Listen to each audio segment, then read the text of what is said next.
Hey Amelia, welcome. And hello and welcome everyone else, if there are anyone. It is time for the post-Shadowbringers, because professionals, yes.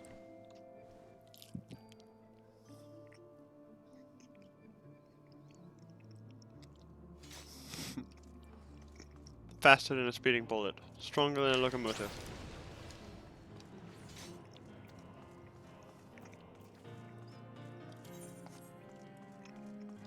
Oh, hi Jesse.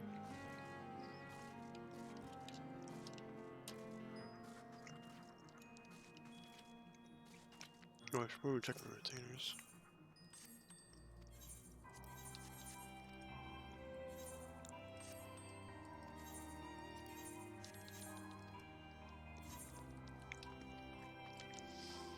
So what happened last time, other than us finally saving the world? We came back, talked to Tataru, and we had to go talk to Flamine, which is Minfilia's mom, or stepmom, I guess. So that she can know that Minfilia is not dead, or dead is but not dead.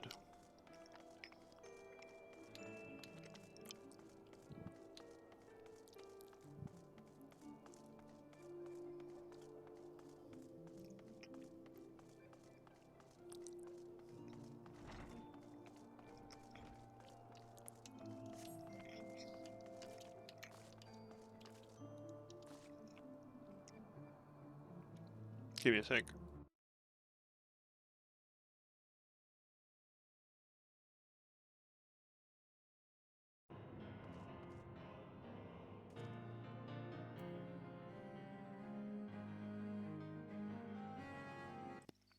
Alright, there we go.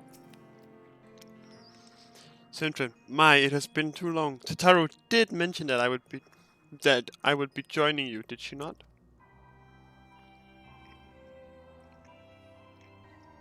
Thank you. Words cannot well express how I have longed to know more of the first. This world Minfilia has sacrificed so much to save. But come, rest your feet. Tataru should be arriving shortly.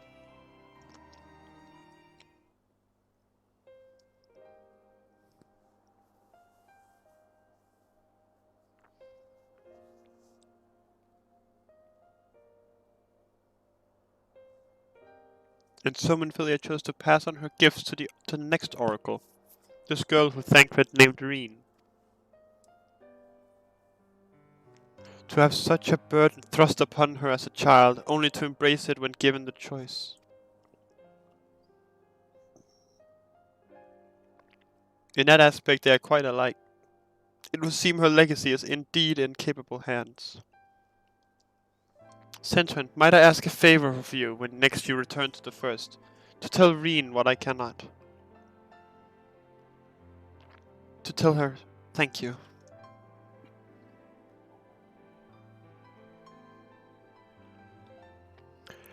And I would offer thanks to you as well for staying with her to the end. Begging your pardon, but could I have a word? Oh shit, it's that boy. Real. I hope you're here to tell me you've received word from our helper. I wish, nay, I've not had a peep out of him, and it's been a good long while now, too bloody long. On account of which, I'm going to sneak over the border and see if I can't get a signal to him from closer up. But what if they catch you? There must be another way. Well, if it ain't as if we asked Thancred to do it. Besides, I shouldn't have no trouble picking me way through Grimald now the fighting's died down. Gods know where there is enough shadows to hide in.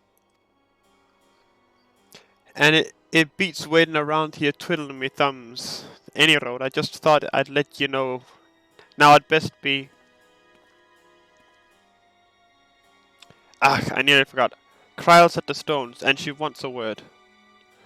Something to do with the patients. She was getting ready to examine them again when I left.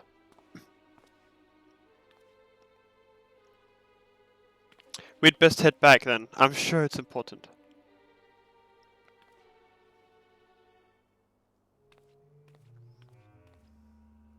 Speedrun, 80%.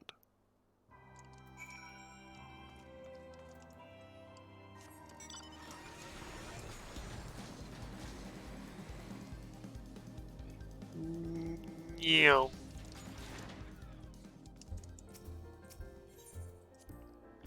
Pray return to the rising stones.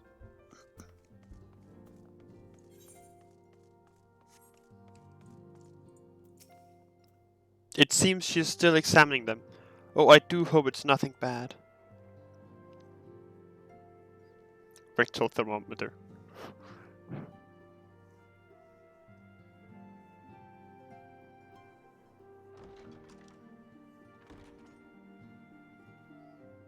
You're here. Good.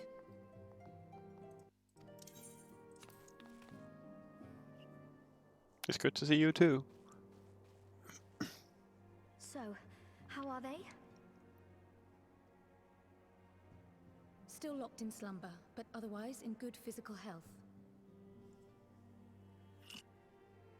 For the present, at least. For the present? Oh no, is something wrong with them? I'm afraid there may be. Sad. I summoned you after detecting faint signs of instability in Thancred's corporeal ether. But subsequent examination suggested all 5 might be affected. And when I examined them just now, my fears were confirmed. Tellingly, the degree of instability varies between them. Thancred exhibits the most notable signs, followed by Y'shtola and Urianger. The twins' ether, meanwhile, remains relatively stable, but there is a change there too if one knows to look for it. Because they've been in the first for... Isn't that the order they were called away in? Yeah. Indeed. Which leads me to believe the instability will only increase with time. Though I can but speculate, I fear this may be a symptom of a weakening link between body and soul. By the gods! What happens if the link is broken? What do you think, Tataru? What do you think? Cannot say for certain. This is all unknown territory to us. Yet whatever happens, it cannot be good.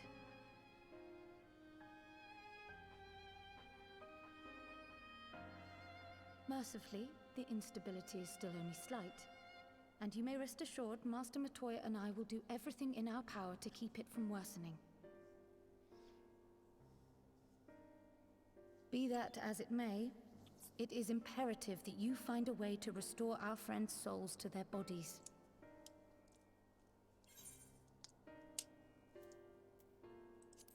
Leave it to me. No rest for the wicked. Thank you. But where's he even supposed to start? We had the greatest minds in the realm hunting high and low for an answer, and they ran out of places to look.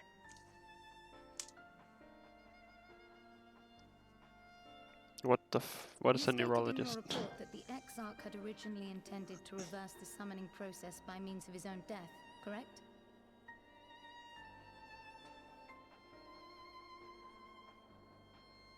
Raha always was a reckless young fool, ready to die for the first righteous cause that came along.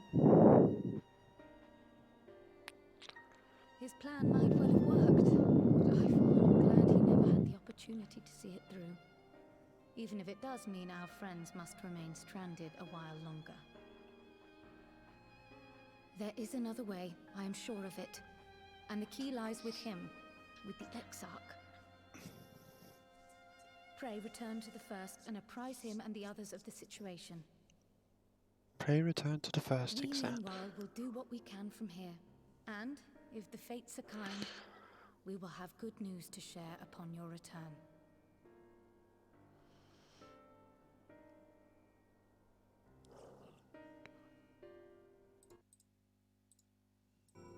I didn't just turn off the screen. Great. So you're saying you have to go to a neurologist, but what is a neurologist?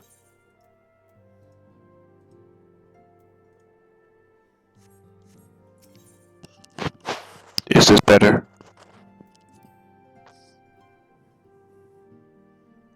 Is it better when I shove it up my mouth?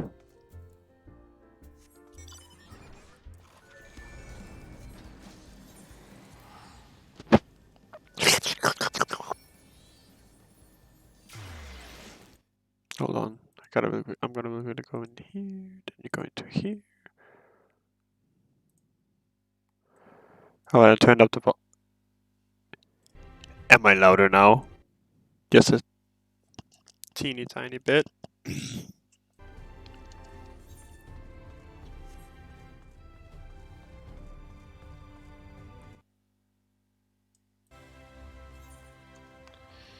By the time you hear this, and I know this one. I looked at the blue quest. This one is for the Eden raids, and this one is for I don't know. I might do the Eden raids like on stream instead of off stream because haha, fun Eden raids.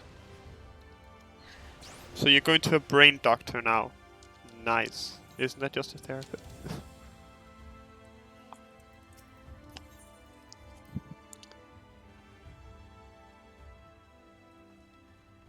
The Crystal Exarch.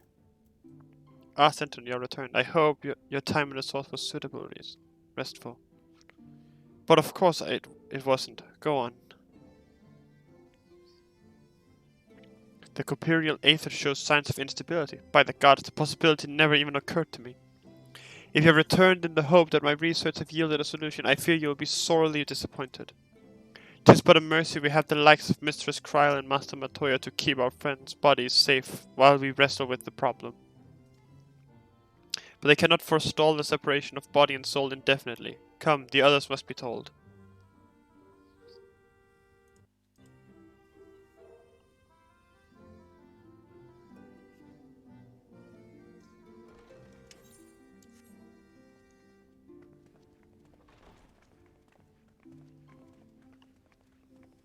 Hi guys, you're dying. Sad badger moment.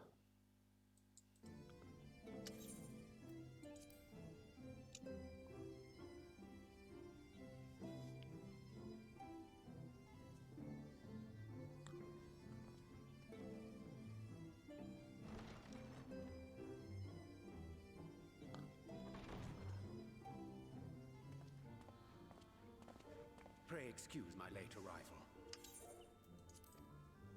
Will Thancred and Reen not be joining us? Nay, milady. With apologies to all, they beg leave to pursue their investigation of the empty to its conclusion. Should matters here demand their presence, however, they did assure me that they would make themselves available. Yes, of course. Then let us proceed.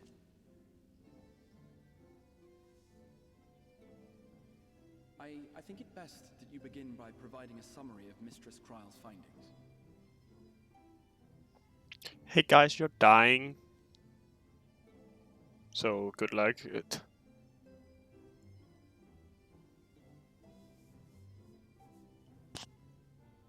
I suppose it was only to be expected that some change would occur. Yet our souls seem unaffected, to my eye at least. How long they will remain so is another question. Kryl is right. It is imperative we find a way to return to the source. Perhaps an explanation of the method by which I brought you here will yield some inspiration. Ere I begin, it must be noted that I am by no means a gifted mage. In order to employ powerful magics, I must rely upon the Crystal Tower and its boundless reservoirs of energy. The magic that summoned you was no exception. 'Tis a singular spell, adapted through painstaking effort from the technique that transported me to the first. To use an analogy, it works by cutting a hole in the fabric of reality. A hole tailored to the object of summoning, through which it and it alone may pass unscathed. Though I succeeded in creating said hole, I failed to latch onto my intended target. Instead of you, the spell found those close to you, and ended up summoning them in their incomplete state.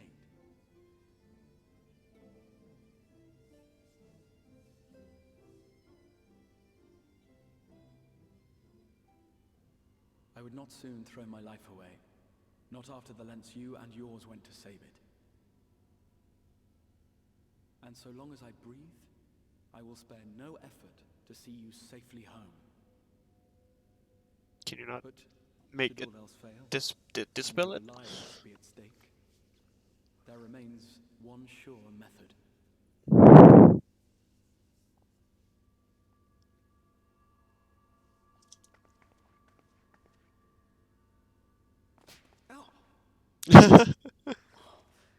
What was that for?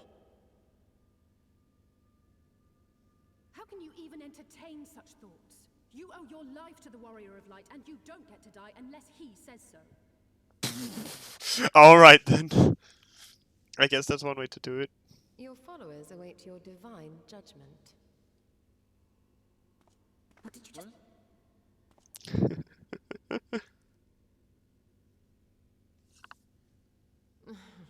If the two of you have finished, perhaps we could return to our discussion? Rather than dwelling upon the multiple failed attempts at transference, I think it would behoove us to focus on the solitary success.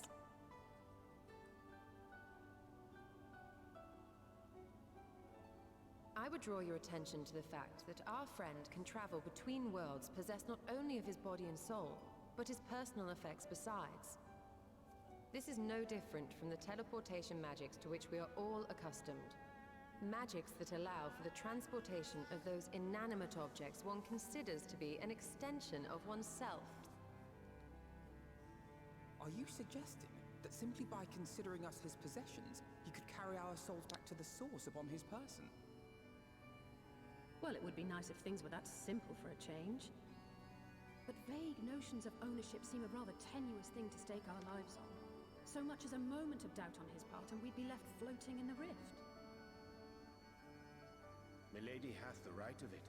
The requisite fixity of belief would be too much to ask even of our friend.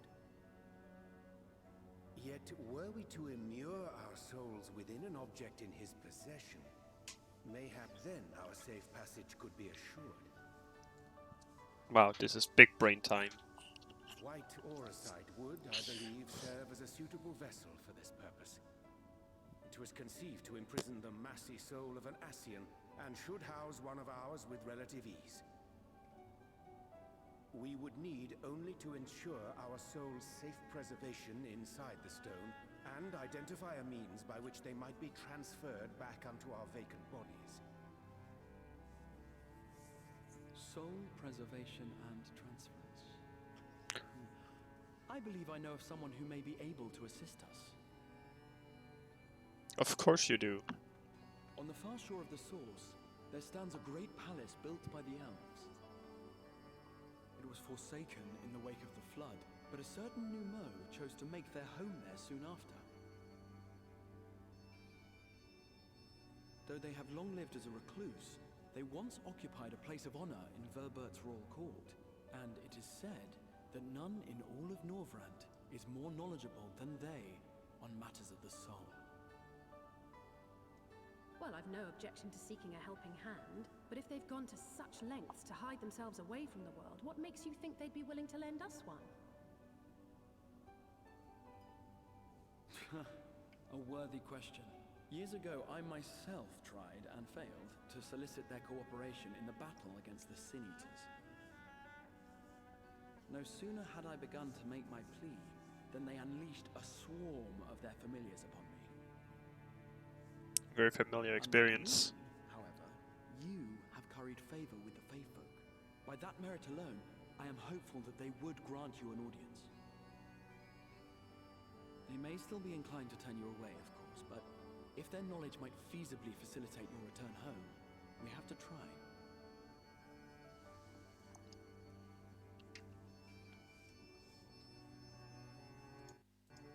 YOLO, I guess.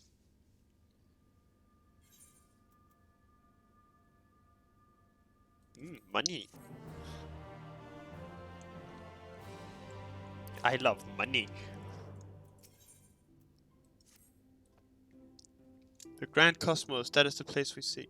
Stands on the opposite shore of the source. I will arrange for a boat to carry us there. Whilst thou journeyest thither, I think it best that I devote mine energies to the creation of white orosite. By thy leave, of course. The process requires no small amount of time, and should the Nomu consent to lend us their aid, we will have need of a suitable vessel ere long. Agreed. Then I would ask the rest of you to meet me in Sullen, and do be prepared for a warm reception.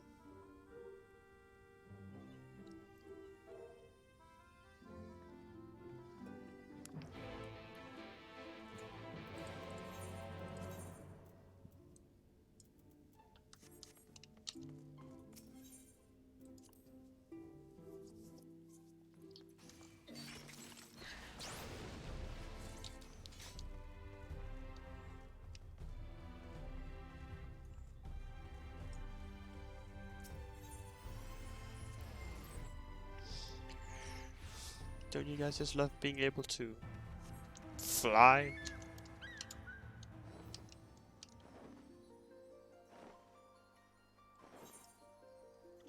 This is a very Dark Knight mount, as you can tell. You know, it's the edgiest mount that you can ever imagine.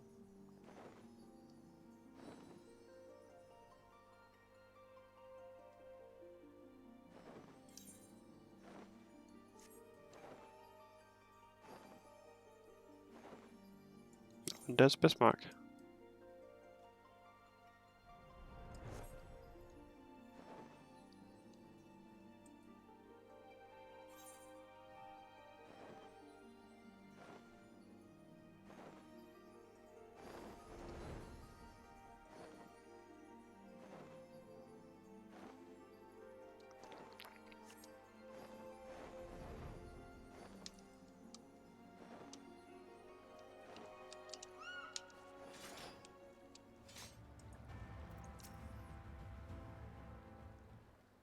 Oh, right, here we go.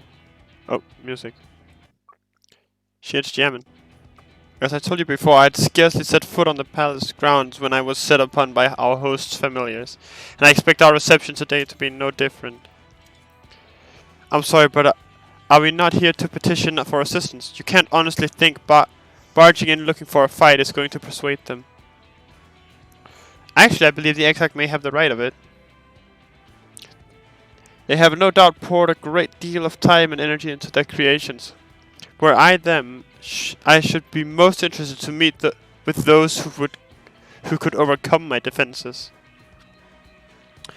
As with any true seeker of knowledge, and there is little we can say or do to convince them to help us if we know nothing of their character, no less why they chose to hide themselves from the world. But if we can seize their interest, mayhap we can earn ourselves an audience.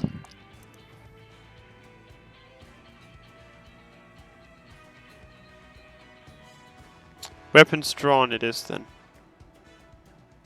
I must say, Exarch, you certainly seem to be enjoying all of this.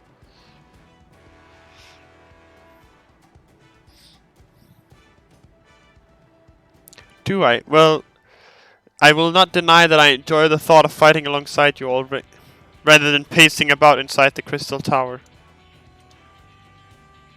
You both seem to be in rather high spirits, if you ask me. Not that I'm surprised, your moods invariably improve when Centrin is around.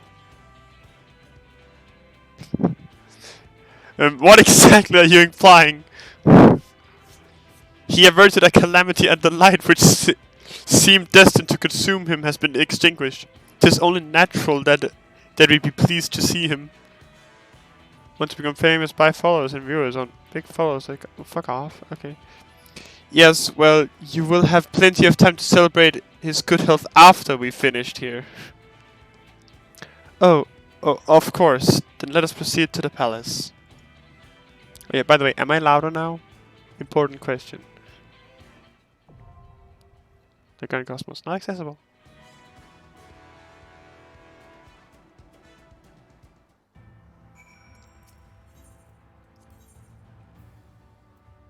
What, no tanks?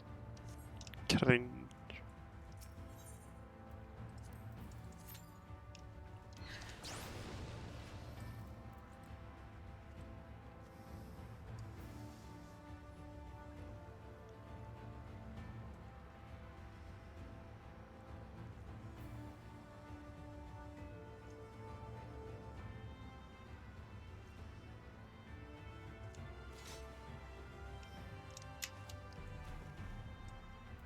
Hold on, can I? Oh, you can. Right. I forgot.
I don't want to wait.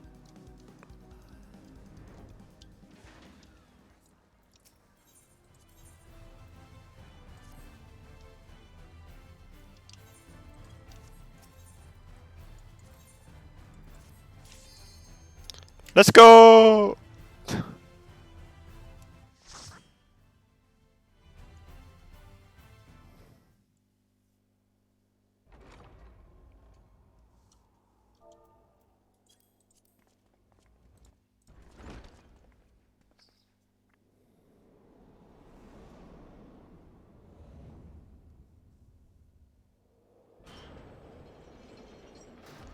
That's an interesting looking Nomu.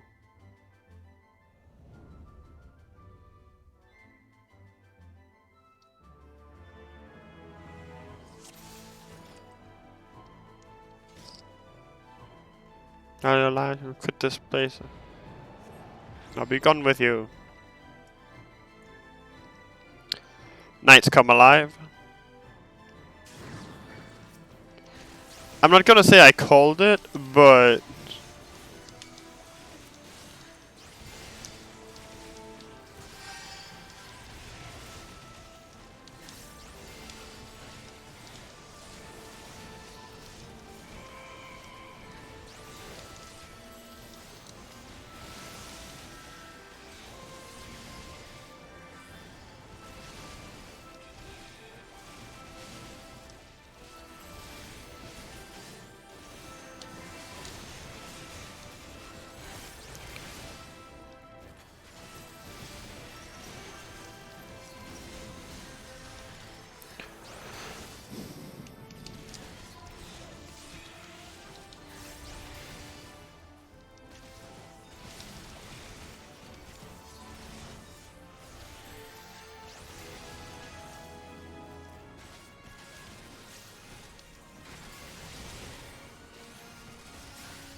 okay then.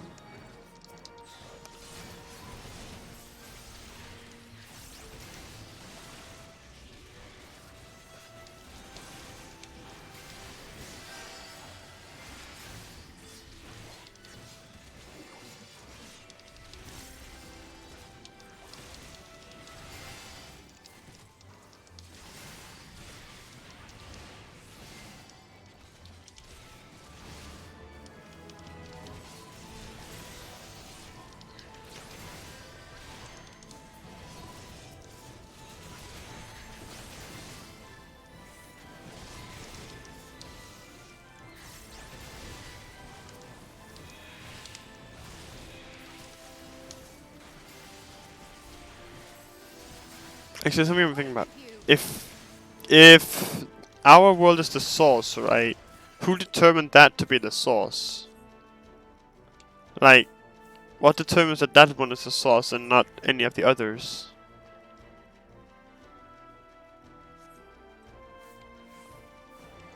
Like, huh? What the fuck? What the fuck?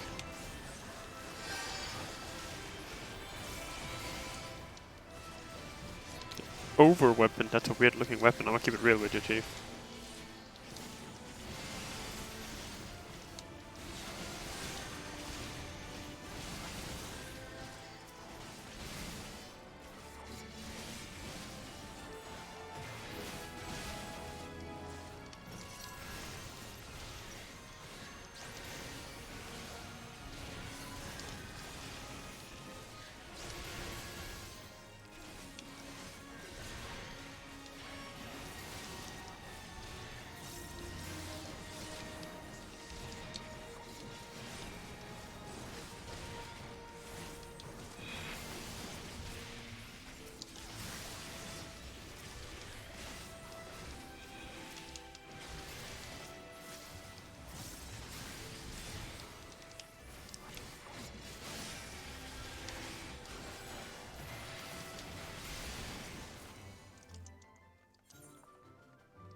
Ah, tanking. It's such an easy job, isn't it?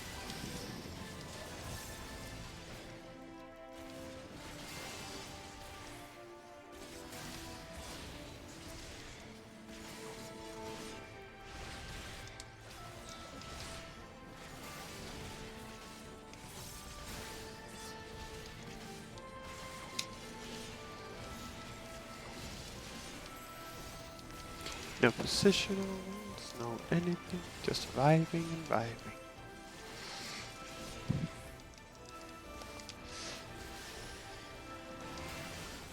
So how's everyone doing? I'm doing good, but I'm just killing things. Dungeons are kind of boring when it's just you. I'm gonna keep it a buck. Keep it real with your Chief.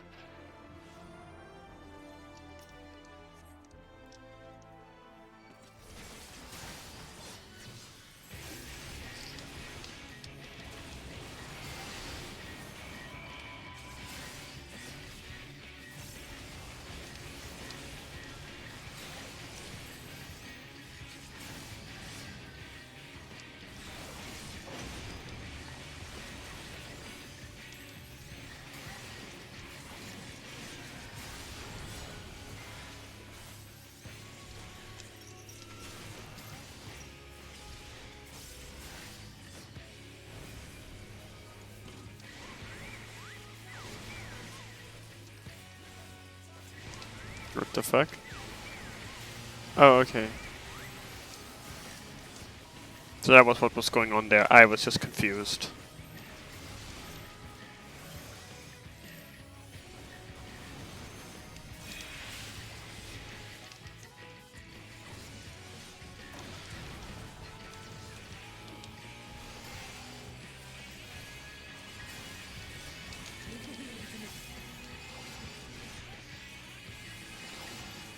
Of course I'm leaving the healing to you. You're the healer, dumbass.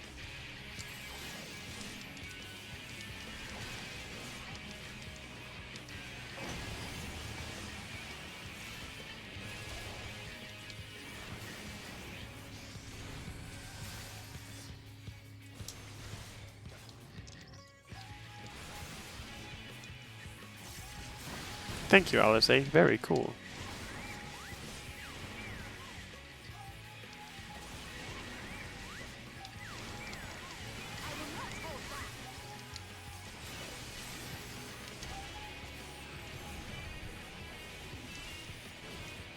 Alice is dying. Sag.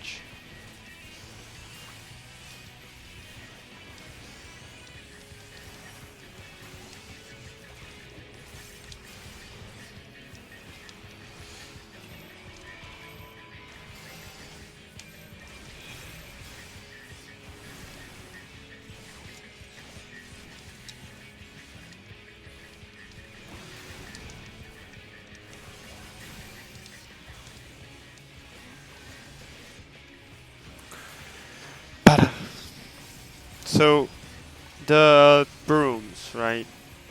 I'm confused if I can if I can step in them if they are at their, you know, spinny spins locations, or if they just don't touch them at all, or baby dies. You can't touch them, and it's still bad.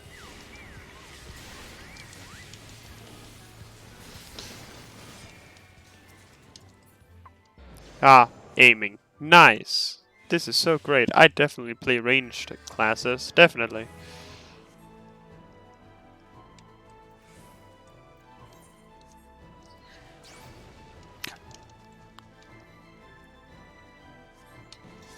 Oh, det är så small.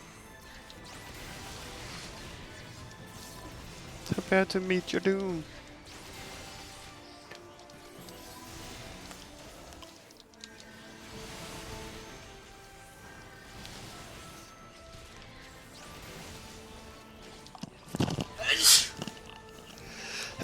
Oh god. Fuck.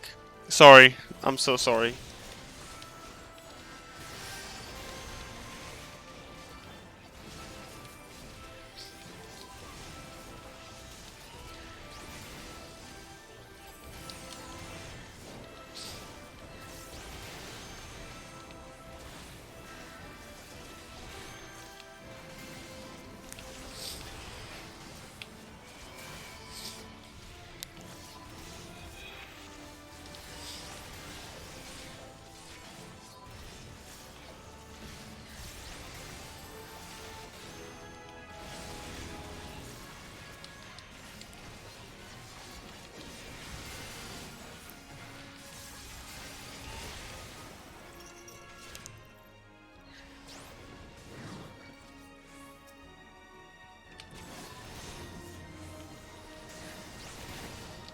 The fuck?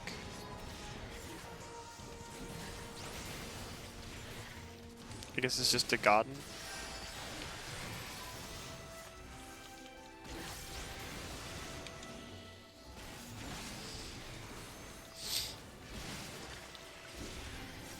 Yay, gardening episode.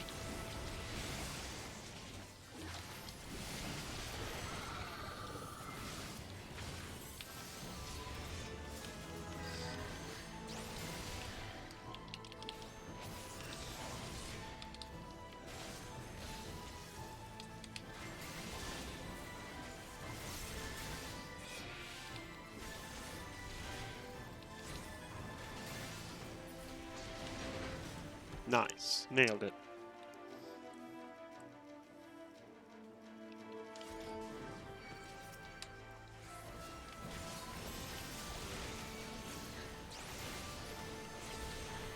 Oh, snapweed. I thought that said something else weed.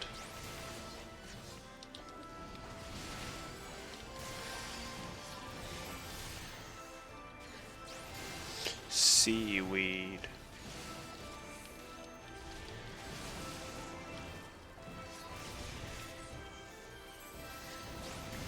Oh, yay. Acid mist. Oh, how wonderful. Because everyone loves acid in their mist.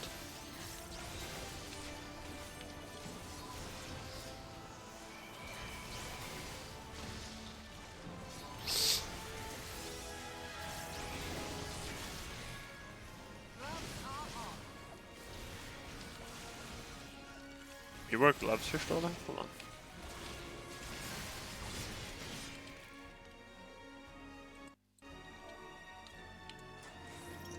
Nope.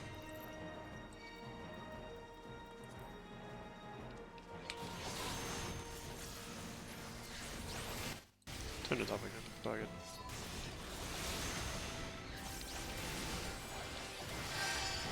I don't give a fuck.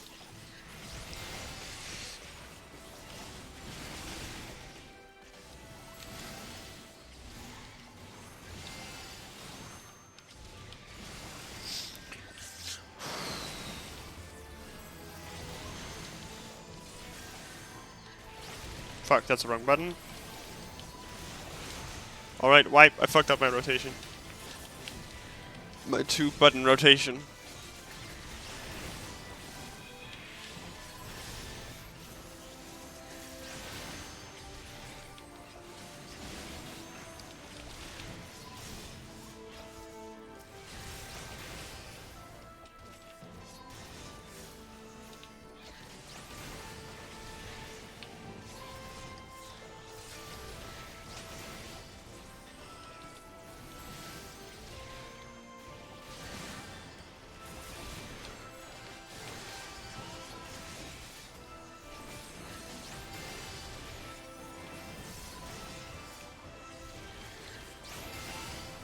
There we go.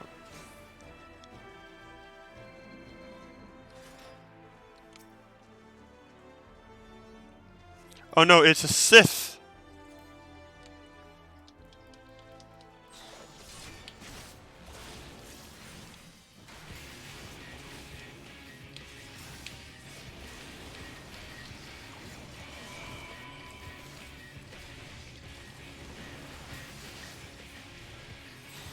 That may be a tank buster. I'm gonna keep it real with you, Chief. Just a feeling.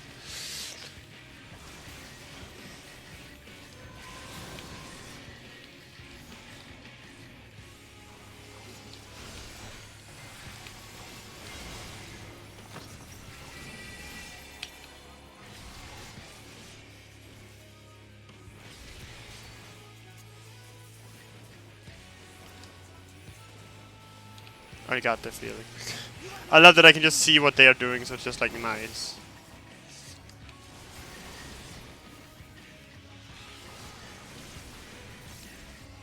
Okay, so if they aren't on the plates, they just fucking die. Nice. Good to know, good to know. Might need that info later.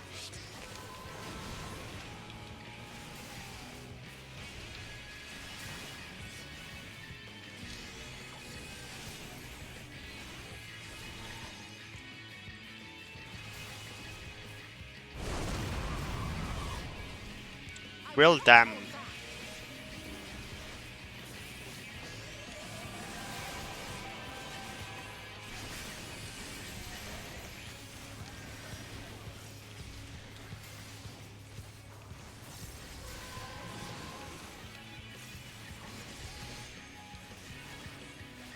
Seedlings.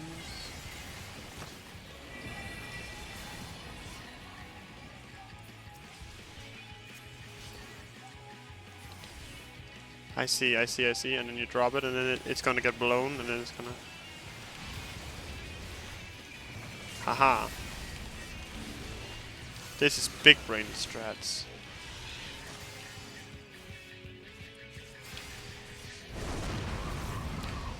And I call for 3 because haha, fuck you. Haha, DPS. Over.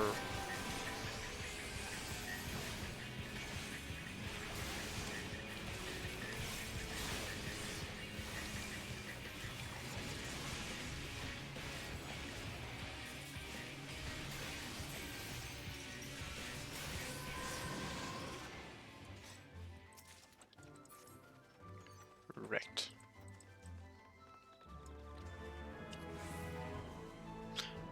A dragon? Do we have to fight dragons? I think I have to fight a dragon.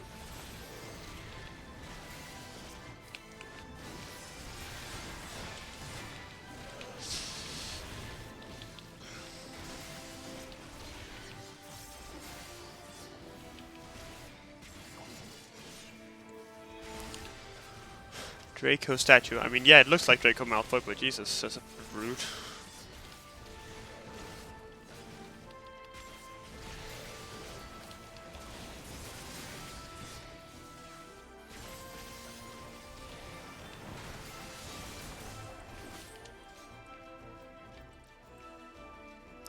Alright, let's see.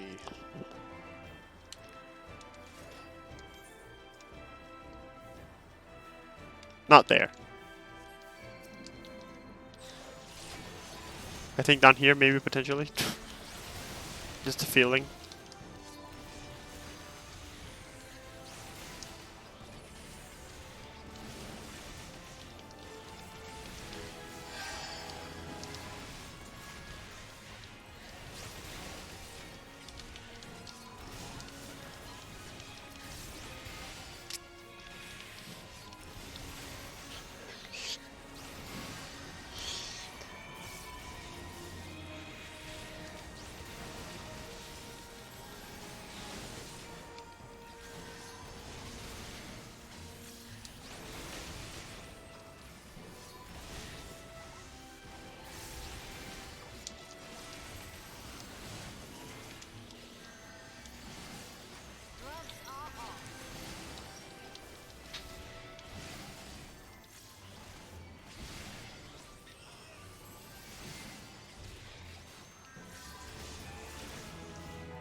Ooh, now that's some good shit.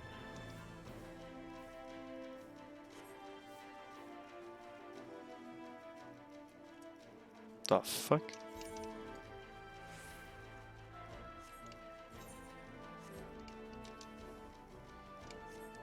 Oh no. Oh shit, it's a Heaven's Ward.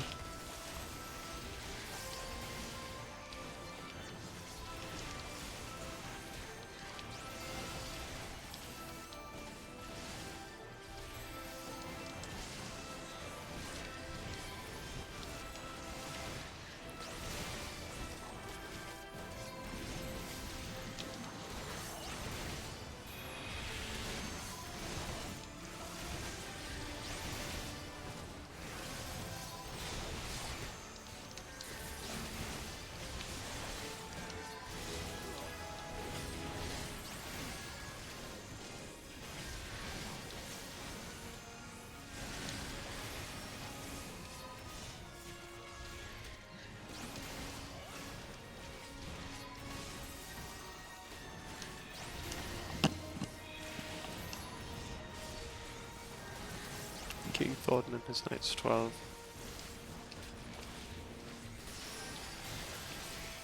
I'm not gonna use Frey yet. I'm gonna save it. I feel like we're close to the boss. Just a tad feeling.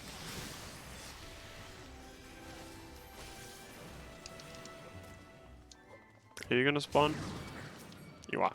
You are gonna spawn. Never mind then. I'm gonna use Frey.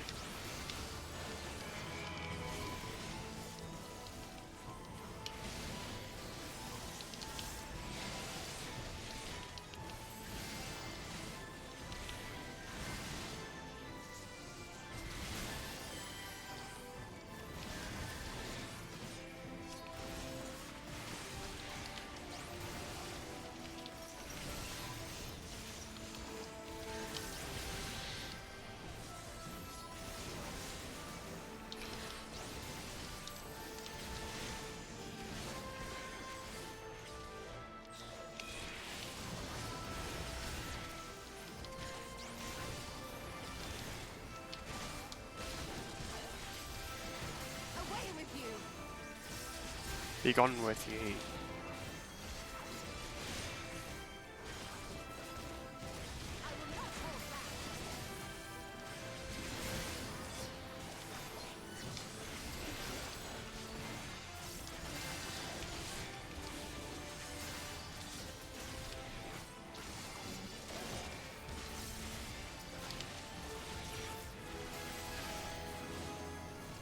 Then we go back into the paintings, huh?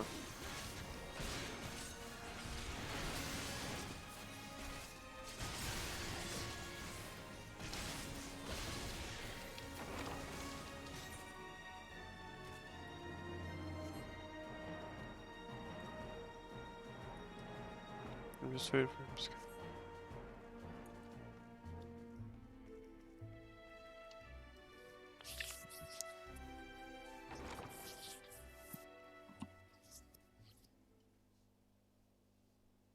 What is going on here? I do not understand. You have sullied these halls long enough. Come, Lucas. Our guests yet want for company.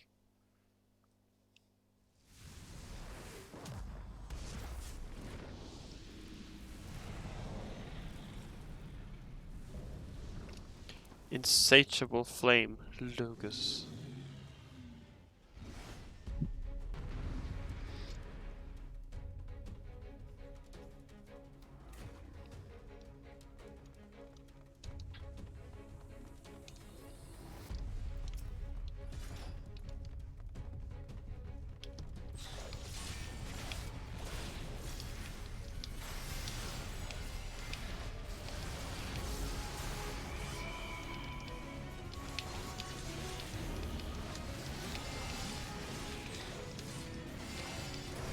Kiss of blood, happy.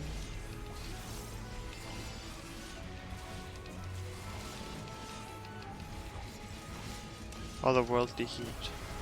Again, that's just an AoE. Ah. Oh, not just an AoE, I see.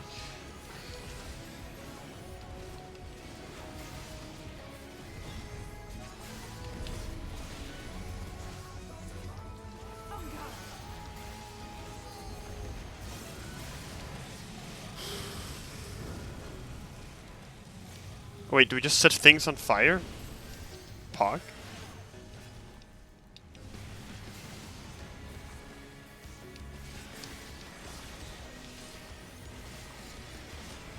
Love setting things on fire. 10 out of 10.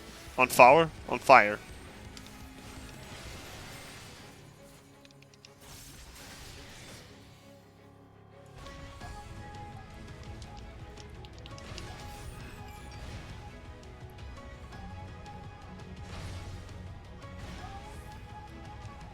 I will not hold back. Come on then, you wink.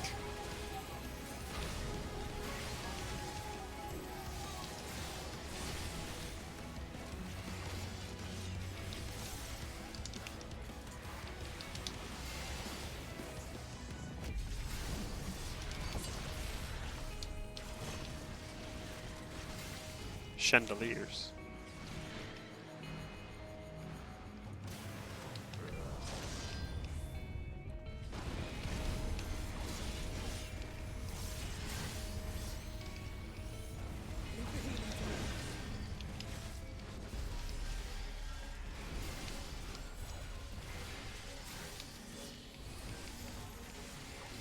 Leave the healing to me, he says. Like, bro, I also have self-healing.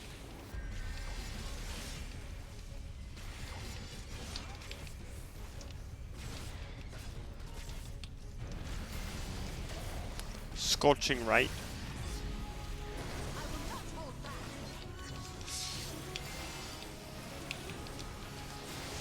Frey going out.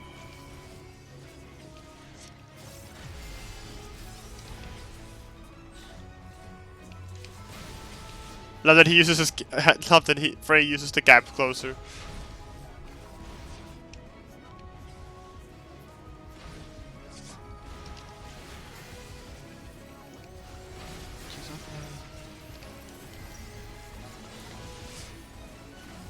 Captive bolt. Wait, which one was that again?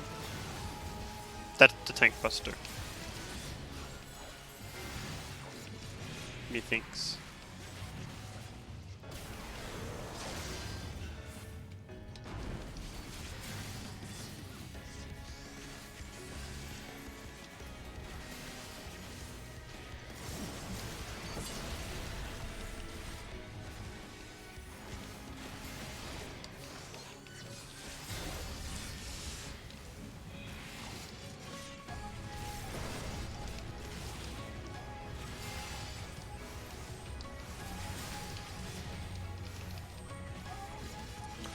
Fire's domain.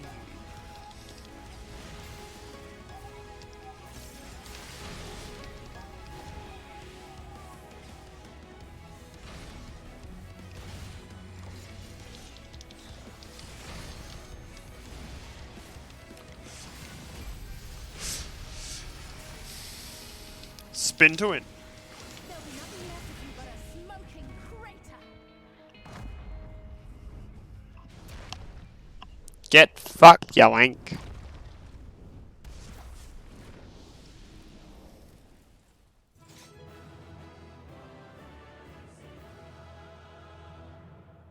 Hey, he's happy about doing things again. He doesn't just mourn it every time. He's just happy he killed things now. Nice.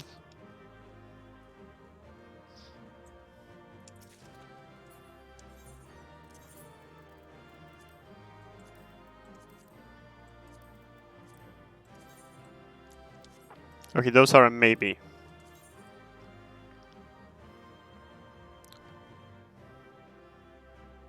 What the fuck is this? The fuck?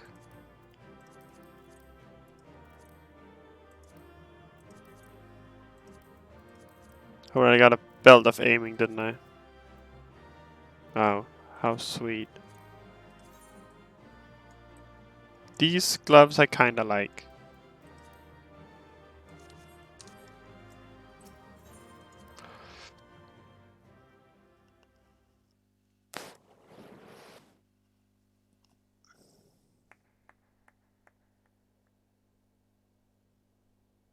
That was my fiercest familiar. Oh, impressive.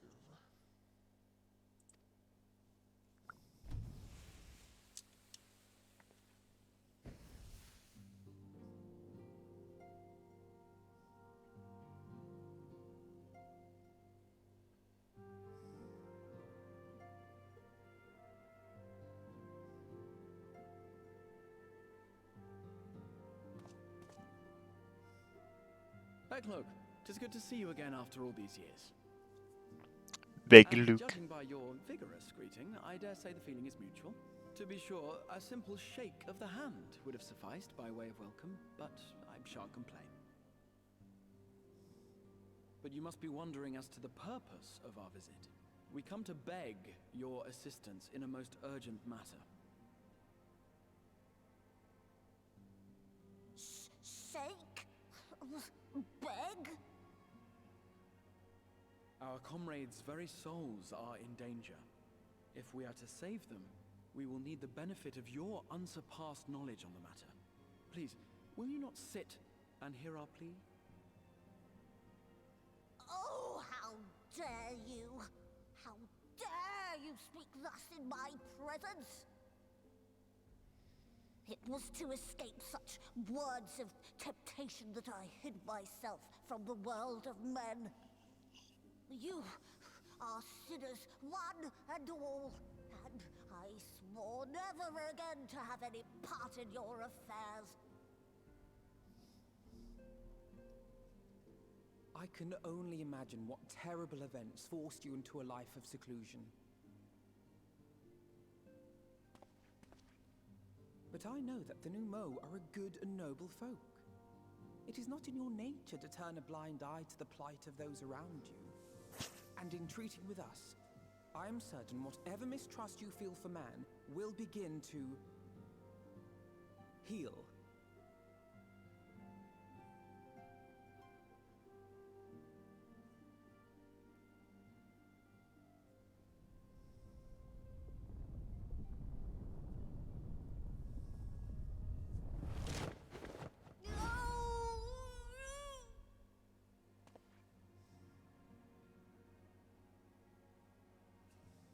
If you will not be satisfied, I suppose I could listen. After all, there's no harm in just... No, I mustn't. Not again. Aww. That damn court mage seemed to have the best of intentions too, and countless innocents died for my naivety.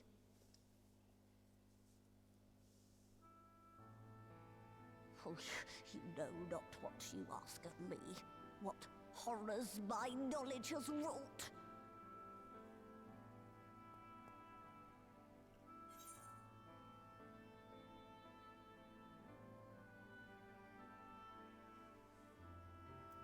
If it's all you want, we won't lie down and accept it.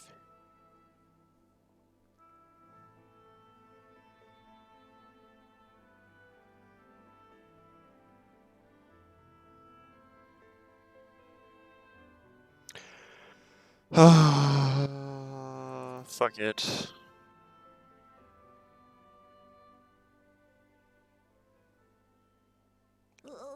Lie down.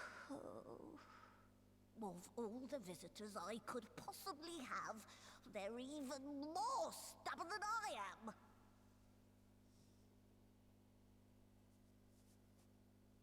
No. No.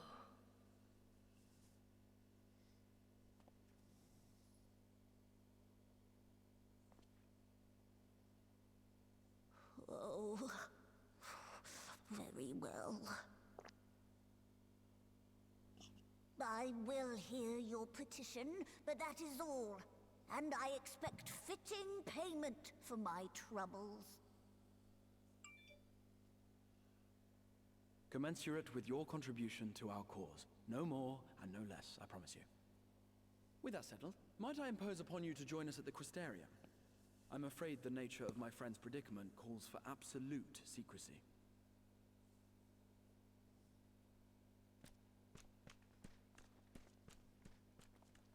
Yay, we helped the Nomu. We helped the baby.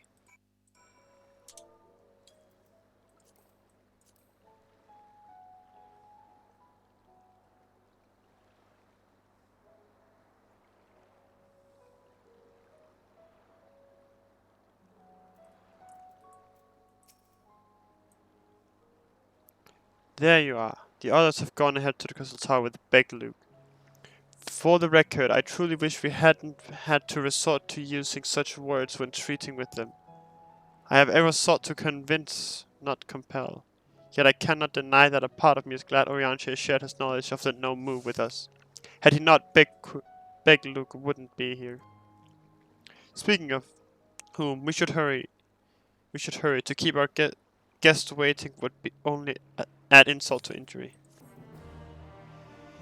Yes, I can read good. I am smart.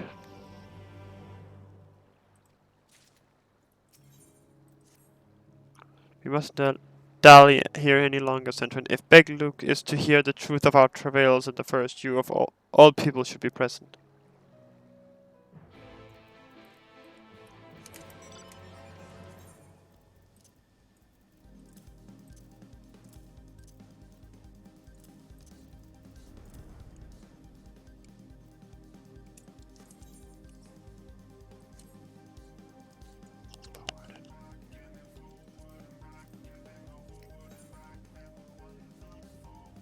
Oh, and then you can just redo it with everyone, I guess.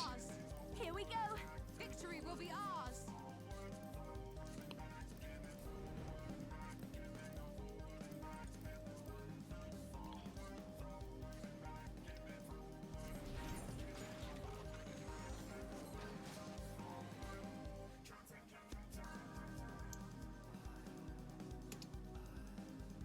Trade him off.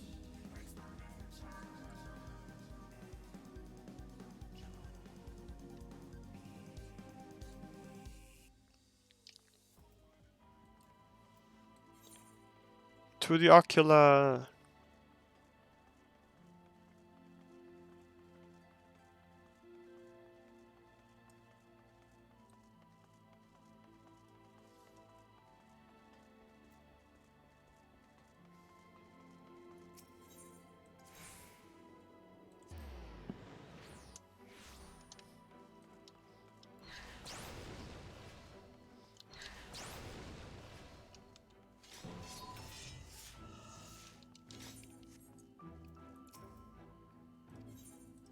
Yes, I'd just like to enter.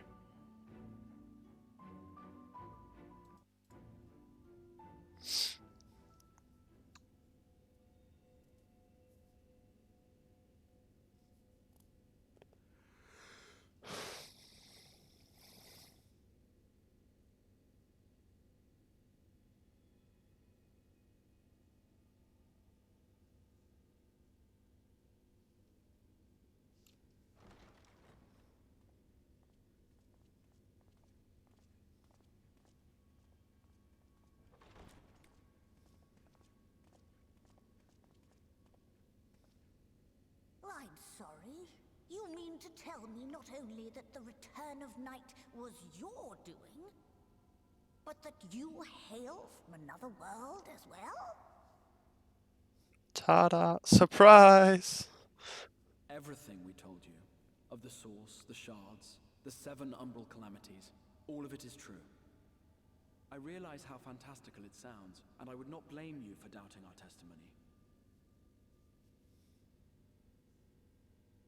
But given your expertise, you must surely have noted the peculiar nature of their souls. Any other time and I would have dismissed your stories as balderdash and flummery.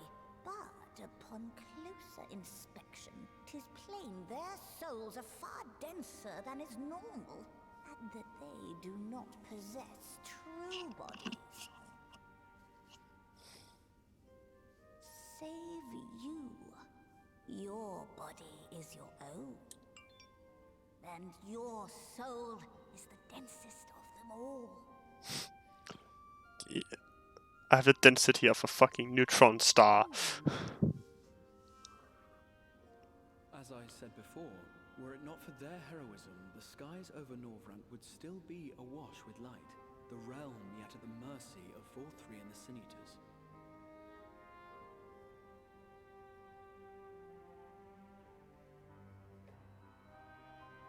After all they have done for our home, seeing them safely back to their own seems the very least we can do.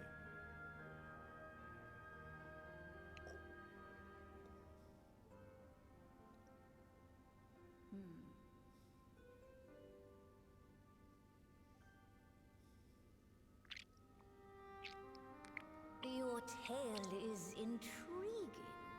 Yes, very intriguing indeed. Simply to hear it is fitting payment in itself. As for your friends, I can but agree. Their valorous deeds on behalf of Norvrant are deserving of recognition, of their own fitting payment. You will help us then? I will. I would see my knowledge put to good use for a change. I do have one condition, however. I am not the spry young Numo I once was. As such, I will require assistance in my fieldwork and testing.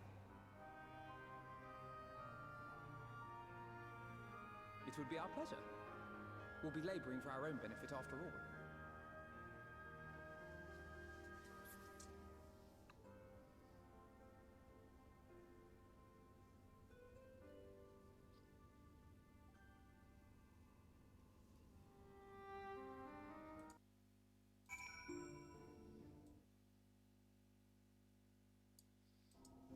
Oh, I don't know about the volume, but no, I'm gonna quickly do like this.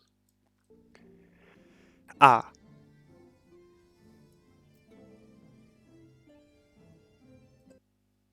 I'm unsure about the volume if it's too, if it,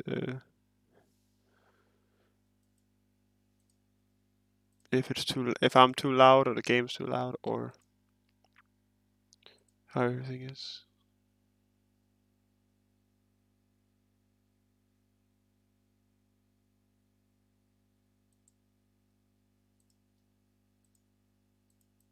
Okay, you can hear me clicking.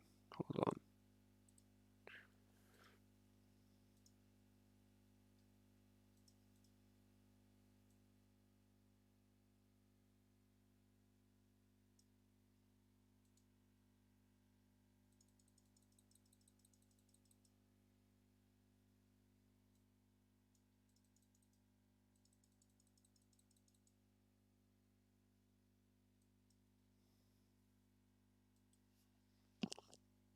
YOLO.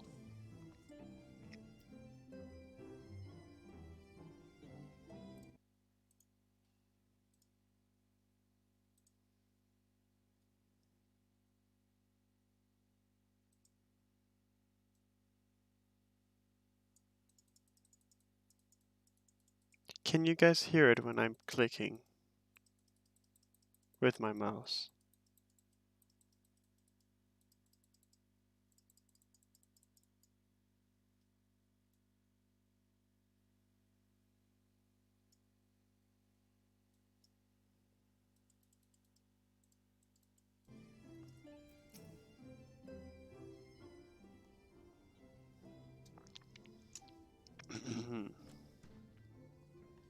You have spun quite a tale, but tell me, have you given any thought as to how you might return to your world?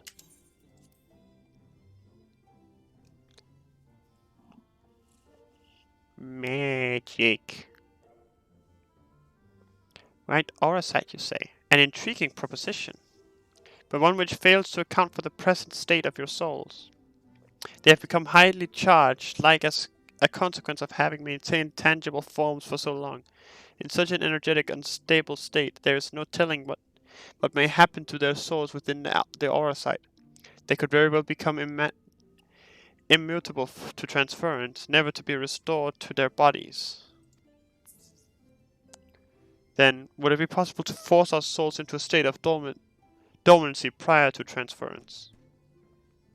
In theory, yes, but the soul is not a candle to be snuffed out and relit on a whim. Well, that sounds ominous. What exactly would rendering our souls dormant entail? In order to maintain a corporeal form, your souls constantly draw aether from your surroundings. This process must be halted, and the resulting surfeit is of aether removed. Your minds would ultimately be separated from these false bodies of yours, rendering you incapable of interacting with the world around you. A cruel fate under normal circumstances, but one which will be rectified upon your return home. leaving lifeless husk, like those poor souls at the inn at Journey's Head, corrupted by the sin eaters, their aether made stagnant by the light. Corrupted? Stagnant? Might I see these unfortunate individuals? Why, do you think you might be able to help them? I might or I might not, but I shan't know for sure until I have seen their condition firsthand. And I would be glad to take you to them, on the understanding that you won't do anything which might increase their suffering. It was my faith in man I lost, not my compassion. But I see no need for all of us to accompany you. While you escort our guest to the inn, I will assist Orianche in creating the requisite aura site. I believe my talents would be better applied to that endeavor as well. Might I leave the three of you to assist Big Luke as necessary? Let us make for Armoring then.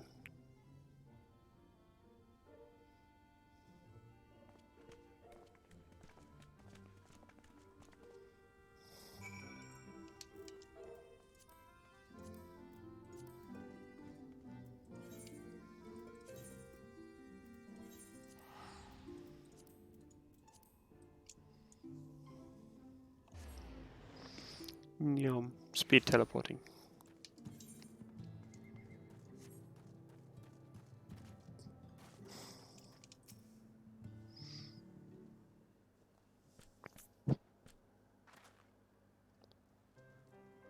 So this is Halrig, is it? Yes, his etheric balance leans perilously towards the light.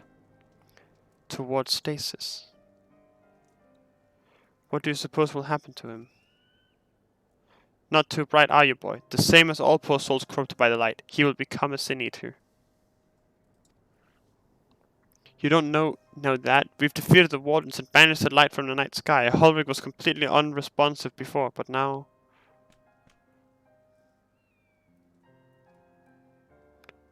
Mumble.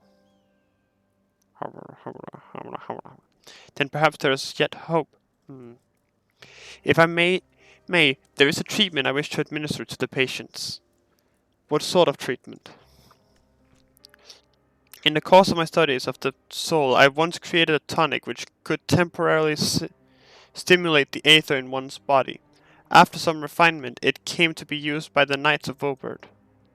Then for far darker purposes. Lest it fall into the wrong hands, I swore never again to make it, but for their sakes I will break that oath. It is not like to reverse the stagnation, mind you, but it should offer some measure of relief.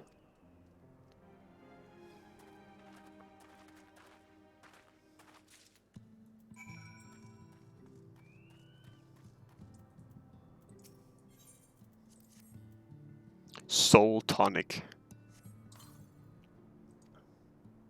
Totem says blankly at you. It would seem the tonic has had no effect.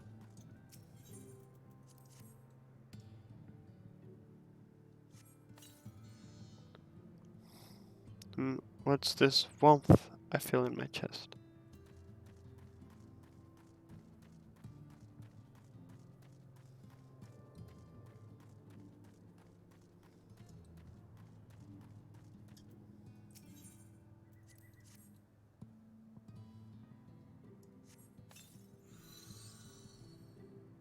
I feel warm, and my legs, they don't feel as heavy.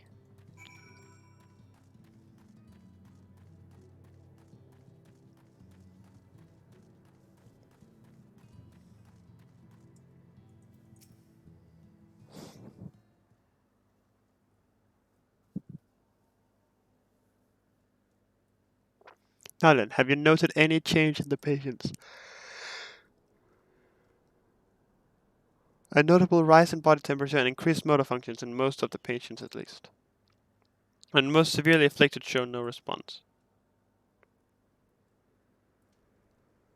As I feared then. 'Tis true that with the restoration of the night the corrupting influence of light will no longer grow, and yes, their bodies will naturally return to equilibrium given time. But this holds true only for their corporeal ether. Their incorporeal ether, that of the soul, is not so easily mended. which is why those in the later stages of corruption, like Holrick, appear unaffected by your tonic. Precisely.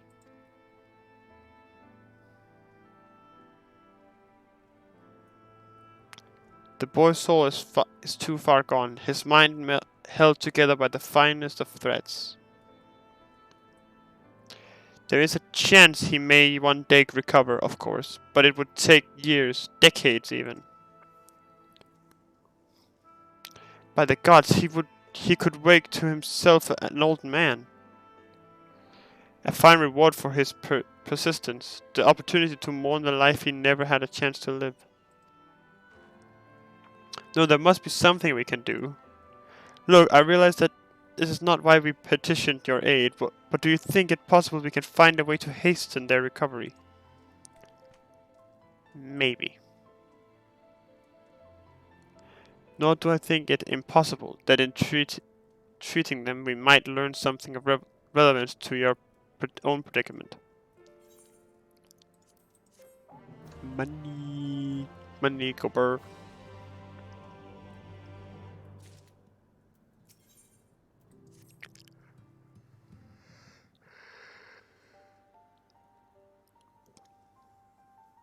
I suspect the Crystal Exarch has told you of my past, that I was once a mage of the royal court of Vobert, and that soulcraft was my field of study. The tonic you administered to the patients here is one of the fruits of my labors. I hope to do great things for the kingdom. Sigh, but in the end, my knowledge brought only suffering, a plague the like of which none had ever seen.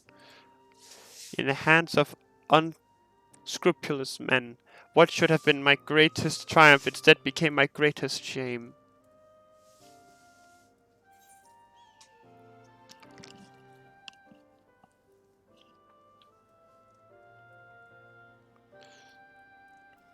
And now you have a chance to redeem yourself.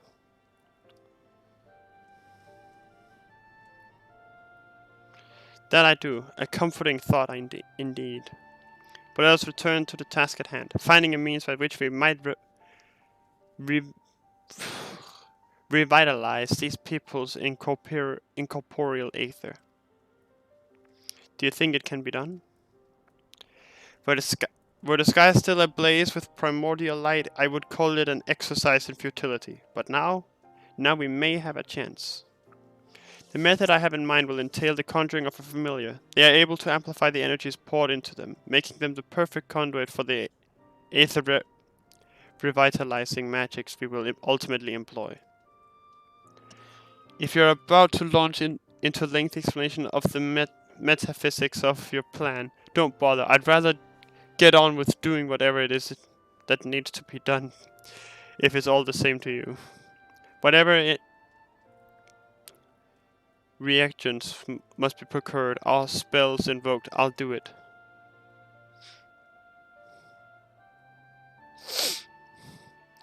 I admire your spirit. Very well. Your first task will be to gather the necessary materials. The purest of water and finest of clays, as well as a fey lantern brimming with pixie magic. If you're convinced the resulting familiar could help the patients, fine. Alphino, the water and clay will be simple enough, but I think you know what we'll have to do to get the lantern. You don't mean... The pixies took quite a liking to us before. If we humor them with our company, I'm sure they'll be willing to help us. Fine. We'll pay a visit to Ilmeg, though I never thought you would be the one to suggest going back there. I'm impressed you've been there at all, let alone befriended the Fey folk. Oh, while you're about it, seek out the Nomu of Plaeni. They'll be able to supply you with water suitable for our needs. Alright, let's get this over with, shall we?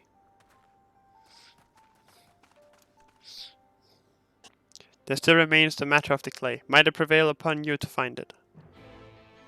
Yay, I'm Clayman.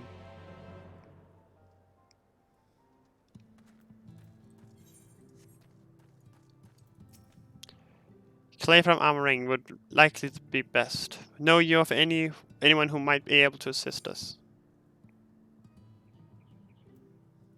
I could ask the miners at Twine. Ah yes, they will be able to point you in the right direction, I'm sure. While you and the Twines are occupied, I'll see if there is aught else I can learn at the stagnation which afflicts the people here. Of the stagnation that afflicts people.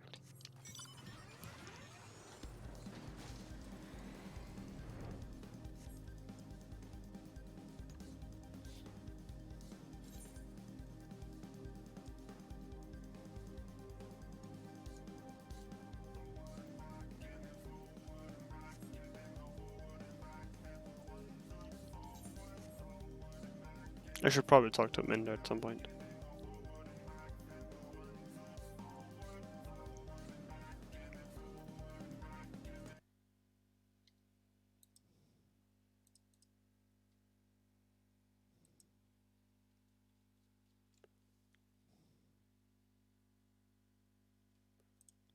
Just looking at stuff.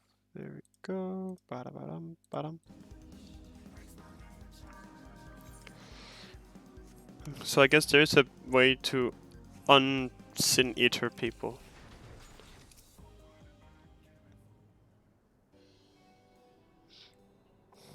Centrin. Well, what a coincidence. You've come at a good time. We've just this moment finished repairing the towers and trolley you lot took to Nabatharang. The trolley was no trouble, but the towers would have been another matter, had we not had the visit for Master Chai. He offered us a share of the leftover building materials from Daedal Stoneworks, as well as a few trade secrets to help us along. Clever man, that Chai nuts. He seemed pretty keen on the idea I had for putting the giant towers to work. Like a giant trolley, but Magnus still refuses to see all the good we could do with it. You're entitled to your dreams, Jarek, but that doesn't mean you can go harassing our guests with them. Master Chai was just being polite. And something tells me Centron here didn't come all this way to talk about trolleys. What is it you need, friend? Clay.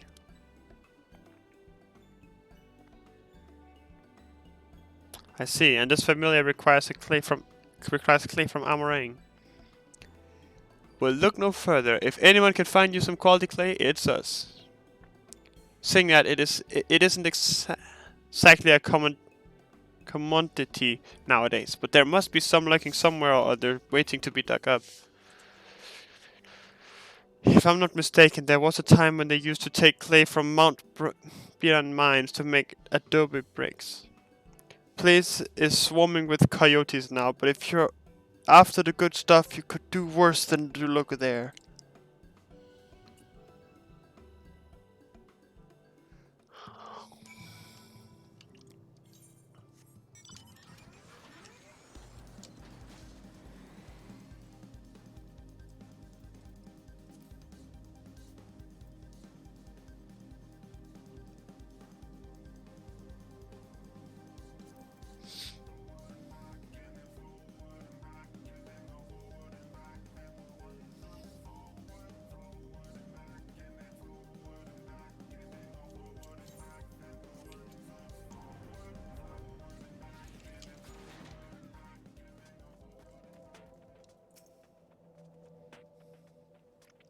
It's definitely not going to ruin my armored gloves, definitely.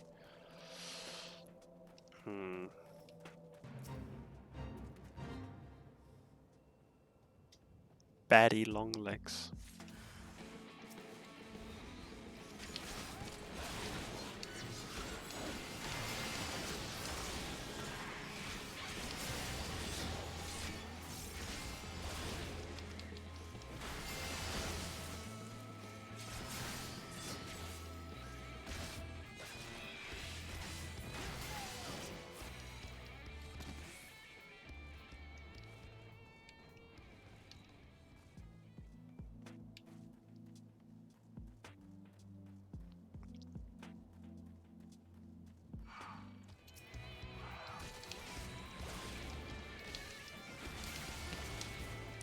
Calling out Frey.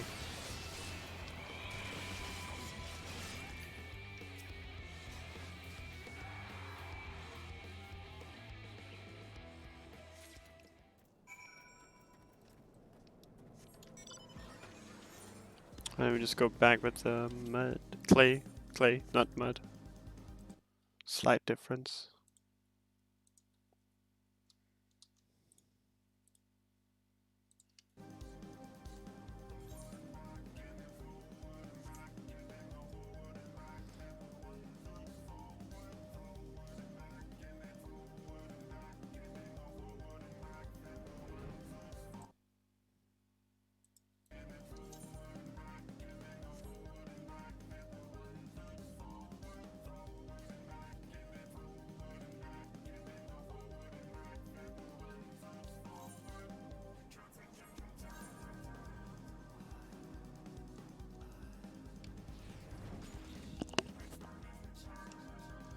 Big Luke, big Luke. The twins have returned, and in one piece at that, I was convinced the pixies would turn at least one of them into a garden ornament, but no. You have the clay, I take it. Here you go. Wonderful. We need but combine the clay and the water, then heat the mixture with the Fey lantern, and after that it will be a simple matter of settling upon a suitable form and performing the necessary incantations.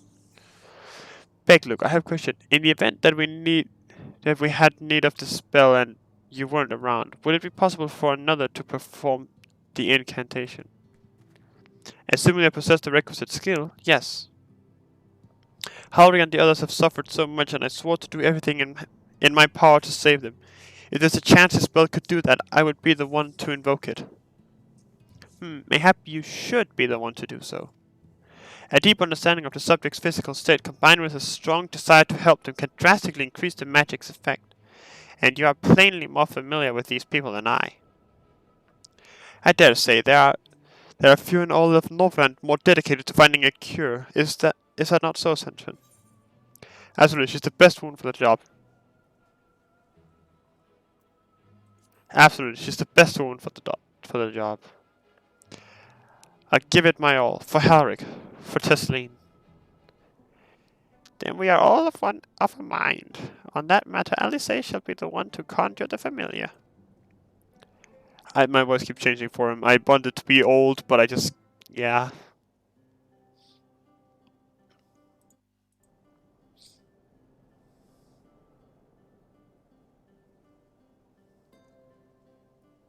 Let us begin. I trust you've prepared the clay?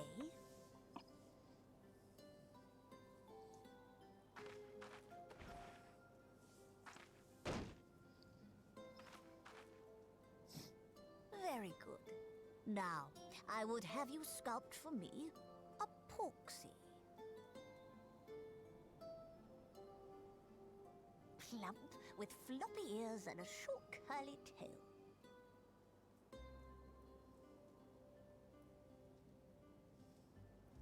A porksy. I think I know what you mean.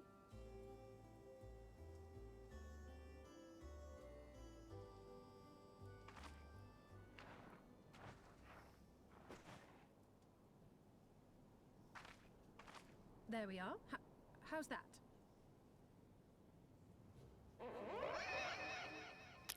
Alice.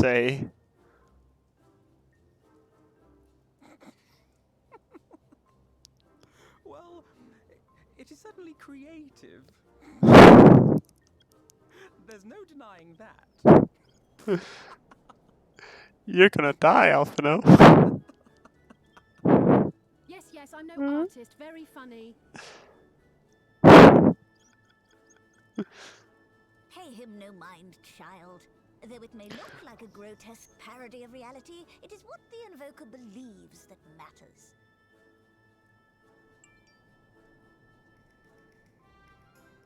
You're not helping. But I speak the truth. If successful, this incantation will turn imagination into reality. Which is why the only thing of import is what you believe this figure embodies. You must focus. Hold the Porksy's image steady in your mind's eye.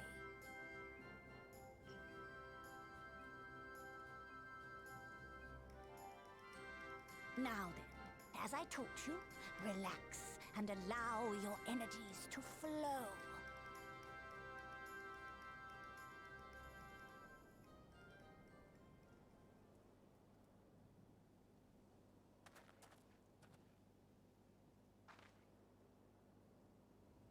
With flesh of clay I bid thee rise, on wings of dreams to touch the skies.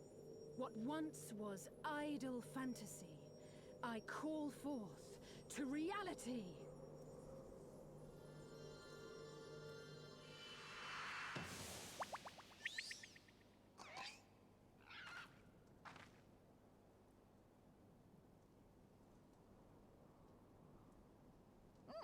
Not bad for a first attempt.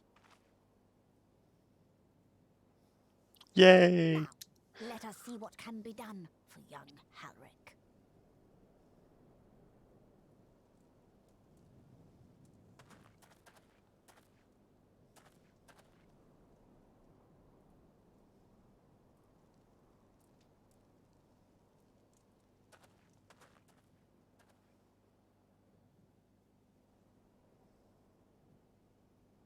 Through the operation of the magics you invoked to animate this familiar, it is now replete with the energies required to stir the boy's soul.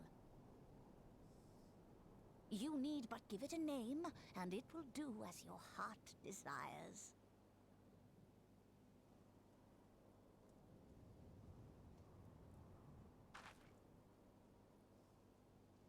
A name. She's gonna name it Tesleen, isn't she? All right, I've decided. Now.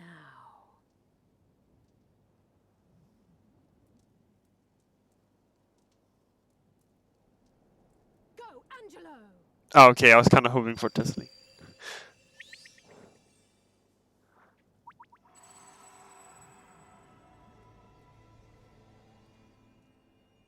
Angelo. Oh.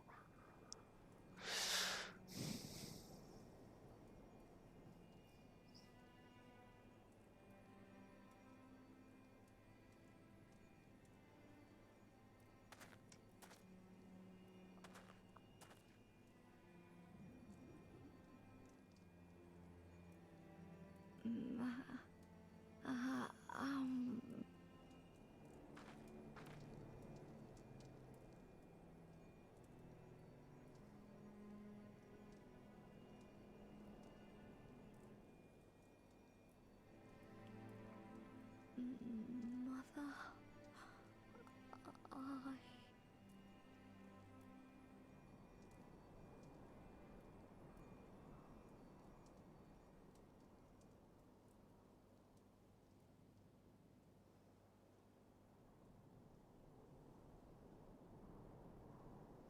Well.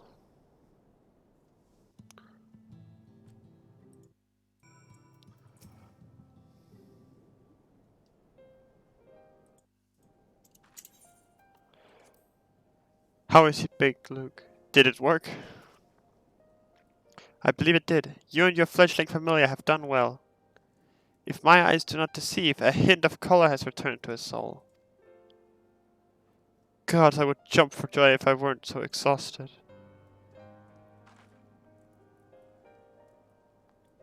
We're so close now, Halric. As you are even now in the process of discovering this magic, this magic asks much of the invoker. What you may not have realized is that the same is also true of the subject. As such, we must proceed with caution. However, with further treatment, I have the utmost confidence the boy will make a full recovery. Observing the reanimation of his stagnant soul has been most enlightening. I will need to put my theories to the proof, but I believe I can fashion a spell to procure the opposite effect, that is, to induce stagnation, thus enabling our safe transport back to the source via aura site. A thought occurred to me about this treatment. Begluk said when the soul is rendered dormant, the mind is separated from the body, that a person becomes incapable of interacting with the world around them. Does that not sound like a lot like some of the tempered back in the source. Not really. It is the fate of most tempered to become slaves to primals, save in a handful of cases. Or am I missing something? If I can master this technique, the art of revitalizing the soul, I know of at least one in the source who could desperately use such treatment.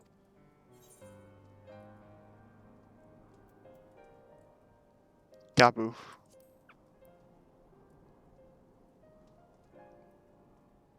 Exactly. His condition is uncannily similar to Halric's, is it not? The only difference being that his soul was suffused with the earth-aspected aether instead of light. It follows that if his soul is subject to a similar kind of stagnation, there may be a chance we can save him, right? Forgive me, but who is this Gabu fellow of whom you speak? A long story. A long story. I see. His condition does sound similar, yet there is much and more about the soul that remains unknown even to me. I say this not to discourage you. You understand, but to remind you that this is delicate work we do here. Work requires patience. Of course, and as long as there is hope for the patients here, I'll devote whatever time is needed to see this through. But I refuse to spend the time in idleness. If it's all the same to you, I'd like to stay here with Angelo and continue with their treatment. The two of you should return to the Crystarium with Beglug and see if you can't make some headway with their newly posited theories. I would tell you to rest first, but I see you're not to be convinced. Ah, the fire of youth. Let us return to the Crystarium then. Finally, I found you! Oh shit, it's the boy. Kaisher? What are you doing all the way out here? There's trouble begging Yulmore. Lady Chai is beside herself, sighing, pacing, and the whole lot. Near enough begged me to go and find you. Sighing and pacing? Sighing and pacing, you say? It must be urgent. I take it I will be returning to the Crystarium alone. Go on then. It's not as if I have anything for you to do. Thank you, Beglug.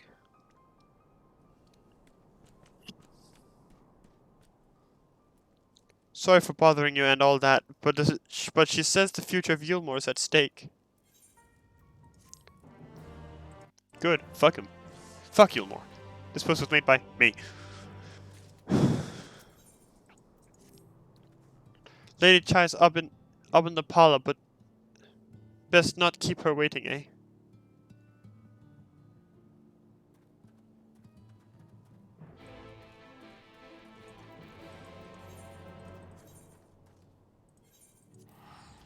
Shit's bussin'.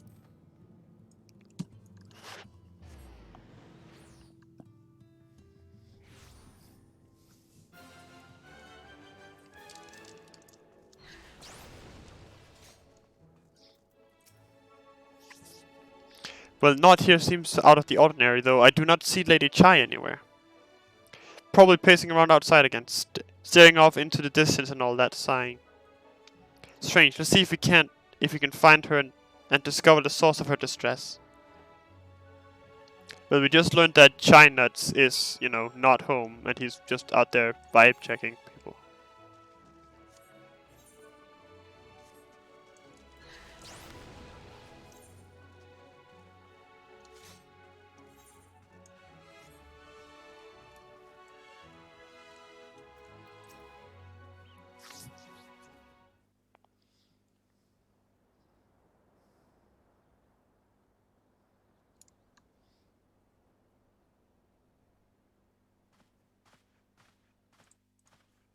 Oh, thank heavens you're here. Lady Chai, whatever is the matter? I knew not where else to turn. Oh, this is all too much for my poor heart to bear alone. Alone? What of Master Chai? That is the very reason I summoned you. He's gone. What? What happened?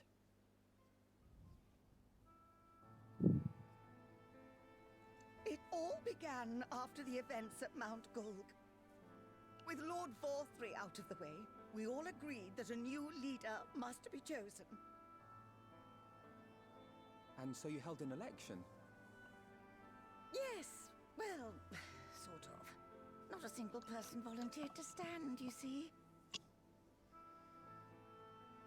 After a lifetime of leisure, we free citizens have grown somewhat indolent. Readapting to the harsh realities of life is trying enough, but to take charge of a broken city as well? No one wanted such responsibility. Nevertheless, Yulmore could not well do without a leader, and so we decided that anyone and everyone should be considered a candidate. And after we cast our ballots and tallied the votes, the mayorship fell upon my dear husband. Well, Oh, damn. From the manner in which he orchestrated the construction of the giant Talos, none could deny his leadership qualities. But even before then, he had proven himself at Daedalus Stoneworks, don't forget. He is more than qualified for the role. The perfect choice. Indeed. I told him as much when his victory was first announced. But perhaps I was too forceful in my attempt to encourage him. For shortly after that, he vanished without a word. But he was in Almoraine. He has been in Almoraine to help out with the Talus. You believe he was so daunted by the burden of leadership that he felt compelled to flee? Please, Lady Chai, dry your eyes. Your husband does not strike me as the sort of man who would abandon his duty, much less his beloved wife. There has to be some other reason for his absence. You truly think so?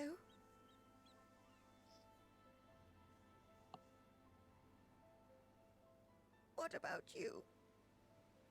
What do you think has become of my husband?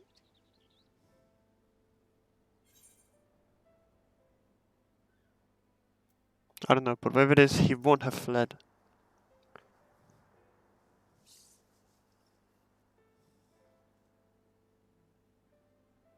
And there you have it, Lady Chai. You needn't worry. Master Chai loves you more than all the world, and he will return. Wherever he may have gone, rest assured we will find him.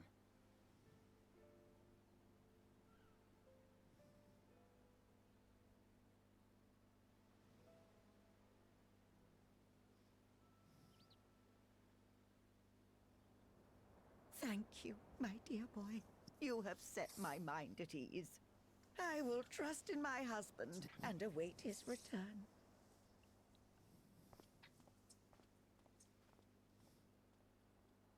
Nailed it.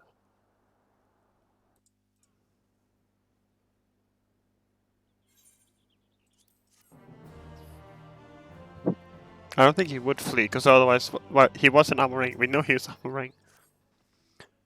It makes no sense for Master Chai to have left without a word, but even if he had, he would not have done so unobserved. Someone here would have seen something, I am sure of it.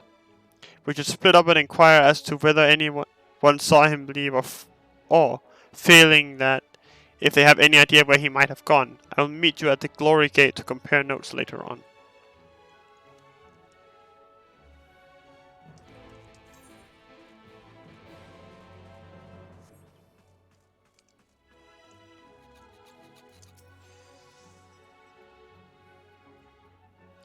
Master Chai, why yes, I spoke with him recently, though I recall he was in rather dour mood, concerned about Yulmore's neglect of industry, you see.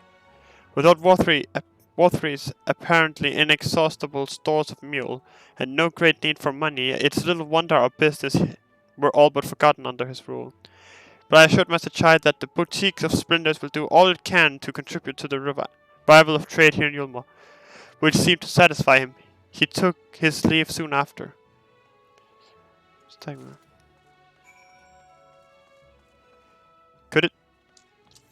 Okay, so I'm just gonna throw something out here, right? Could he be establishing safe trade routes between Yulmore and other places so that they can still trade?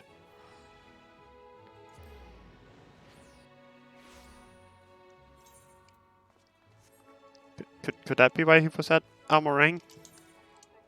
I'm not gonna shut up about Almorang because I know he was not Almorang. They said so. They said Master Chai Nuts was there to give them stuff. Looking for Master Chai, are you? Is something amiss? When last I saw him, he seemed ready to collapse from exhaustion. I insisted he rest and catch his breath, and we talked for a while about his concerns over the city's defenses, all amongst other things. He made more than a few valid points. Many of our men are still recovering after your confrontation with Lord Warthree, and finding General Rajit in a heap in the middle of the plaza shook us all to the core. The man commanded no small amount of loyalty, and some of our longest-serving soldiers seemed lost without him. Indeed, a number of them left. Not that we blame you, of course. Without you and yours, we would still be blind to the error of our ways. Anyway, funding permitting, I propose replenishing our ranks with volunteers from the derelicts at Gate Town. We have a duty to protect not only Yulmore, you see, but the surrounding regions of Kalusha as well. And I, for one, welcome any man or woman willing to take up arms for that cause. Indeed, I told him as much, and he seemed relieved to hear it. It was on that note that we parted ways. He headed outside, as I recall.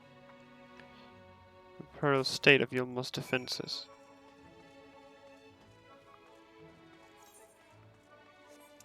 That's what I mean. He's actively trying to make sure that the city is getting built back up again. He didn't just forsake everything. He's actually trying to do it.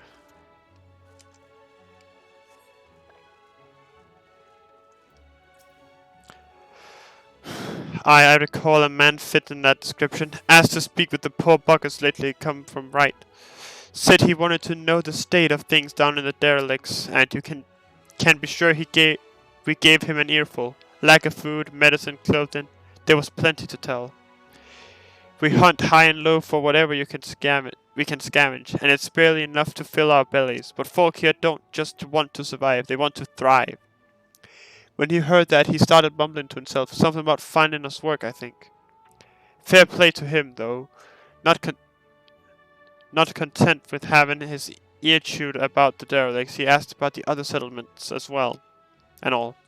After that, I can't really say. Looked like he was headed for Gate Town when I last saw him.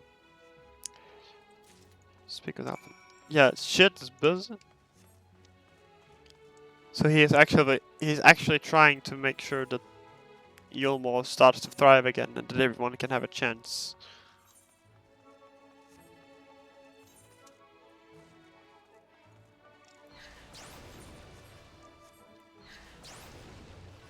Oh my god.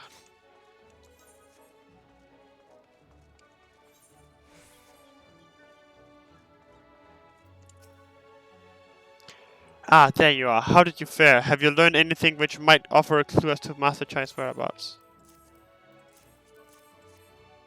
All this shit. Literally all of it, Alfie boy. Interesting. He apparently paid a visit to the Queen Bee as well. They discussed the possibility of granting admission to customers from outside Yulmore, an idea to which the proprietor was surprisingly receptive. Sounds like he's got big plans for the place. Yulmore, I mean, not the bee. Perhaps, but the question remains, where did he go after leaving the city?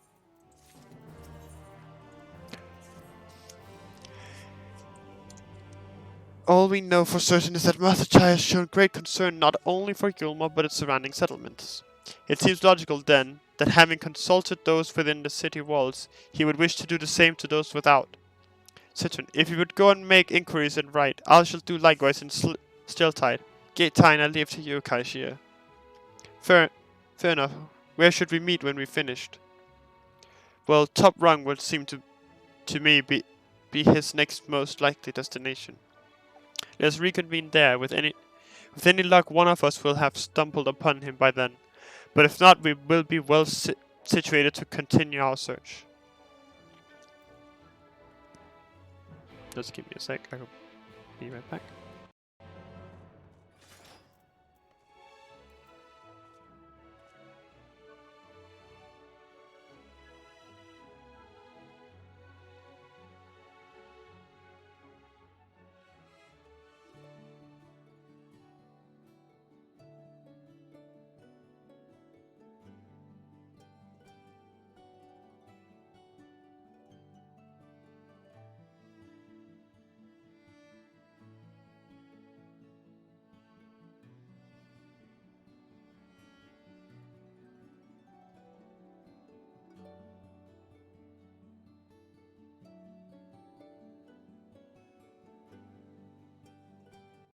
Speedrun.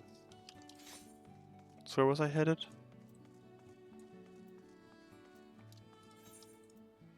Right.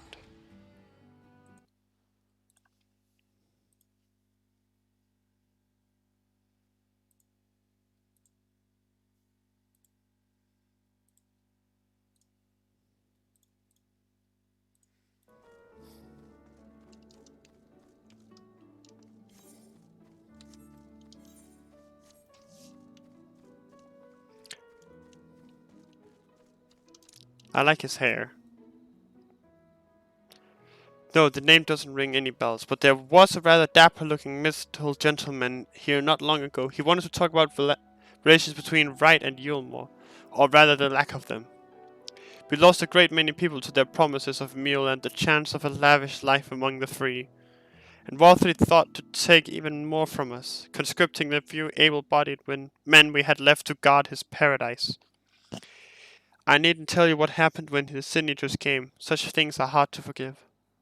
But Walther is gone now, and we're curious to see what will become of Yulmore in his absence. That's what I told you, your friend Chinuts, was it? And I'm sure the others said the same. Not what he wanted to hear, I suppose, because he left soon after, and that was that.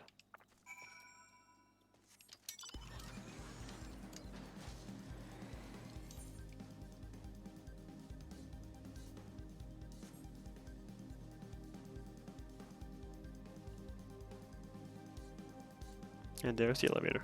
Slowly just comes into view.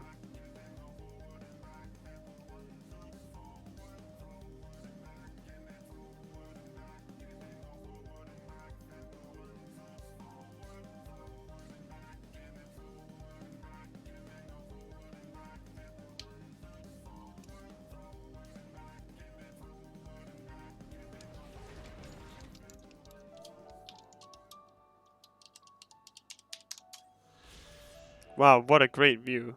You can still see Yulmore. Nice.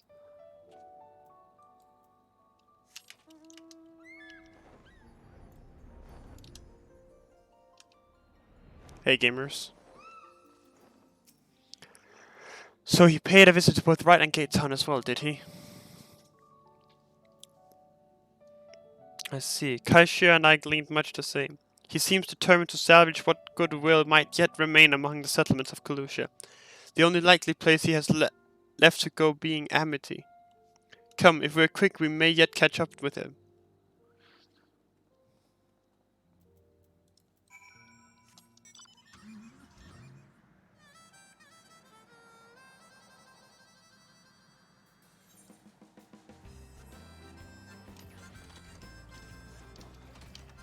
Ta.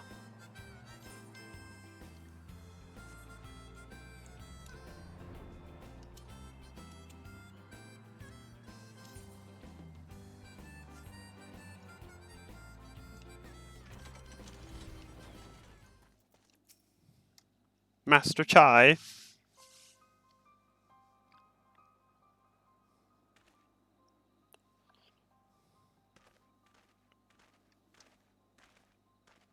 Centron, Alphino, Kaishir, what are you doing here?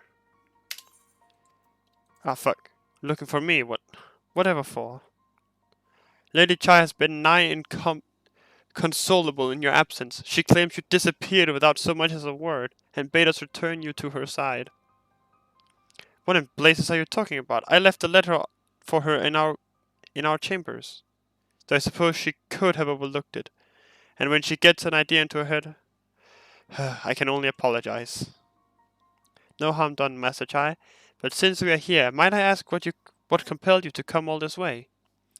We were told you had been elected mayor, and from what we have gathered from the nearby villagers, you have been inquiring about the people's grievances. Is it safe to assume you mean to take office? No, let's not jump to conclusions.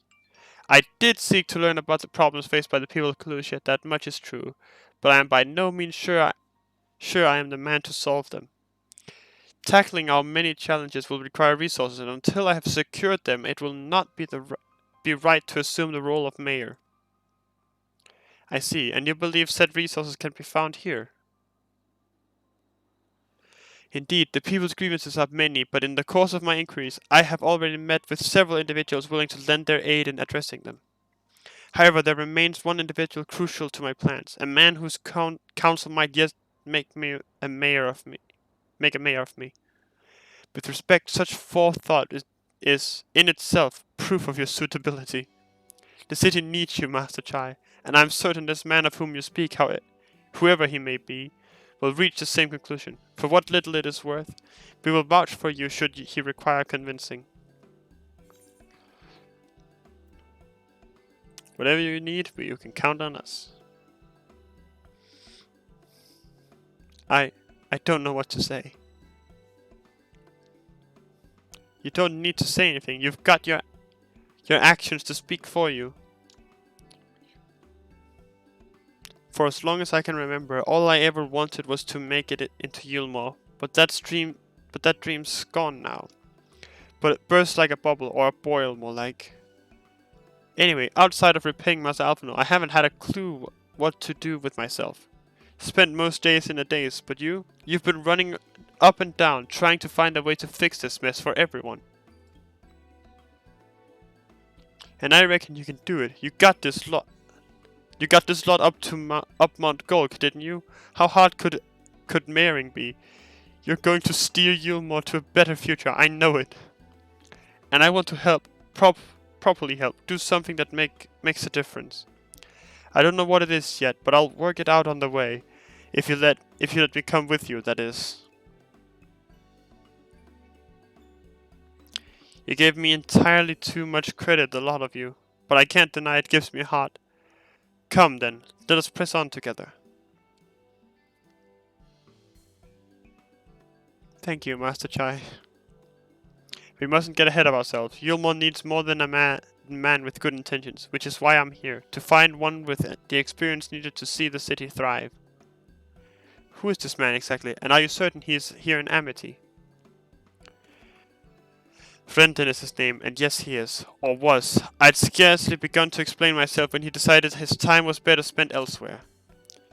He served as chief advisor to Warthry's father when he was in office. If Ranjit was the mayor's right hand, one might say Frenton was the left, and between them they kept Yulmore on the road to prosperity. The city needs more than a mere man of business, which is why I must find him. But even if you do, what makes you think he will listen? Before giving chase, might it not be wise to speak with those who know him here in Amity? They may be able to shed some light on his reason for rejecting your overtures out of hand. Yes, I suppose that makes sense. Perhaps we should start with Tristal then. As I recall, you made rather a favorable impression on him. I'm certain he would be willing to talk to us.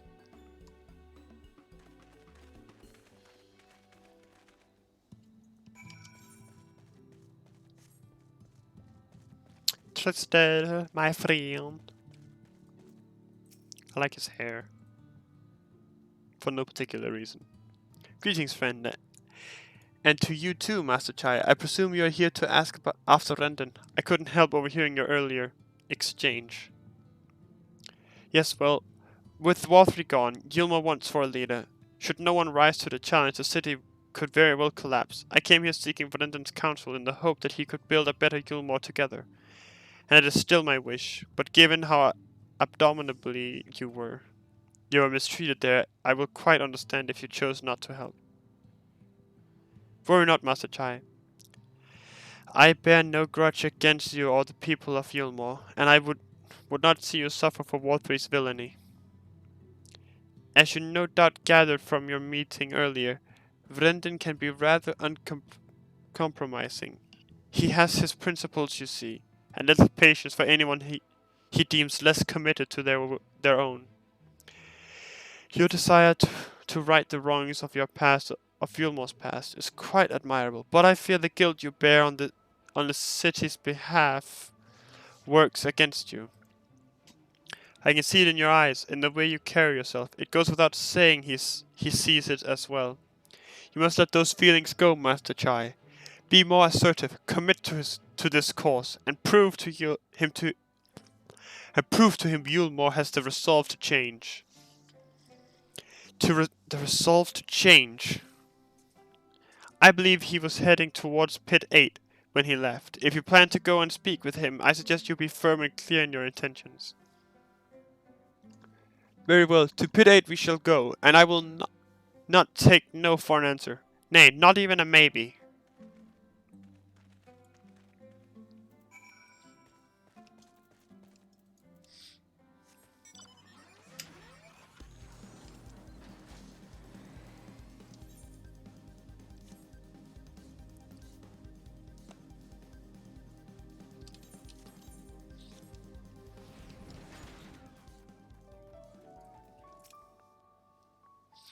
Brendan, bye-bye.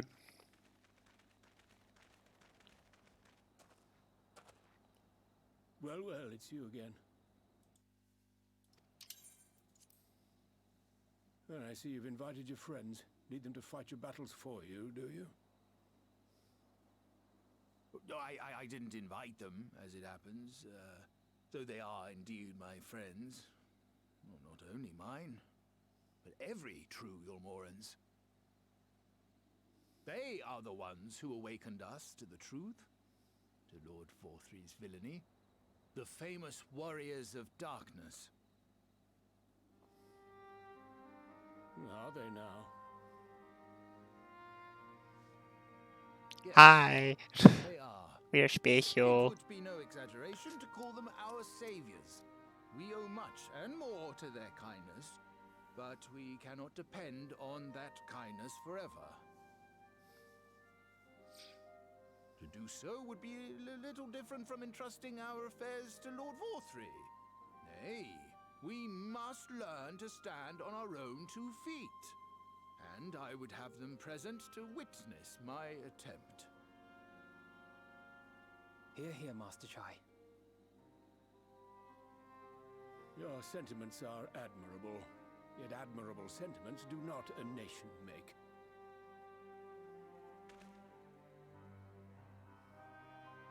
In my capacity as advisor, I once strove to build a better Yulmore. Gave honest counsel to my superiors, drafted laws for the benefit of one and all. But in time, my values fell out of favor. There was no need for them in this paradise War3 was creating. And so I left my homeland behind. But you, Chai News, you were content to wallow in indolence under War3's auspices. And so I cannot help but ask myself what manner of nation you intend to build. Go on.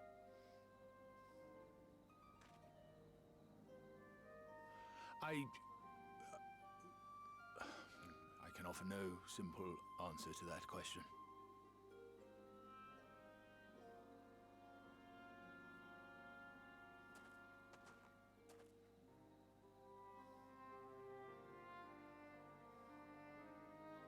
But this much I will say. It is my hope that Yulmore can become a nation which her citizens might freely choose to build together.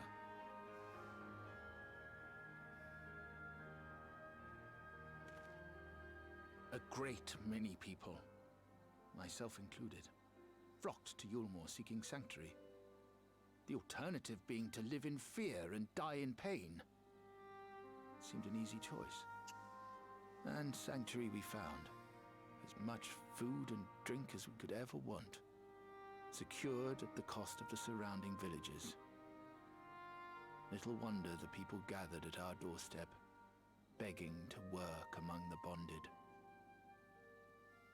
The free were blind to it all, of course, content to, as you say, wallow in indolence, in ignorance.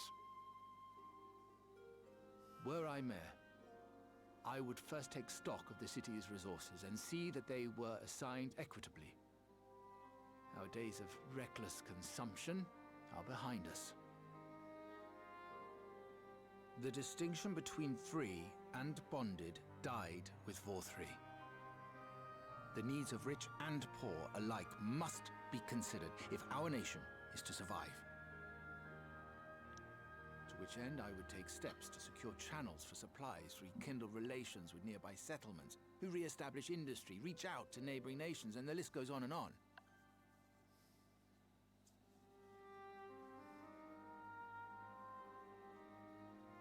But I am no ruler, nor even a politician. I am an entrepreneur. My expertise lie in planning and profit. I haven't the knowledge or experience to run a nation. Please, Rendon, will you not help me? Together, we could solve the city's problems. Build a Yulmore for the people.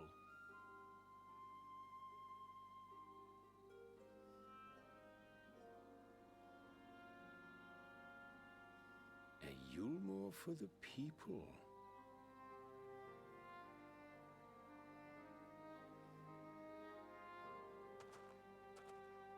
I rather like the sound of that.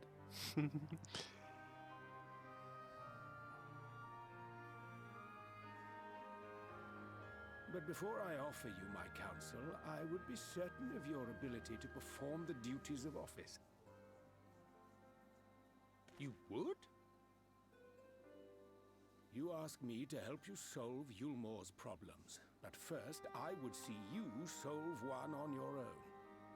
Accomplish that, and you will prove both to me and the people that you are a man worth following. I believe he can do it. The cocky smirk. Rose smirk. Rose smirk.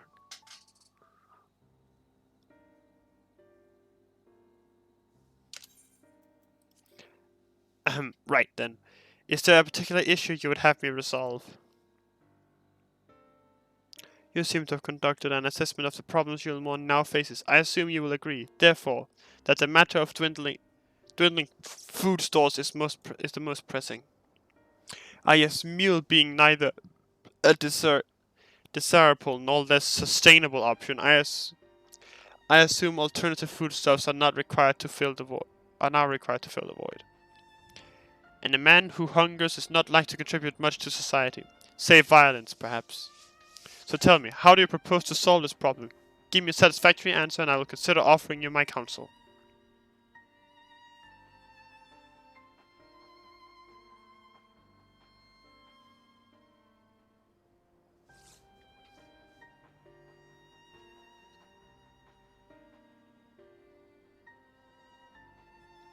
A combination of measures would seem to be in order. One to address the immediate issue of supply and another that of production. Go on. For the present, Yulmore's coffers can be used to purchase food from our neighbors. This would afford us time to address the underlying problem that affects us all, the long-standing neglect of agriculture. The villages that once served as source of trade for foodstuff must be repopulated, and that their means of production restored. This assumes, of course, that we can rekindle relations with our neighbors, guarantee security and stability in the region, and most importantly, find people willing to leave the city to take up the rebuilding effort. My. Think of that all by yourself, did you? Well, yes, it began at a rather abstract plan I drafted some time ago, after speaking with the people of Yulmore and the nearby settlements. You've impressed me, Chai Nuts. I have? Well, that is a relief. Oh, you haven't secured my support just yet. Only my attention. Grand plans will not be enough to persuade the masses. If you would ask them to rebuild, you must provide them the means to do so. A fair point, Rendon, and one to which I have given much thought. I propose the use of talus to aid in the establishment and maintenance of these settlements. The employment should drastically improve efficiency and ultimately increase production. Talus, but Daedalus stoneworks closed their doors years ago. Without a ready supply of the necessary equipment, the people would starve before your plans could be put into effect. Well, as the heir to Daedalus Stoneworks, it's just so happened that Telos are my field of expertise. And with a little help, I'm quite certain we can acquire what we need in no time at all.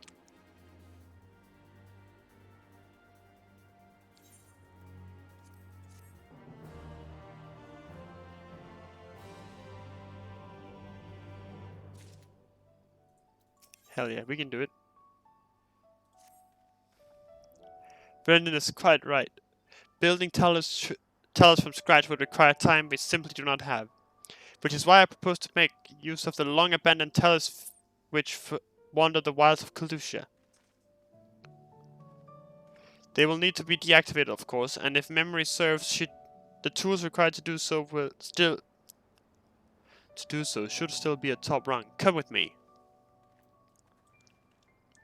To top rung. Not that button.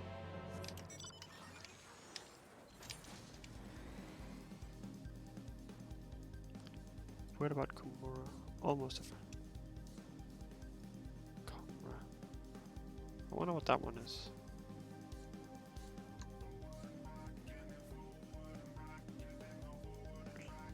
Alright, that one. No, wait, that is.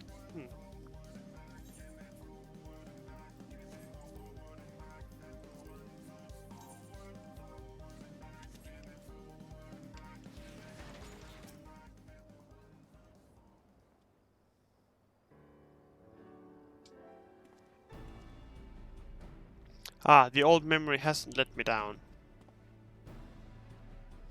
This chest contains canisters filled with a dashly potent insulating powder capable of halting the flow of aether in the talus. We only get within throwing distance of one and let fly, thus disabling them without damaging them. Ingenious. An old trick of the trade, nothing more. Once disabled, it should be simple enough. It should be a simple enough matter to get them to march to Yulmore. More extensive repairs can wait. Ordinarily, this is where I would ask you to run along and do the deed, but as I've said before, it's high time we learn to stand on our own 2 feet. Thankfully, throwing canisters is something even I should be able to manage. Come off it, Master Chai. Even if the talus ain't a threat, there's 101 other things out there waiting to make a meal of you. That's as may be, Kaishir.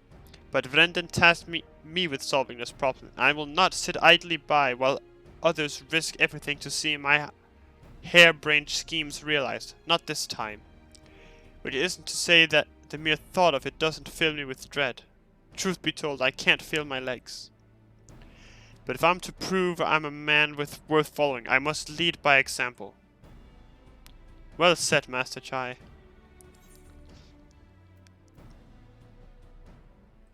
Hear, hear.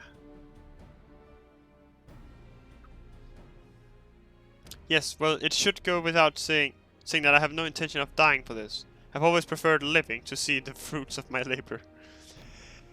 And to make sure I do, I will require your help. It is as Kai Shir says, these lands are dangerous. If one is not careful, I would ask you to use my spyglass to look out for any beast that could get in the way of my work. I will also need you to alert me when it's safe to subdue the talus. Understood? Oh god. Oh god, oh no, oh god, oh no. Good, then let's be off. To the quick way. Though through the north gate and see if we can't find a suitable vantage point for you.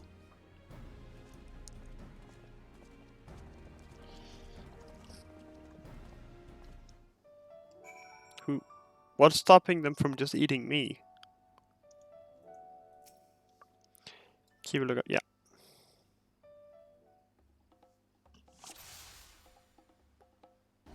Oh, I must be careful.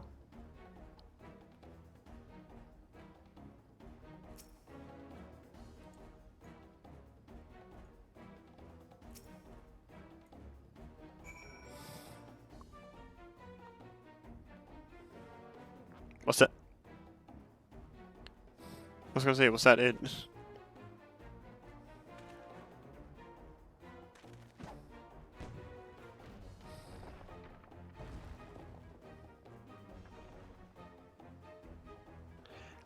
I did it! I did it! Let's move on to another talus, shall we?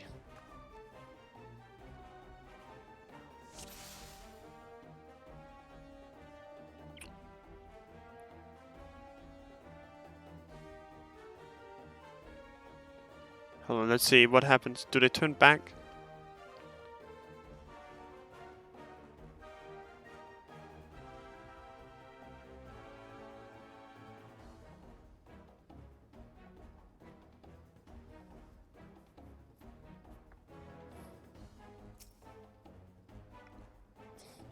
Oh wait, shit. Did I just send him to his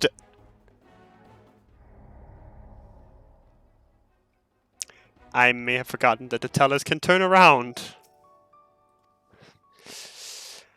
Must admit, not my proudest moment. Oh wait, shit!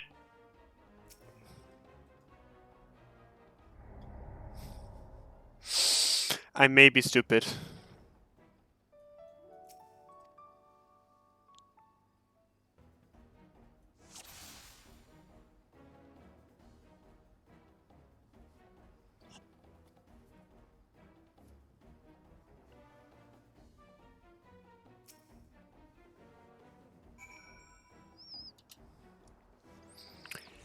I must admit, not my proudest moment. Oh, okay, I do have to see it again.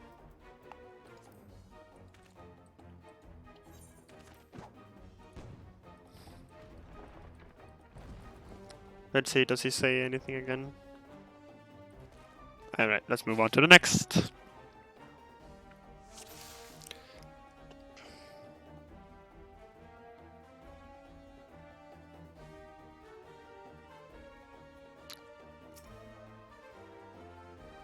Speedrun, 80%.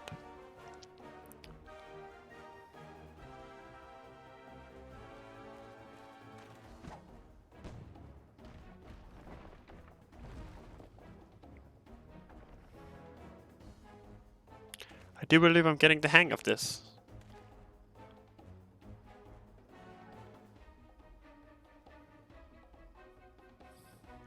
You may leave the next one to me, Senton.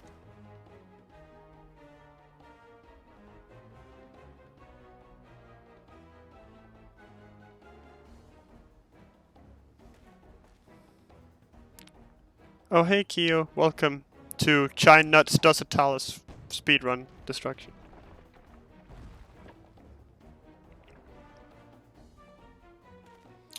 Aha! That should do it now.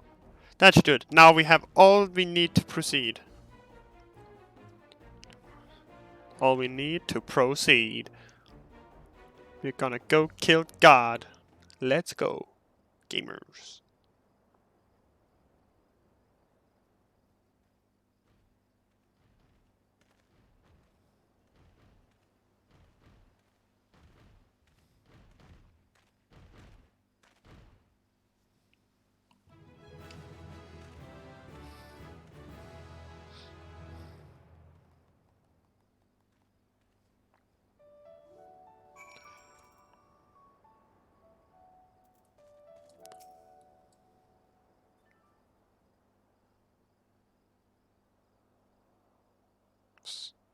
I can scarcely believe it. It was a reckless, foolish plan, but somehow it worked.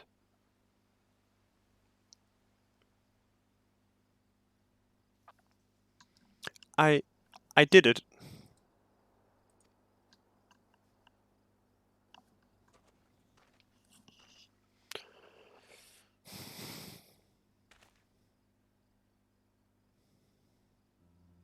Master Chaya, I believe I owe you an apology. Your plan to re-establish Yulmore's food stores showed forethought and sound judgment. What's more, it is plain your time at Daedalus Stoneworks has equipped you to lead, as evidenced by the extraordinary company you keep. You, sir, are more than qualified to be the next mayor of Yulmore. I thank you for your vote of confidence, but the fact remains I am wholly ignorant of the world of politics, which is why I would ask you to join me and grant Yulmore the benefit of your counsel. I would be honored. When the people behold these towers, I have no doubt they will lend you their support. It would seem Yulmore's leadership is at last in capable hands. Would you not agree? I mean, anything was better than Warfree. We should probably be getting back soon, Master Chai. After you've tinkered with the talos and all that, Lady Chai's worried sick.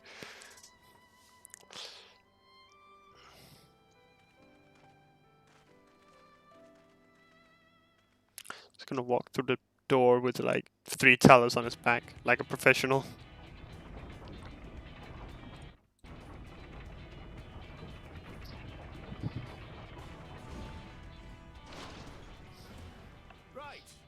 Right then. Form a line and make for Yulmore.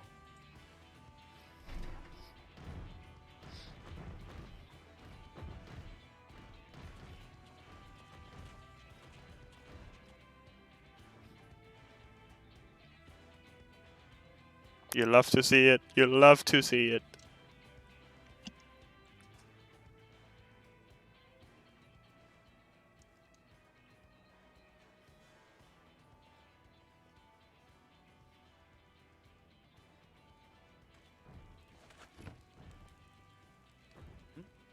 What's that noise?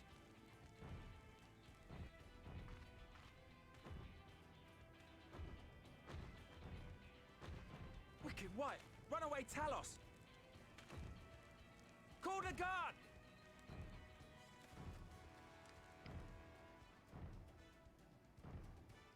Oh no, this is no. This is bad. Bad.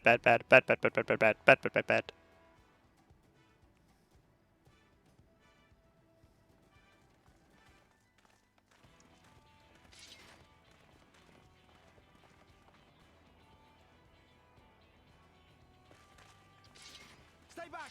All of you! No destroy, no kill.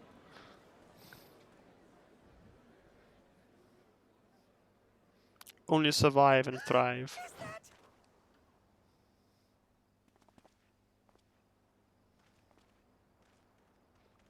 Darling, you're back.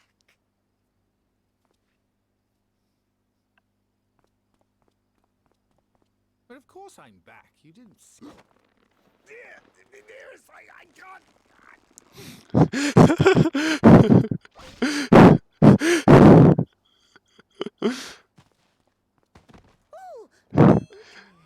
Manderville moment.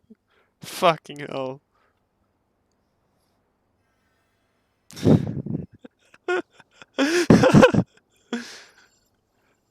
He just started reviving him? Oh, thank you. I'm sorry, my darling. It's just the sight of you filled me with such joy, I couldn't help myself. Oh, no, it's all right, dear. I should have just come out and said what it was I was intending, instead of entrusting the task to a hastily scribbled letter. Does that mean you'll do it? Well, I'm here, aren't I? I mean, not that my absence signified any unwillingness, you understand? Oh, no, naught could be further from the truth. I only left to enlist the aid of the former mayor's senior advisor. And now that I have it, I believe I am ready to take office. Yay! Oh, how wonderful!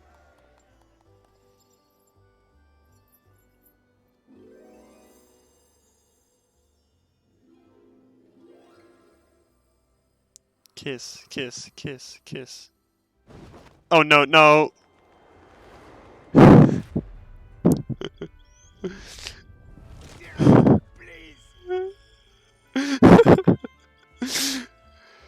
Oh god, I love it. You love it.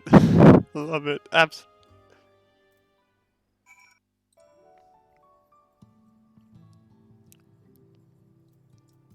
I think he's... That was quite a reception, Quite a reception. One Master Child will struggle to forget. More seriously, the arrival of the Talons have seized the public's attention. Once word has spread around Yulmore, it will be that much simpler to gather one. We need fat kitties. Yes, we need fat kitty sliders for everyone.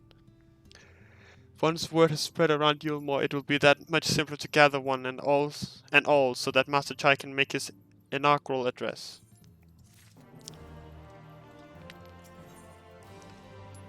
Pain and pleasure.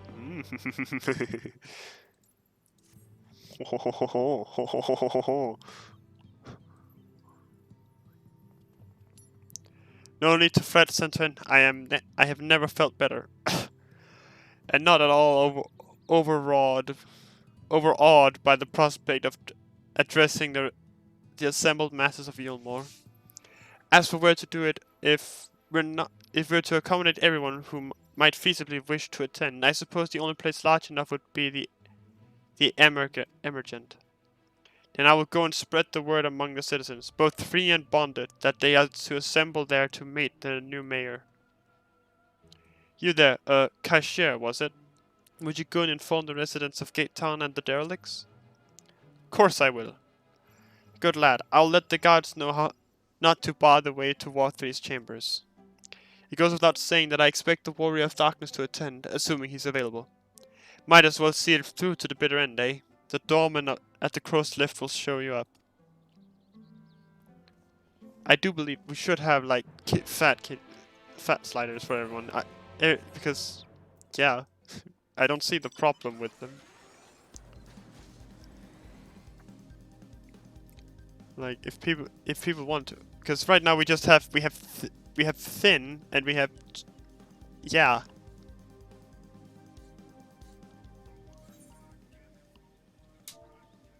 What's wrong with my inventory? I don't see the problem. Everything is exactly where it needs to be.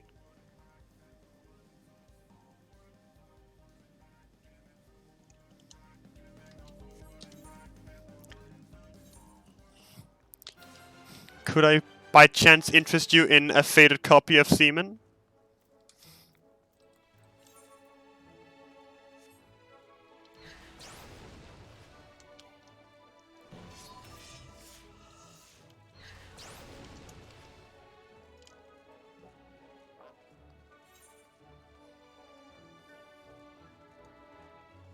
Bull might want that. Oh no, he already knows I have it. He didn't. He declined. So sad. So sad.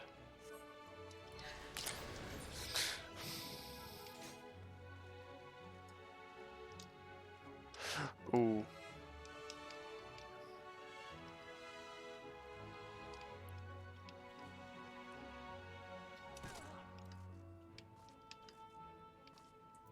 I can get that. Hold on.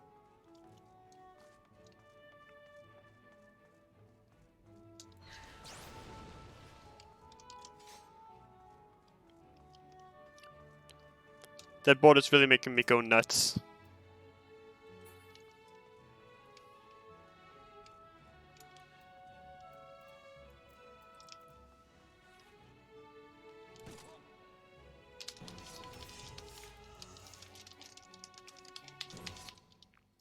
Oh shit. Oh shit. Oh shit. Oh shit. Oh shit. Might have accidentally just almost tapped out of the game.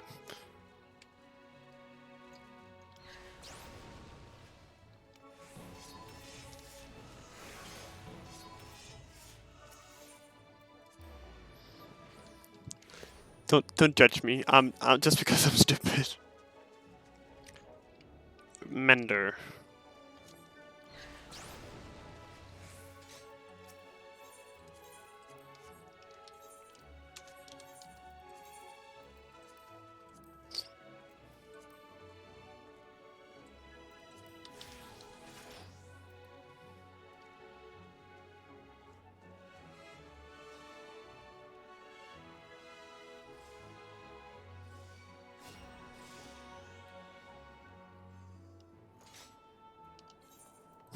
Alright then.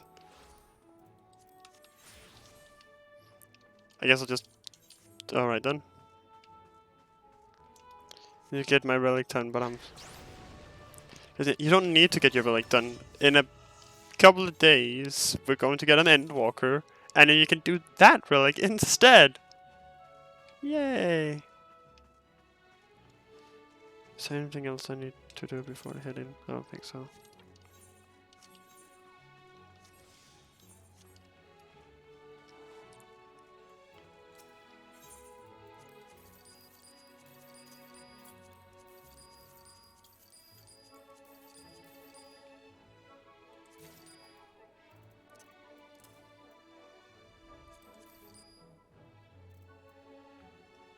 I don't know what do I get those, I'm just gonna keep those.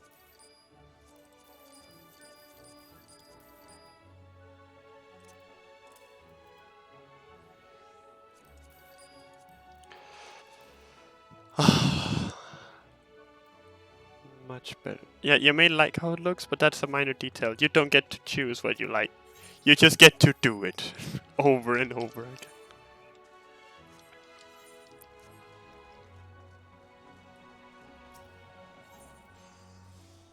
This retainer.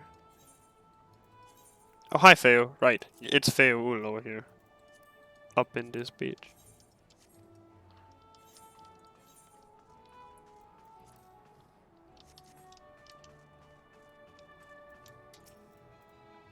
Ah, yes, Master Child told us to expect you. The emigrant is already filling up. But for you, our guest of honor, we have reserved a place at the front. Right this way, sir.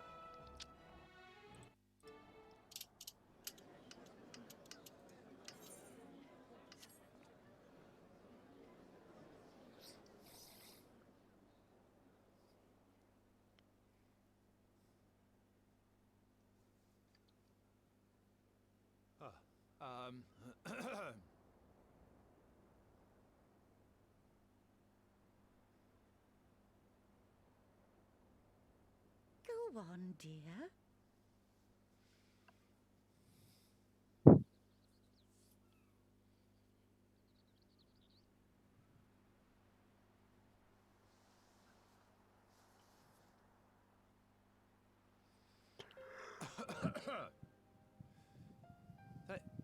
Thank you all for gathering here today. But before going any further, could I ask the free citizens of Yulmore to look around?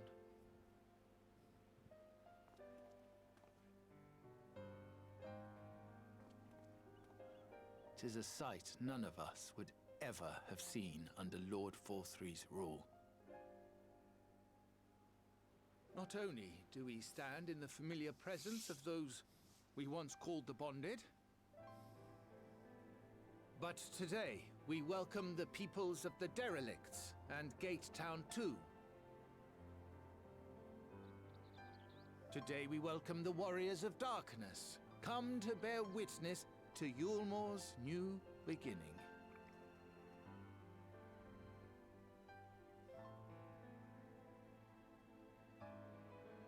As you know, an election was recently held, at the end of which I had the honor of being chosen to succeed Lord Forthree. You place great faith in me, and I promise to do my utmost to live up to your expectations, and I will seek always to carry out the duties of this office with integrity and fairness.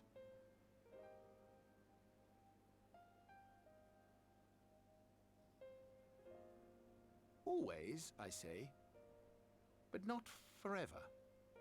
Let it be known that I do not intend to hold this post indefinitely.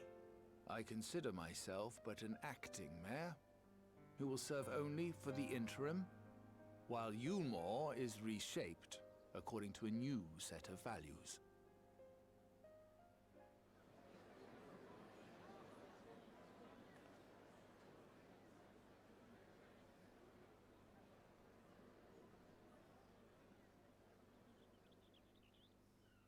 No longer can we think of ourselves as divided, as the free and the bonded, citizens and non-citizens. The systems put in place by Lord Forthree must be undone. But even as we tear down the old, We must give thought to the new, to what manner of nation Yulmore should become.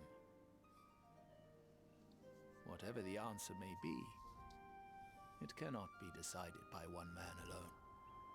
And so I propose that an open forum be held, that we might all discuss how best to strive towards a better future. However, there can be no talk of the morrow unless we first address the issues of today.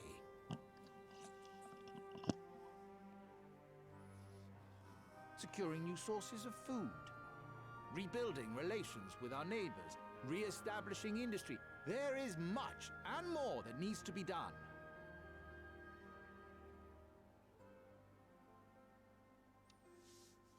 Too much for a mere man of No, business. no.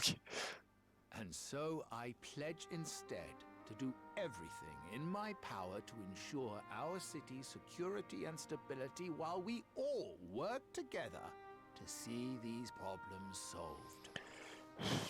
250% tax rate. What is The this, road America? before us will not be easy, and I know full well how daunting the prospect of honest labor may seem to some of you. But we must accept the reality of our circumstances. We must move forward.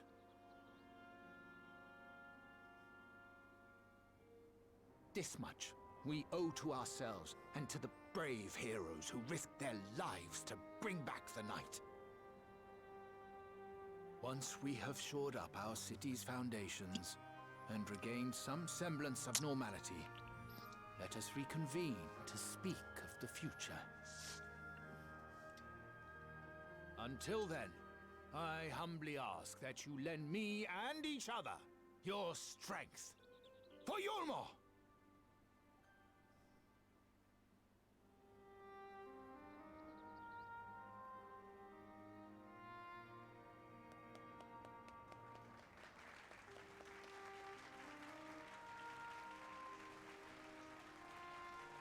Love it, you can see where the animations reset on them.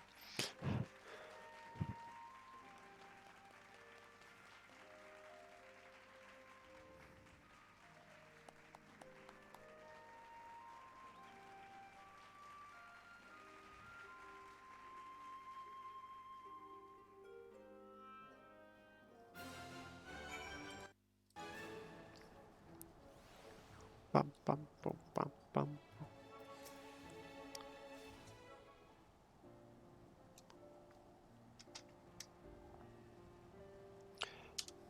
That was a fine speech, Master Chai. I believe your words stirred every soul in attendance. Stirred them to action, I hope. If I have learned anything from all of this, it is that change begins with the individual. 'Tis but a matter of finding the strength to make the first step. As soon as my fellow Yulmorans it shall be my honor and privilege to help them walk this road we have chosen. But we must not forget the individuals who made all of these changes possible.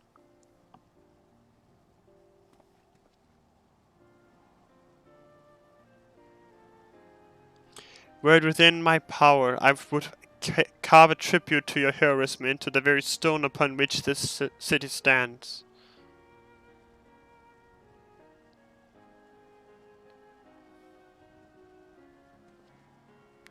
I hate to change the subject, darling, but now that you have officially taken office, have you given any thought to your mayoral seat? Mayoral seat.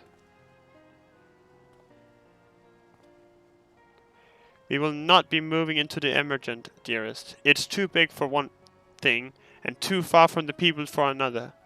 We will retain our current residence, and I will govern here in the parlor. Oh, I was hoping you'd say that. I much prefer the view from the parlor. Begging your pardon, Master Chai, but have you got time for a word? Cashier? Oh, not cashier. Yes, of course. Hutton bed? Aye, that's me. I like your speech, but there's folk outside. Puzzled. You got a good point, my man. Hi, that's me. I like your speech, but there's folk outside these walls as don't even have enough food to last till tomorrow, and more who are counting their crumbs. If you've a plan to change that, I want to help set things in motion. Then we've much to discuss. No sooner do I take office than my work begins in earnest. Well, I suppose I brought it upon myself. Thank you again for your help, Sentrin. I hope to see you again before long.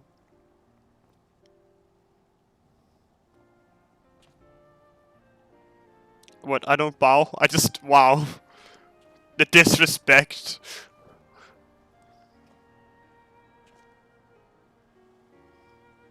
What a day. I don't know what it means exactly, but I do know I've got plenty to think about.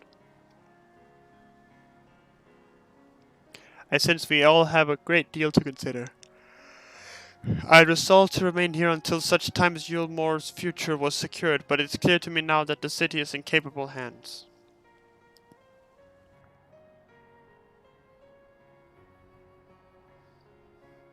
I have every confidence they will find their way, and I believe it is time we went on ours.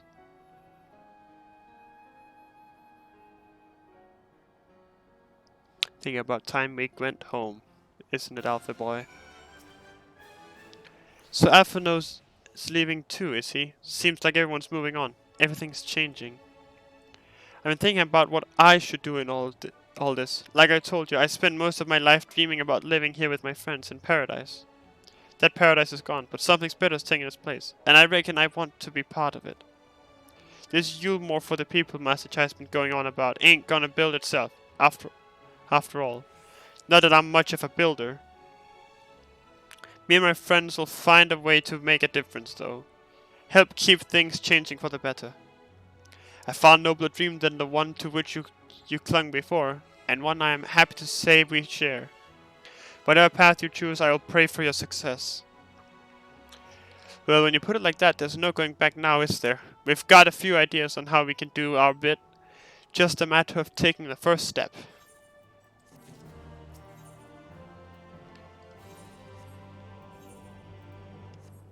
Fuck, there it is. Oh my god, really? Pain and pleasure. Truly, to see Kaishia thus inspired by our actions is inspiring in itself. Yet, however much I wish to stay and see what comes of his efforts here in Yulmore, we have yet matters of our own to attend to come. We should return to the Crystal Tower. Mayhap Begluke's studies have borne fruit in our absence.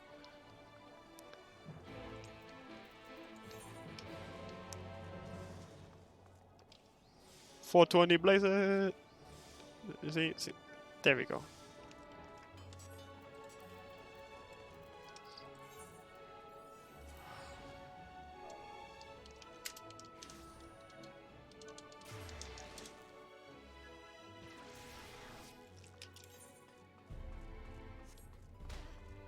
Oh, hi!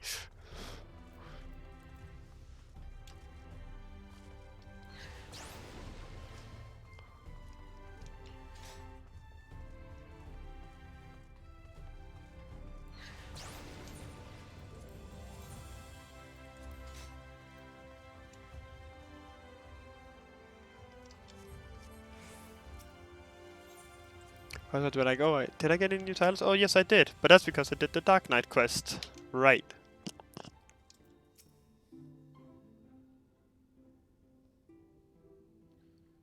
Welcome back. We are given to understand that a new mayor has taken office in Yulmore.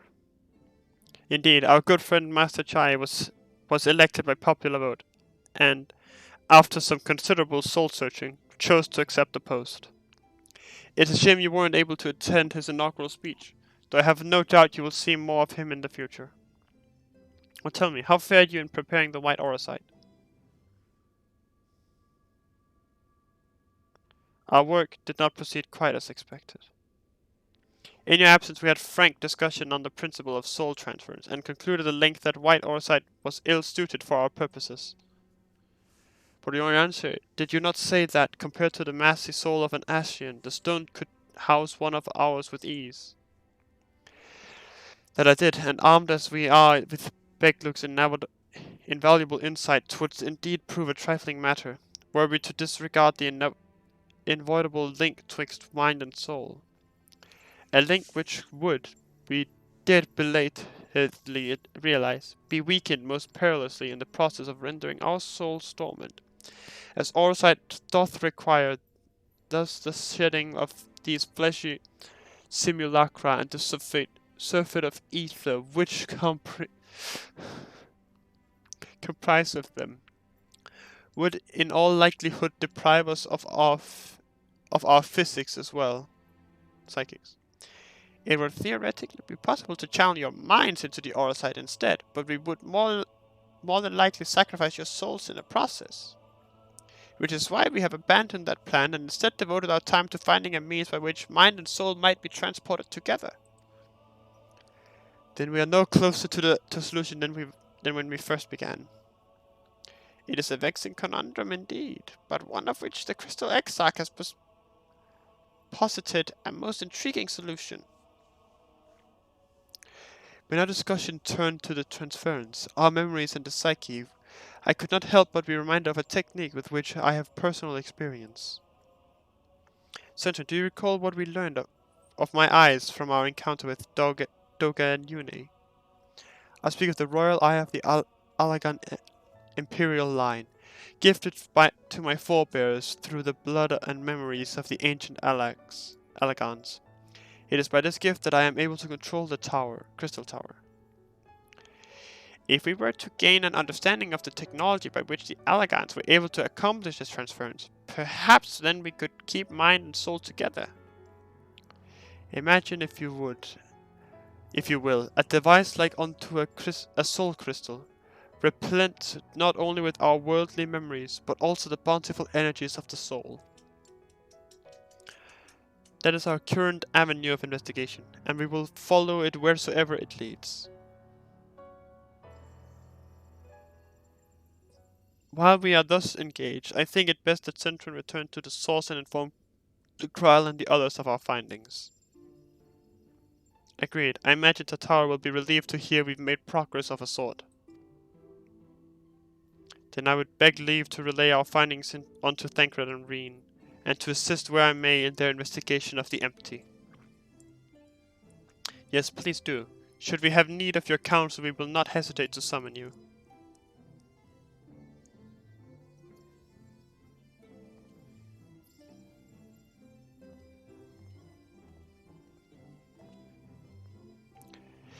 Give our regards to Tataru, won't you?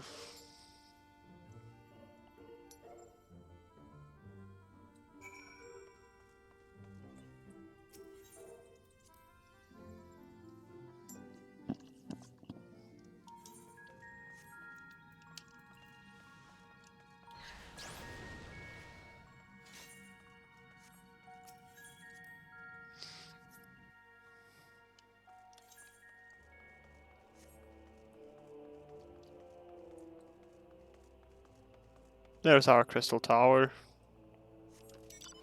Looks a little different, doesn't it? Like, a little.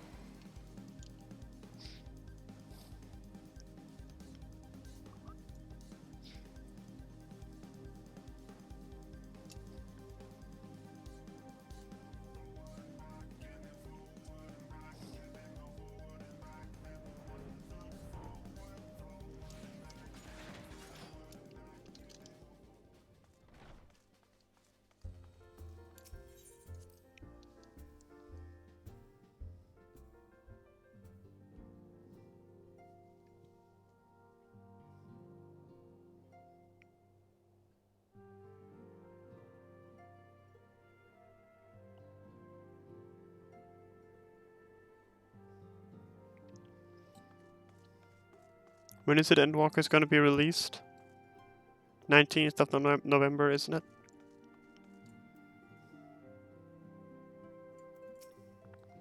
Centon, you're back! How did everything go in the first? Wait, don't tell me. Cry will be here shortly, and she'll want to hear too.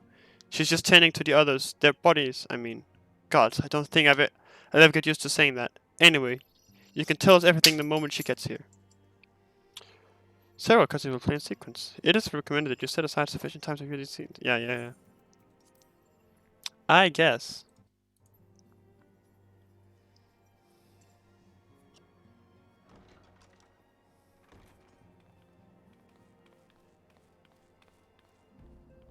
Sorry to keep you waiting.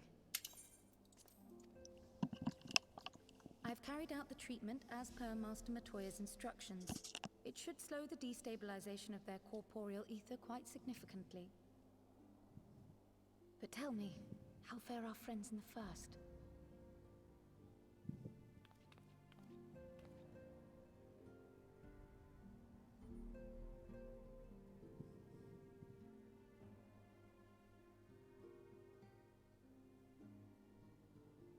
So this Becklug's the first to lead an authority on soulcraft, are they? Sounds promising. And Urianger's proffered solution of white auracite is rather ingenious now that I think of it. Well, while they press on with their preparations, you may rest assured we will continue to do our part here.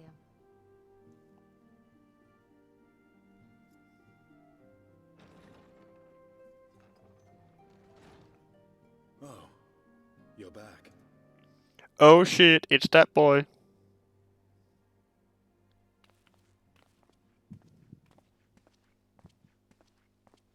What are you wearing?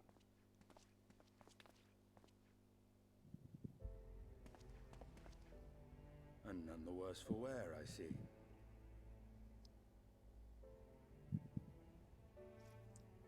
Estinian! Oh, thank the gods! We've been worried sick. Did you lose your link pearl or something? The situation in Garlemald has become more complicated. I was making my escape from the capital when I ran into one of yours, Riol. He thought it best we come straight here. More complicated how?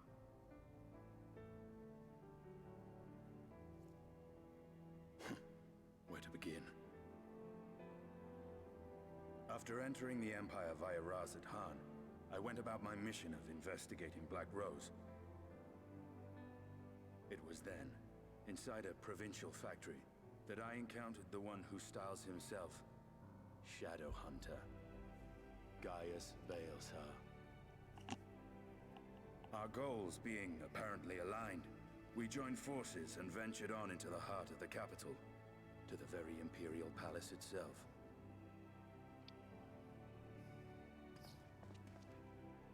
There, we found a man whom all assumed dead.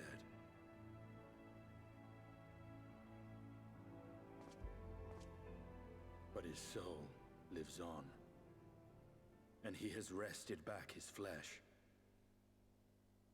Xenos ye Galvus.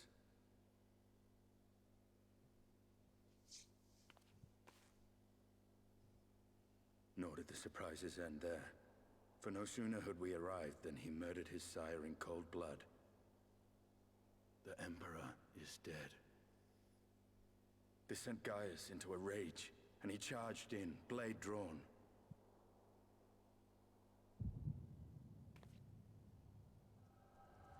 What's wrong?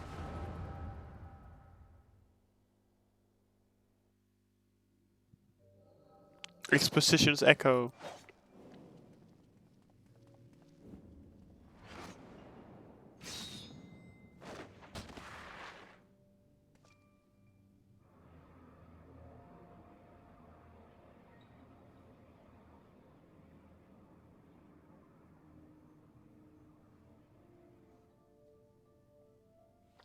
I've seen him in action, his body at least. You will not beat him alone.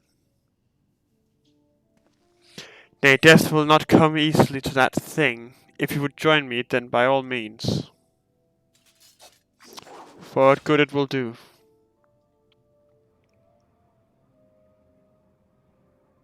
The Black Wolf and the Azure Dragoon. I suppose this might suffice.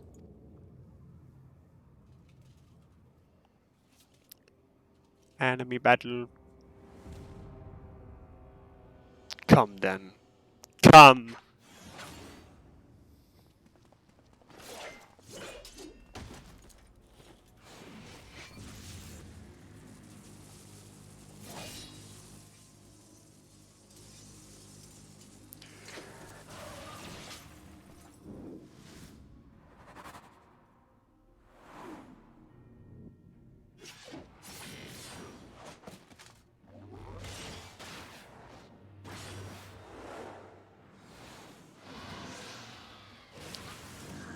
Okay, so you just fucking LB'd.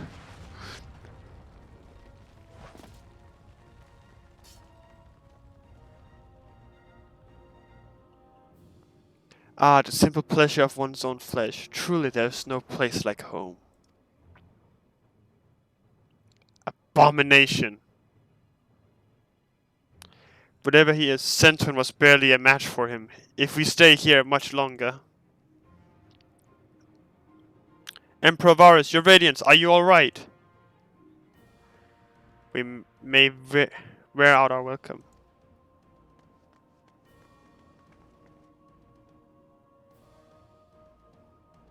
Your radiance, no! Must even the most middling of sport be spoiled? The world conspires to bore me. But I have no cause to remain. I leave these vermin to you. Xenos!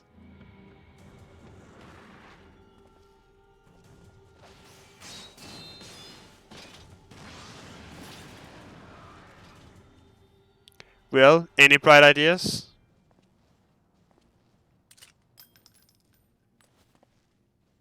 Just one.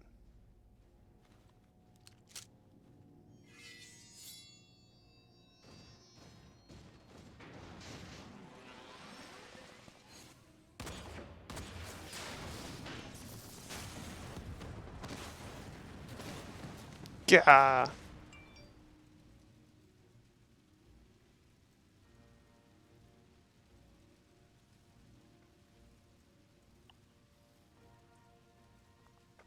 Just TP, bruh. Just use return, forehead.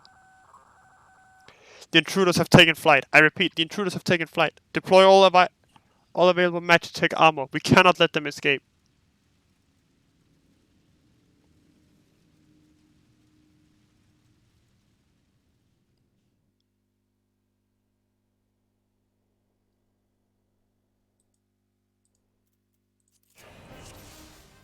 November 33rd, 23rd. Thank you. Thank you. Appreciate it.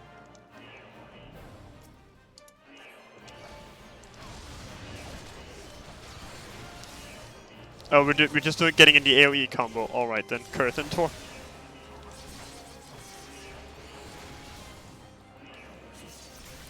Estinian Wormblood. Eat lead. Well, in that case, I have plenty of time to do post-story Shadowbringers.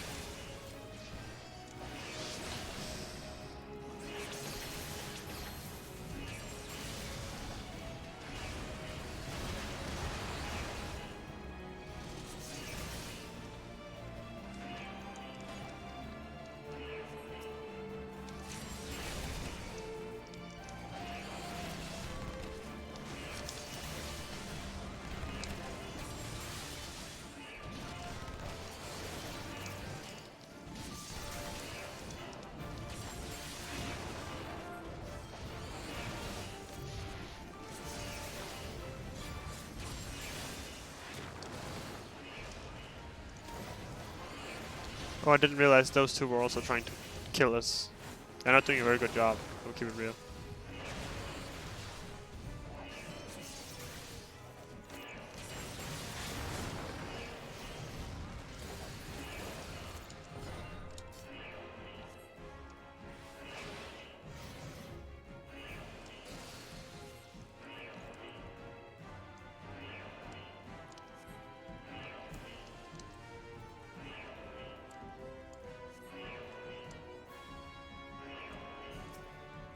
Look at him go.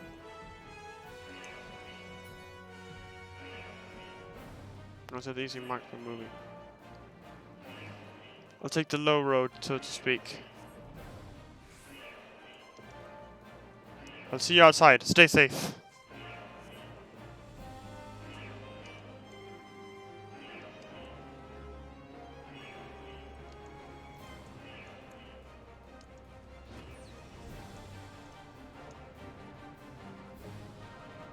This is like that fort. This is like Praetorium.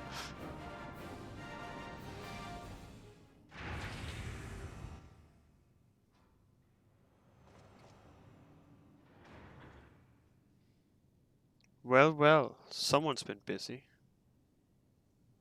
Oh. So that's why it's like Praetorium.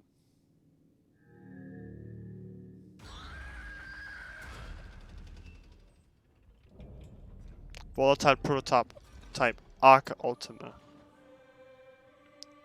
What the fuck? And you wouldn't bomb my way, would you? So be it.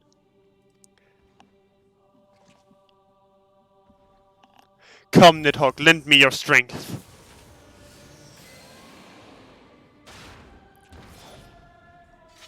Post Praetorium traumatic stress disorder.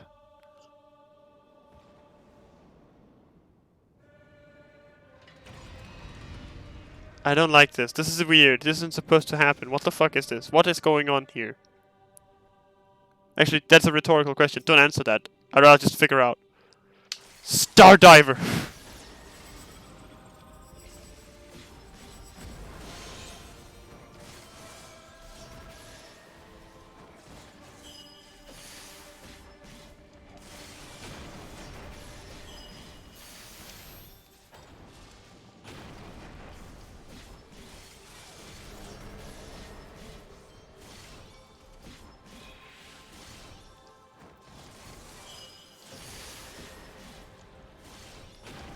This feels weird.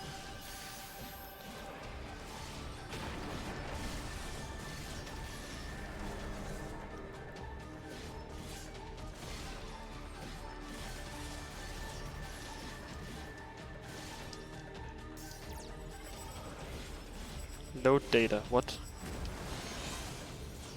Heart of Sabi.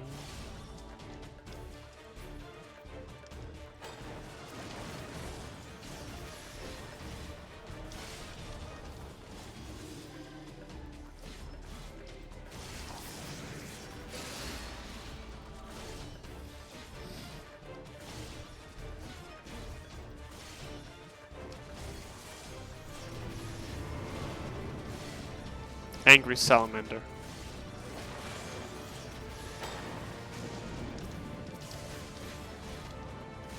Praetorianus, wow, okay.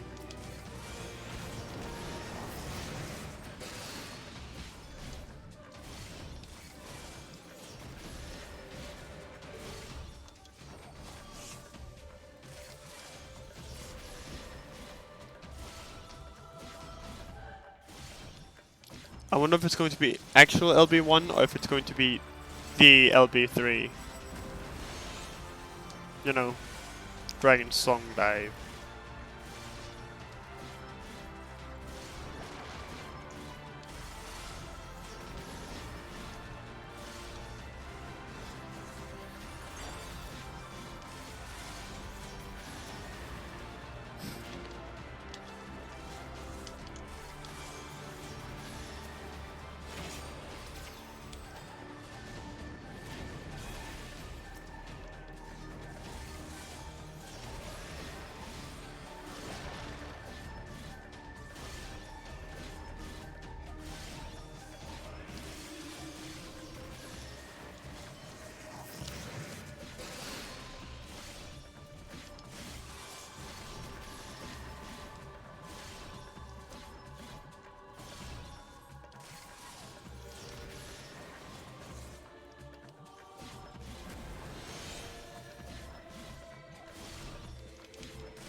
I haven't really understood how did they die?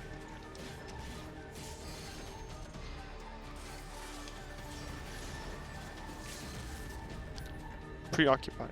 Nidhogg, show them your fury. Taste my loss.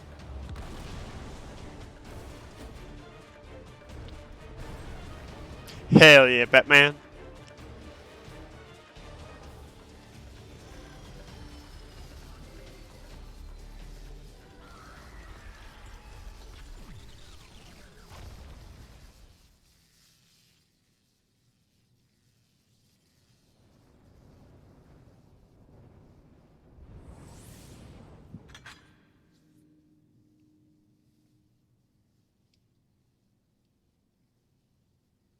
Galleons and their machina. Now, where are you guys? Machina, I don't know. What the fuck?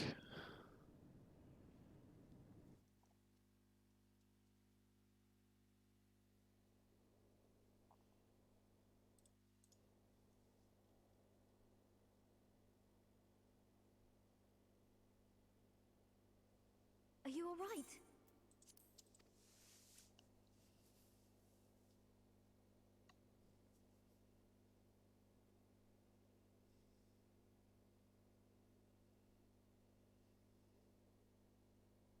Peer into my past, did you?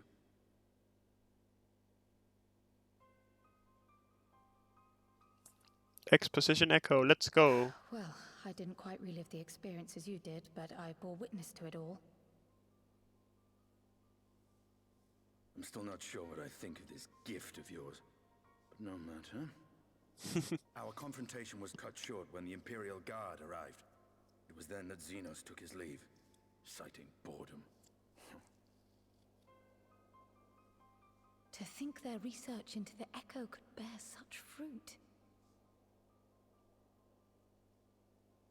Escaping death, jumping from one body to the next, and returning to his own after all this time. He is an Ascian in all but name.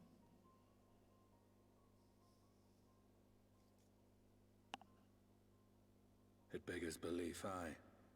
But no more than a hero traversing the rift between worlds. Shots fired. My concerns are far more prosaic. With the Emperor dead and the Crown Prince missing, the Empire is in disarray. Until order is restored, assuming it even possible, we needn't fear an Imperial reprisal. And for reasons of his own, Xenos took it upon himself to rid the world of Black Rose. Riol has already gone to apprise the Alliance leaders of these developments. We may leave the matter in their hands for now.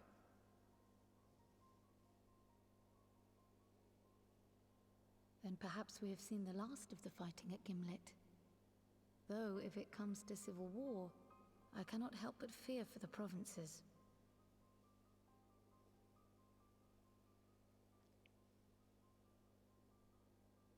Ah, I'd nearly forgotten to ask. What became of Gaius? Did he not escape with you? That he did, but we parted ways shortly after leaving Garlemald. He claimed another threat had arisen which demanded his attention. He didn't elaborate, but the absence of some device or other in the capital gave him reason to believe they're planning something. Lest you worry, I believe he has well and truly shed the Black Wolf's pelt.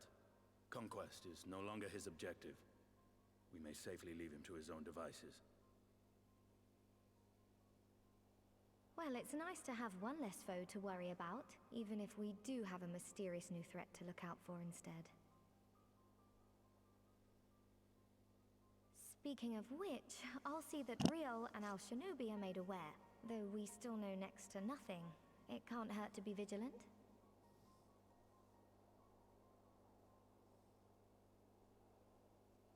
Well then, with Black Rose nipped in the bud, I believe I've fulfilled my part of the bargain.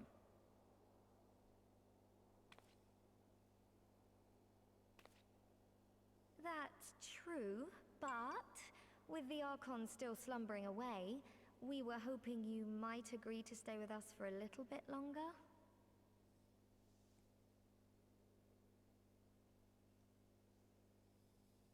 Sorry, but I'm not inclined to extend my contract. Gaius isn't the only one with business to attend to.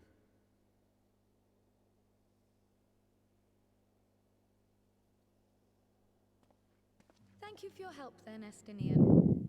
I see why Alphino admires you so.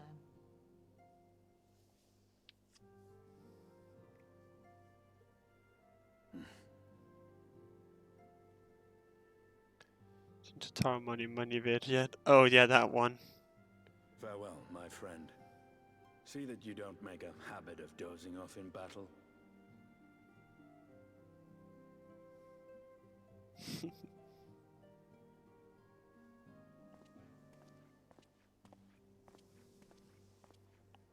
Yes, I have.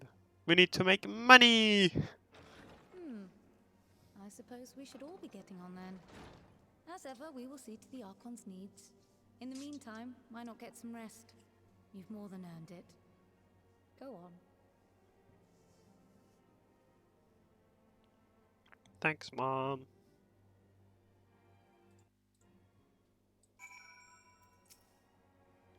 You must be shattered after all that hopping back and forth between worlds. Why not stay here and rest for a while? I'm sure Beglu can manage without you. They've got enough science to help them, if you ask me.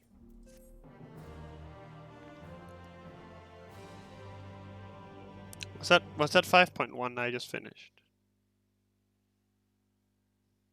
Meanwhile, in Garlemald. Ah, great.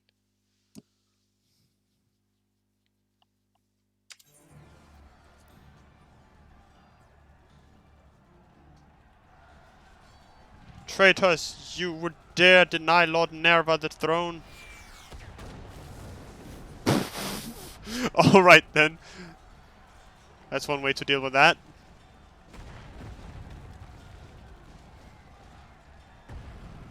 Onward, before this day is done, victory shall be ours.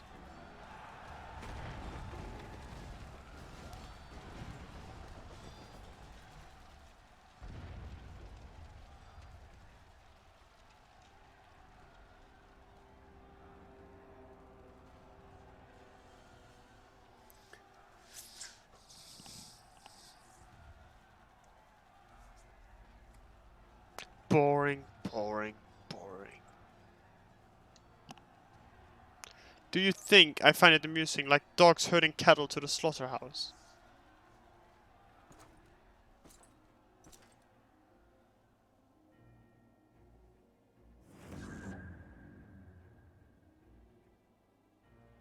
That Hugh, your soul is.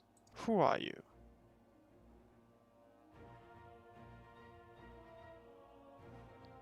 Before your majesty, I am but another dog, lost in want for a new master. A hunting dog if you should wish it so. For I know full well the prey you would seek next. Zodiac.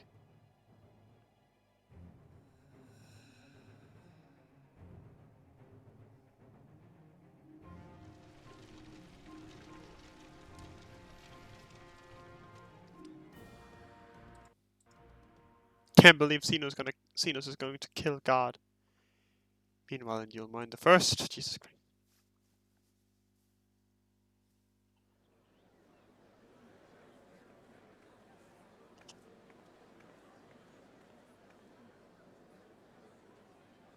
Did you hear? The mayor's reopening Daedalus Stoneworks and they're looking for laborers.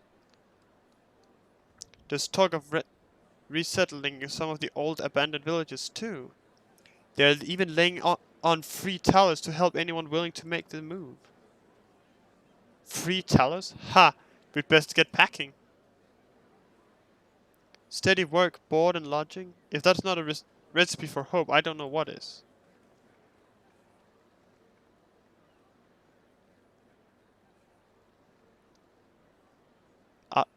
Wait, he's not glowing.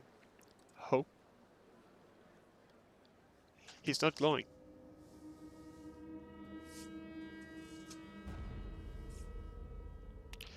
Yes. So long as I yet live, I would see that feeble flame rekindled.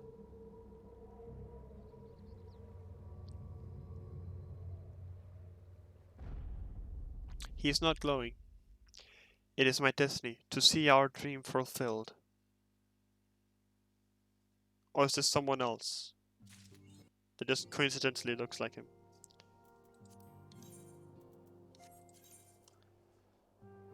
Of virtuous deeds. No more Shadowbringer.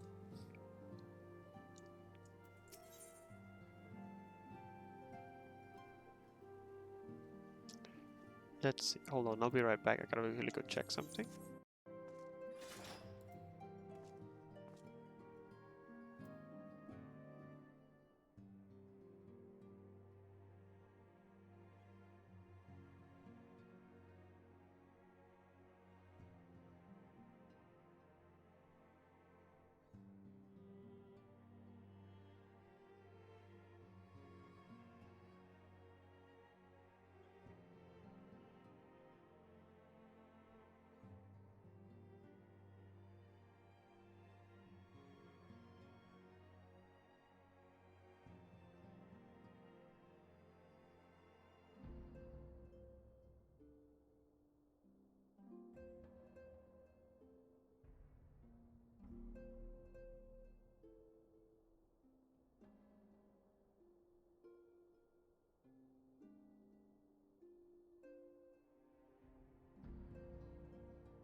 Alright. So... Let me just accept the next quest. Let's see what happens. Fuck it. YOLO. YOLO!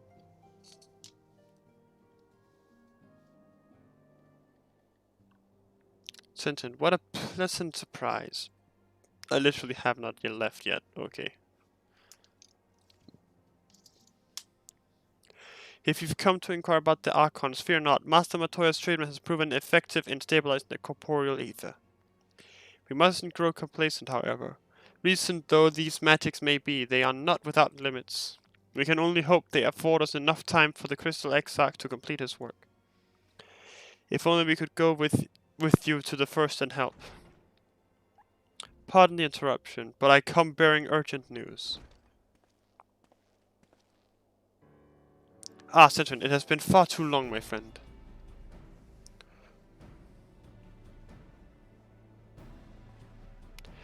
Forgive me, I don't believe we have been formally introduced. Maxima, former Gallian ambassador. I remain here in Orsia under the auspices of Commander Aldin, offering what counsel I can in the hopes of resolving the present conflict with the Empire. Ah yes, I have heard stories of a defector from Garlemald. But never mind that. You said you have urgent news. Indeed, as you may have heard, the Imperial capital is in turmoil, and a sizable portion of the Gallian forces have been recalled from the Gimel Dark. With their numbers so greatly diminished, the main host of the Alliance has withdrawn, leaving the Alamegan resistance to keep watch over the border. And it is where we have welcomed a most unexpected visitor who claims that this de-escalation may belly growing dangers and unforeseen threats.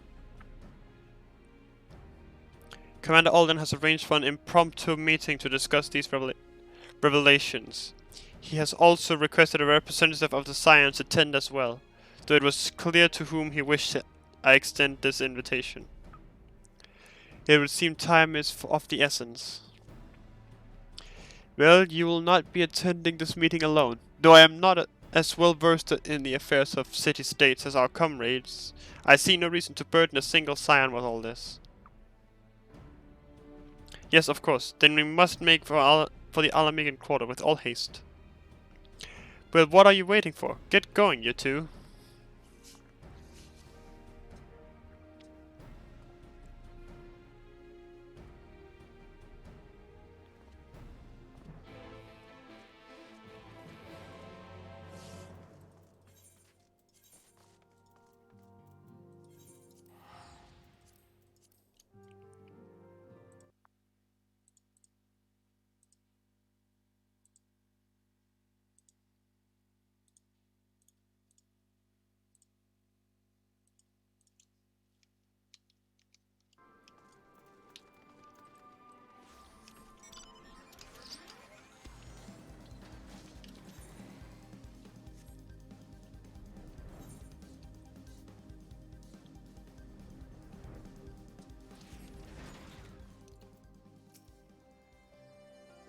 Commander Aldin awaits us in the royal palace, if you would follow me.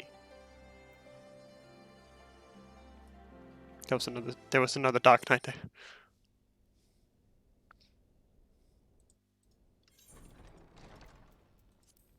Ah, it's Gaius.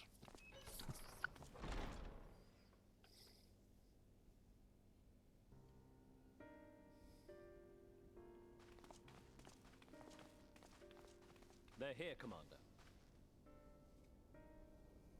And I, for one, am grateful that they are. Told you've been busy since our paths last crossed at the Gimlet Dark.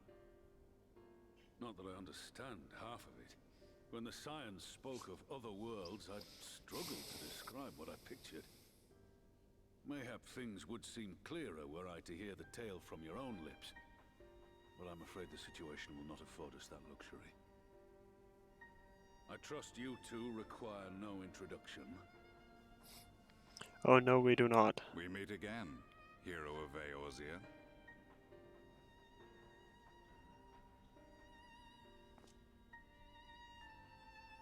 Must we repeat this ridiculous display? I pose no threat to you, though what I come to warn you of very well might. Had he meant to do us harm, I hazard he would have kept to the shadows, and brought more than 2 companions. We need not pretend to be the best of friends, but I hope we can put aside our differences for the present. Fine.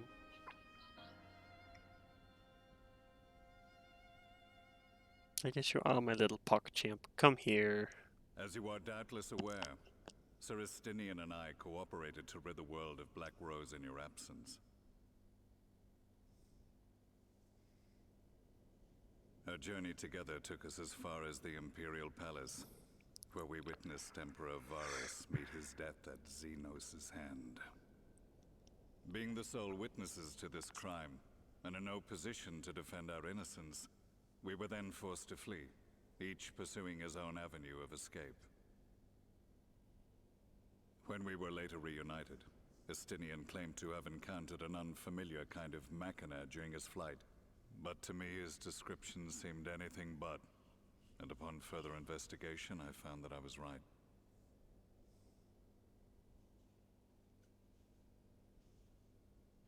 The Empire is developing a new Ultima weapon. What, that Allagan monstrosity, created to vanquish primals, with which you yourself once thought to conquer Eorzea? The same. In my foolishness, I sought to harness its power, and became the Ascian's pawn in so doing. But you know as well as I how that tale ended. The weapon itself, excavated from beneath this very city, was destroyed ere we could fully unravel its secrets, and that should have been the end of it.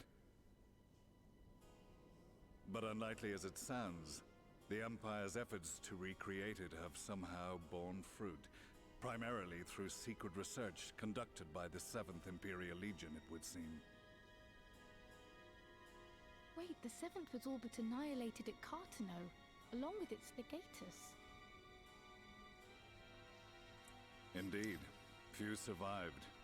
The 7th, as it is now, has little in common with the Legion led by Vandanis, and its leadership has changed hands several times since. Precisely how this project has continued despite such turmoil, and under whose auspices, remains a mystery. Oh, how wonderful. What we do know, however, is that a number of prototypes have been produced, and that one of them is on its way to Eorzea.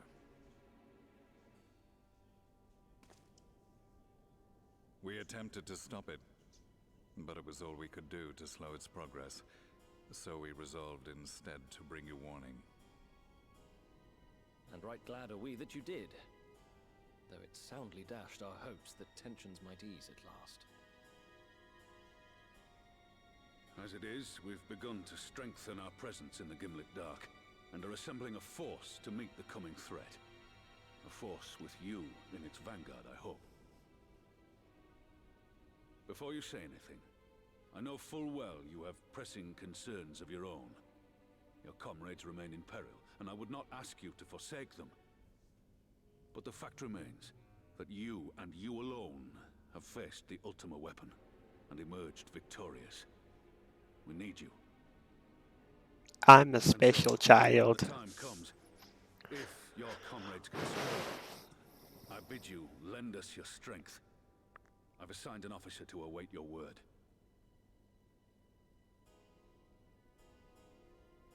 The Ascian's downfall was to be the work of my remaining days, but it was my hand that kindled these flames, and I cannot allow them to spread any further. I will do what I must to see this mistake consigned to history once and for all, even if it means begging your aid. The fates will enjoy the irony, even as I endure the ignominy. Yeah, I'm special. I'm a special boy. I too shall make for the border and offer my skills, meager though they seem in such company. Mayhap we shall meet there anon.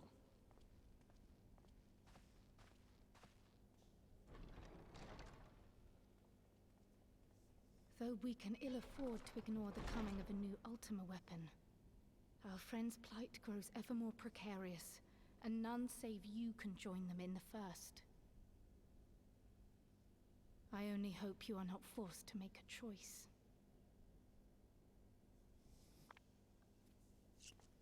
Now, I get the feeling I'm gonna get forced to make a choice. I just got this feeling.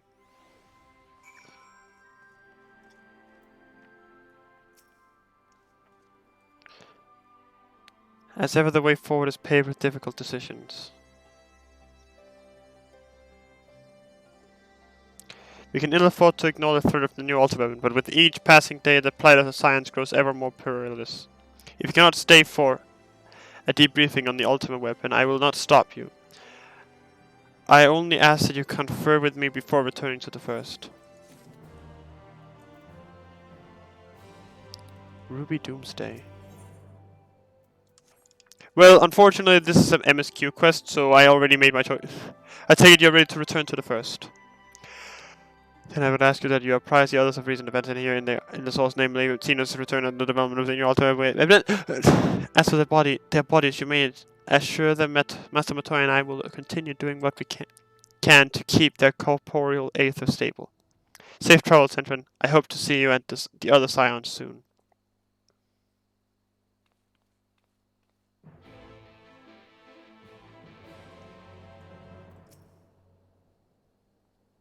Later.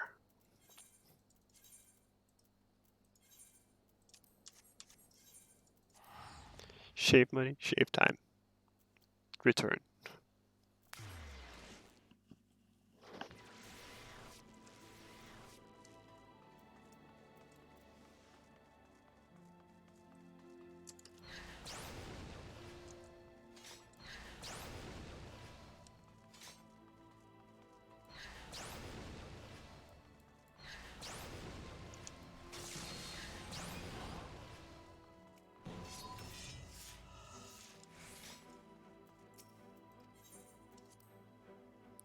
To the ocular.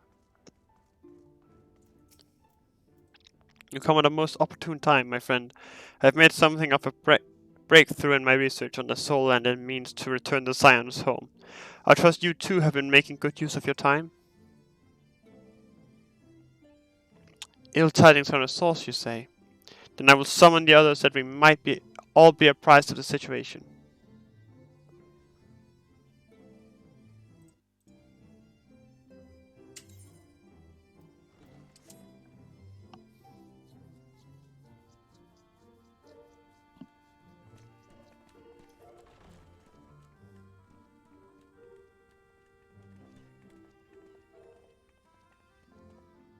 Now that we are all here, what news from the source?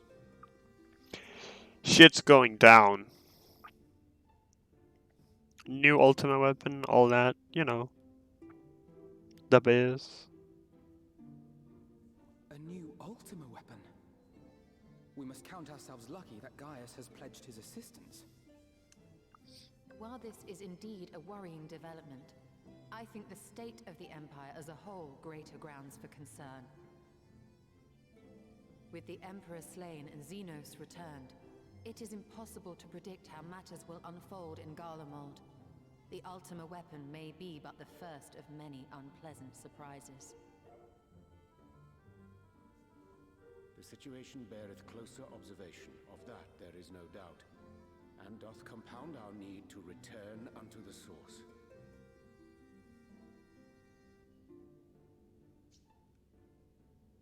Then let us address that issue. Our long search for a means to see you safely home may well be nearing its conclusion. Thanks in large part to Urianger and Beklug's invaluable insight, we have succeeded in fashioning a vessel for the journey. Ooh. We set out to create a crystalline container retaining the more useful properties of white aurosite, but without its regrettable limitations. And after a good deal of trial and error, we made one. An ark for soul and mind both, that will allow your incorporeal self in its entirety to be ferried between worlds. A spirit vessel, if you will. However?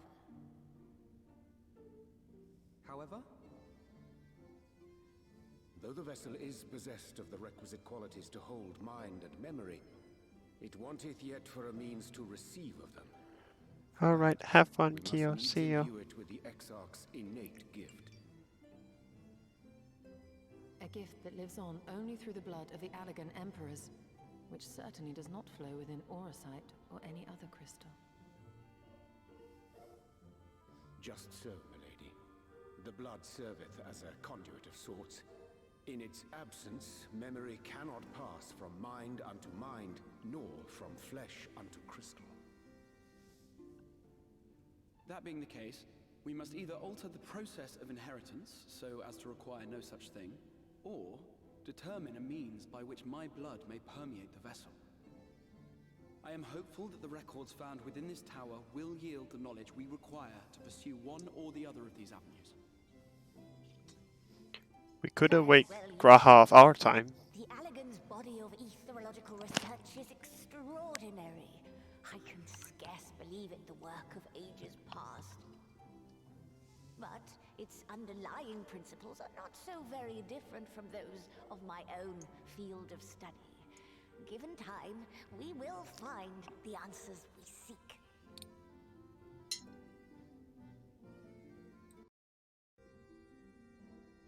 I know that you can ill afford to wait, and it pains me that I must ask you to do so. I can only reaffirm my promise to you that a solution will be found.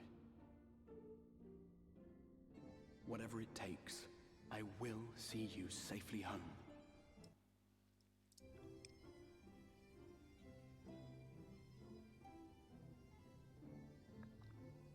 My apologies.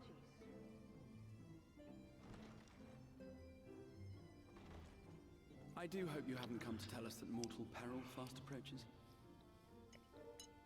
No. I had hoped to speak with the Warrior of Darkness. But there is no need to cut short your meeting on my account. I will be waiting outside.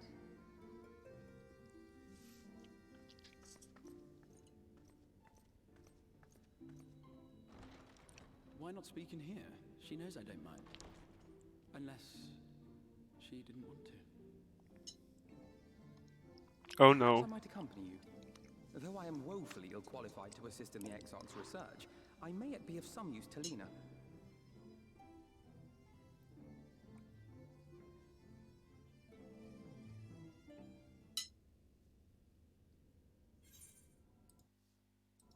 Money, money, money, money, money, money, money.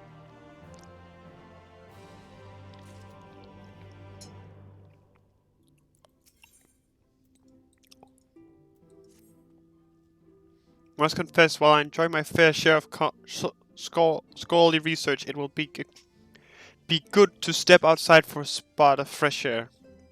Now then, shall we go and speak with Lena?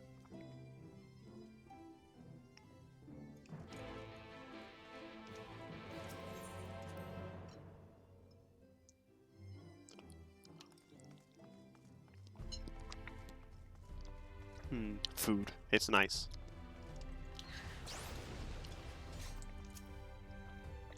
We have little time, so I will be brief. A sin eater has been sighted in Lakeland, and I ask you for your assistance in slaying it. A sin eater? I had heard some few yet remained after the night and had returned, but perhaps we should call the others. That will not be necessary. It is only a single sin eater, a simple task for our god. I should think. That said, I believe fighting alongside the War of Darkness would be a valuable experience for them. Peace can lead to complacency, and they gain nothing from an easy victory. But you do not underestimate your foes, however harmless they may seem. My men would do well to learn from your example. Let's be about it then. Excellent, let us make for the fourth job.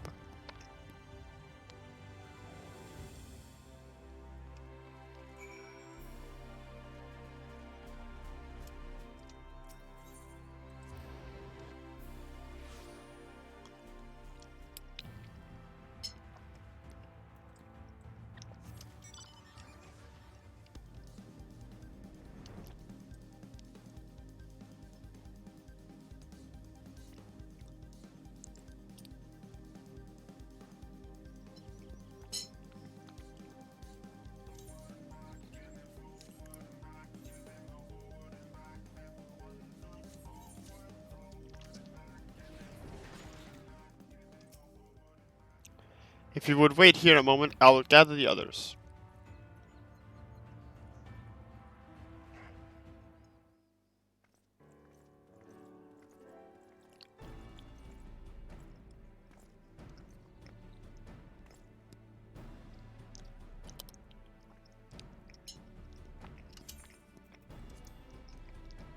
You may not remember, but you have met these soldiers before. once before, though only in passing. Long have they awaited the opportunity to fight at your side. I was at death's door that day after the Senator attacked. If you and yours hadn't come along, I'd likely stepped through, and I wouldn't have been alone. Your courage and selflessness is something we all aspire to. I too was there that terrible day. My friend was transformed into Senator before my very eyes, and I had no choice but to cut her down. The thought of returning to the field of holding a blade again, it filled me with dread. But that is no way to honor her on all my comrades, and so I have returned. I swear I will not let you or anyone else down this day forward. A pleasure to meet you, sir. Truly. It seems like only yesterday I watched as you took flight astride an armor to go and save the Oracle. Strange to think that your modern soldiers we once locked blades with are now on our side. But we will do our utmost to keep the peace here in Lakeland.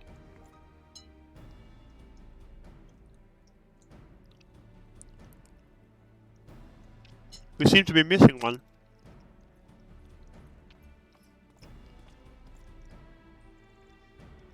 My apologies, Captain Lena. An elderly gentleman asked that I escort him to Clearmelt. It took longer than I anticipated.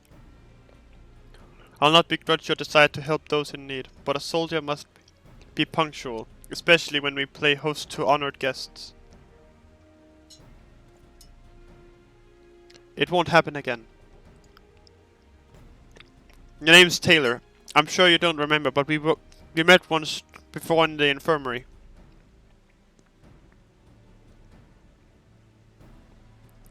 I asked you to deliver a message to the Exarch and the Warrior of Darkness. Little did I know I was already talking to him. Don't give up, don't give in. I kept those words close to my heart, and the boundless, beautiful skies above serve as a reminder of their importance.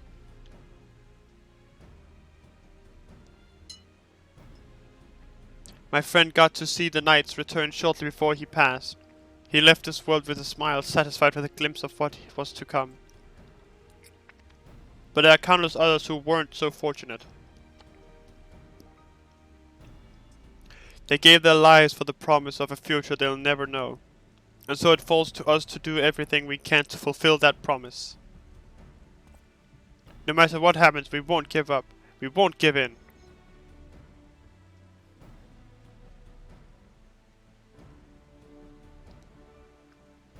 Your heroism has inspired all of our guardsmen in much the same manner. Our scouts at the northern staging point have not had the pleasure of meeting you in person. Let us not keep them waiting.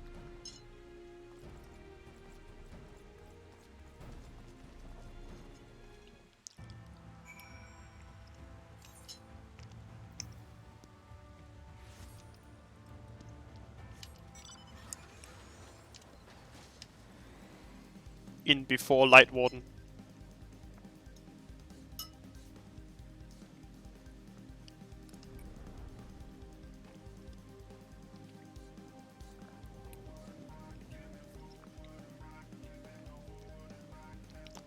Oh.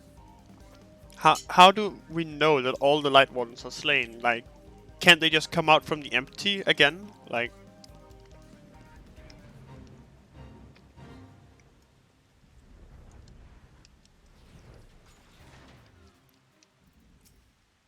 Already slain.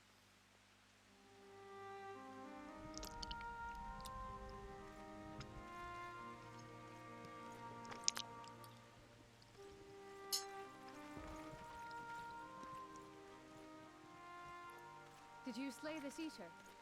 Your orders were to await the main force before engaging. No, Captain. It wasn't us, I swear it. A man came out of nowhere and cut it down before we knew what was happening. By himself. Certainly it is no light warden, but nevertheless. Artbird? Artbird? It's true. Felled it with a single swing of his axe, he did. I've never seen anything like it. So I says to him, who are you, the warrior of bleeding darkness? And he says, no, I'm a warrior of light. And that was it. Buggered off as quick as he came. Artbird. A warrior of light? Why would someone go around calling himself that, though? It was those bastards who caused the flood. I mean, if you were going to pretend to be anyone, it'd be him, the Warrior of Darkness. Hi. Oh, I didn't know. It's an honor.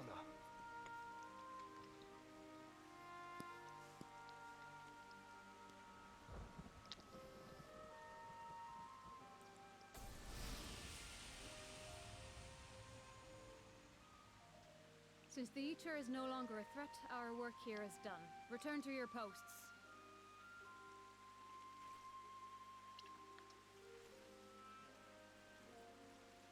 I had hoped to fight at your side today. But I'll continue to follow your example, and may we meet again. I like his voice, Jesus. Righteous as fuck. I apologize for the wasted journey. It seems I overestimated the threat. As for this Warrior of Light, I do not know who would be brazen enough to take that mantle for his own. Whatever it may once have meant, it is forever tainted by the association with the Flood. The Exarch told me the truth of Ardbert and his comrades' deeds, and I am aware they played some part in your own triumph. But to most, they are synonymous with the calamity that befell this world. Still, if this man is minded to destroy Sin Eaters, I may forgive him his unfortunate choice of alias. Good point. But that is neither here nor there. I thank you for accompanying me. With that concluded, shall we return to the Crystarium? There is a proposal I should like to make.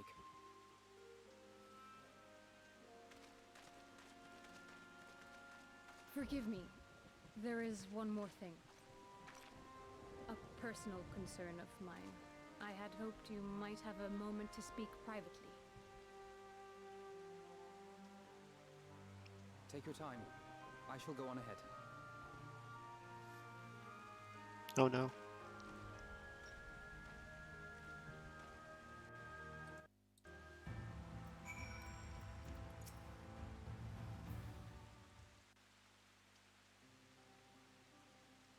I will not mince words. This matter concerns the Exarch. Though his countenance belies his age, his demeanor never has. He has seen more than any man should and grown ever more weary with time. But I see I give the wrong impression. While it is true he attempted to open a letter with his salmon fillet the other evening, we are not here because I suspect his mind is deteriorating. Nor do I believe him to be so maddeningly unconcerned by the prospect of his own death as he once was. Indeed, the opposite is true.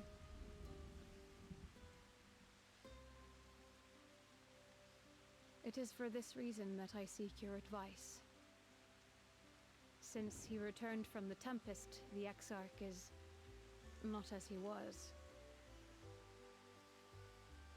He seems a different man. A younger man.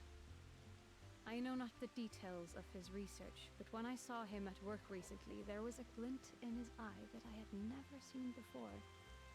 He looked happy. It was as if he had peered into the future and for the first time found joy there.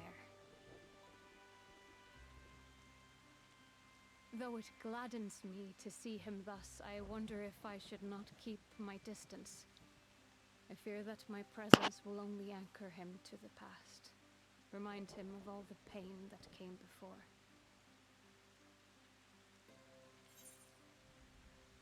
Anchors keep us where we have chosen to be.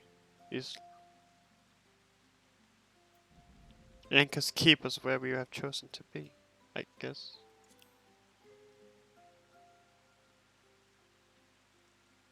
Is that so? Then perhaps we might remain as we were.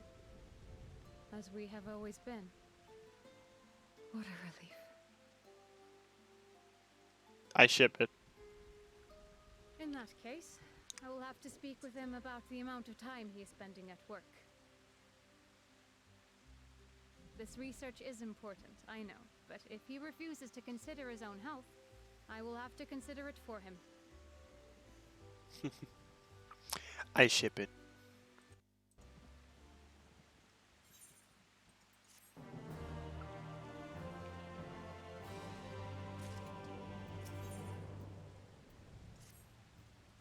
I'll not keep you. You and your comrades have much to discuss. I'll see the others back to their posts.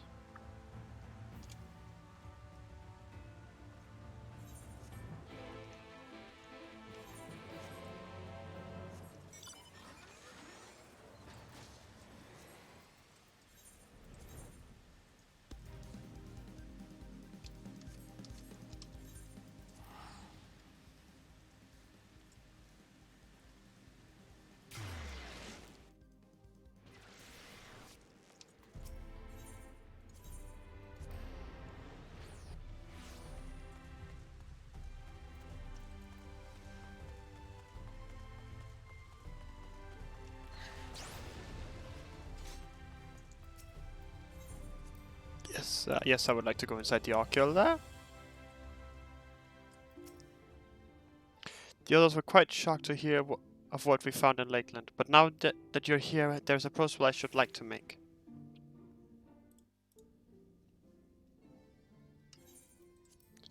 I have been spending a great deal of time in the Cabinet of Curiosity, and of late I have noted more and more people pursuing books on history, the years leading up to the Flood in particular. I suspect they wish to know more about the Warriors of Light, as well they should, but nearly everything I've come across describes them as sin eaters or worse. Regardless of whether or not this Warrior of Light is who they claim to be, I worry that their sudden appearance in conjunction with this renewed interest in their predecessors may lead to growing unrest and fear. If the people of the Crystarium seek the truth, I say we give it to them. I too can attest to the falsehoods found within full many of the cabinet's tomes, with nary a mention of the noble deeds of Artbird and his comrades. To be fair, they bear some responsibility for the Flood, but when their tale is told again and again over the course of a century, I'm not surprised to see their roles distorted and them painted as villains. Were it not for the records stored within the Crystal Tower, I would have had no reason to question the narrative. Unfortunately, that knowledge was of no use, for when I arrived here in the first, their reputation had already been irreparably tarnished. That said, there still remained those who worked tirelessly to defend their good name in those early days following the Flood. Considering all the good they had done, I find it a wonder they needed defending at all. They brought justice the men who misused my knowledge to bring about the fall of Vobert. That such heroes could be spoken of in the same breath as the Sinitras is absurd. Under normal circumstances I would agree, but as the time passed, those who knew firsthand of their deeds dwindled, and in the end only one truth remained, that they were the cause of the Flood. With the world on the brink of oblivion, it was all too easy for the Warriors of Light to become villains, deserving only of resentment and hate. At that point the truth mattered little. It would not change their lot. Thanks to all of you, however, their lots has changed, and now they may heed the long-forgotten truth. You claimed it was Artbird who helped you overcome Emmett Selch, correct? Such a revelation would do well to sway the hearts of those who know him only as a villain. I have shared this with a select few, but one and all must be told of his sacrifice. To that end, to that end, I say we proceed with Alphinaud's plan. We call together the people of the Crystarium and recount to them the true tale of the Warriors of Light and the Flood that followed in their wake.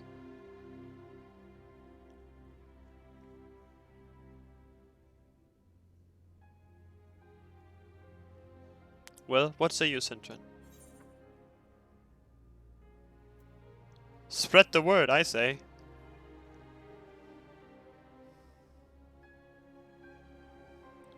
Then we are all of one mind on that matter. Good. Exarch, might I ask you to continue working with Big Luke on our means of returning home? The rest of us will see to gathering the people of the Crystarium in the etc. We have to reach out to anyone and everyone who might be willing to lend an ear. With any luck, word will spread and more will accompany them.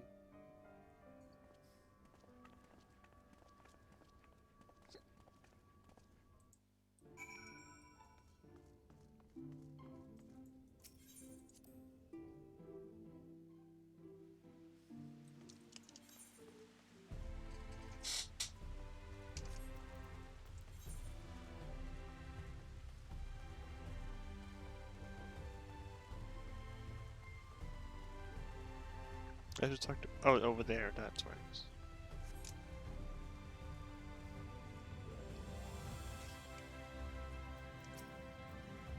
Sentient, my, what a wonderful surprise. Though I hope your being here doesn't mean someone's been hurt.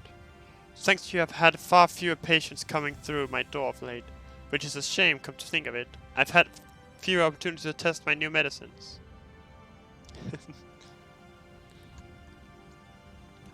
I jest, of course. It's actually been quite pleasant to have a few moments to myself now and again. The truth about the Warriors of Light, but the Exarch has already spoken with me about them. But if there's more to the tale, I'd very much like to hear it.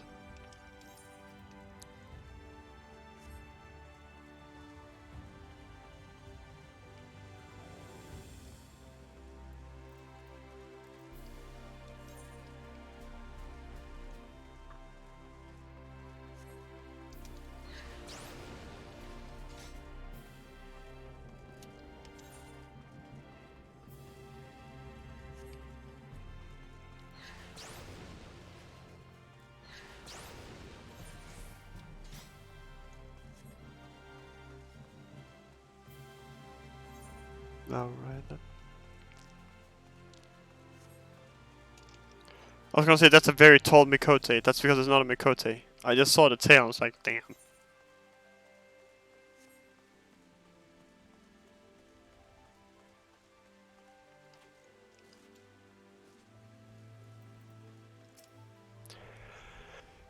Well, well, what a coincidence. I was just reading over a letter I received from Grenold not long ago. He says a visitor from the Crystarium found him at the bottom of the ocean and that he inspired him to reach new artistic heights. Well, I can only think of one person capable of both feats, though I'd say the latter is far more impressive. To think fate could bring the two of you together in such a place. I'm sorry? You mean the Exarch didn't tell us the whole story of the Warriors of Light? But whatever he's left unsaid, I'm all ears.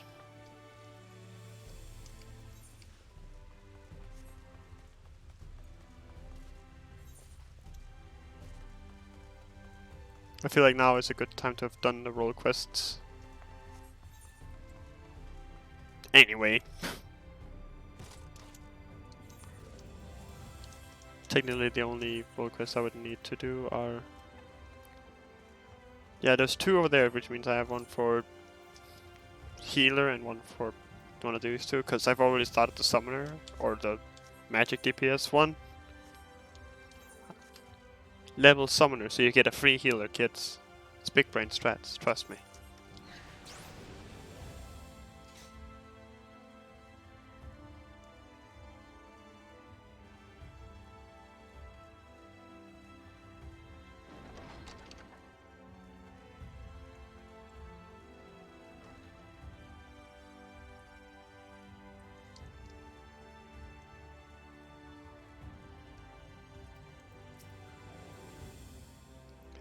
No, this can't be. Surely there is at least one book here that does not cast the Warriors of Light and their deeds in such a negative light. Haha, light.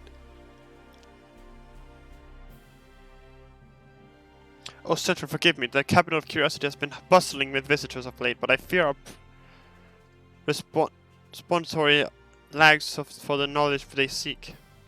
The people wish to know the truth of the flood, of the Warriors of Light. I have searched high and low, but alas, every account portrays them as no better than sin eaters, abominations, worthy only of scorn and resentment. I know they were not always judged so harshly, yet I can't can find no proof, and I dare call myself a librarian. Calm your titties, moron. You would address the people and tell them the truth of the warriors of light, of the flood. How wonderful! You have regaled me with a tale once before, but I should love to hear it again. Oh, and you may be assured I will not come alone.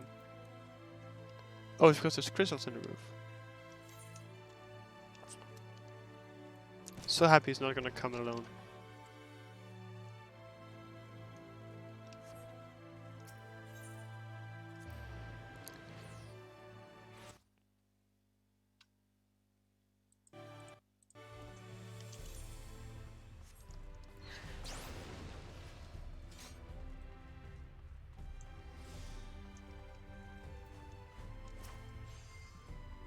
Come to browse wares in the market, have you? Well, I can guarantee you'll have no trouble finding what you need. Whatever it may be, under Yulmore's new leadership, trade has never been more prosperous. Word is that fellow from Daedalus Iron Stoneworks has taken over as mayor. Did he really? Little wonder business is booming the way it is. I imagine it won't be long before all of Norvrand reaps the benefit. But you've not come to talk about the markets. Something on your mind?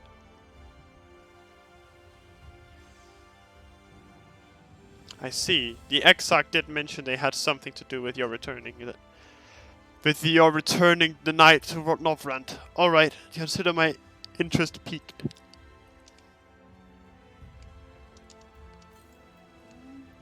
Fellow Dawn member, let's go.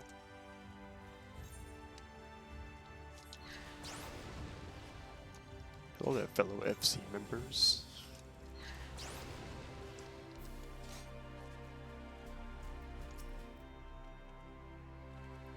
Well, well, to what do I owe the pleasure? Whatever it is, I must ask you be brief. With the night return, visitors have been flocking to the Crystarium, and I find myself too busy by half. I don't mind it though, seeing the stairs so full of life and excitement that one can almost forget the flood had ever happened. The Warriors of Light? Yes, the Exarch has mentioned them before, but everyone knows them now as the cardinal virtues. Or are you suggesting there's more to it than that? Well, you've yet to steer us wrong, so I'm willing to hear what you have to say. I can't play cards with him? Sag.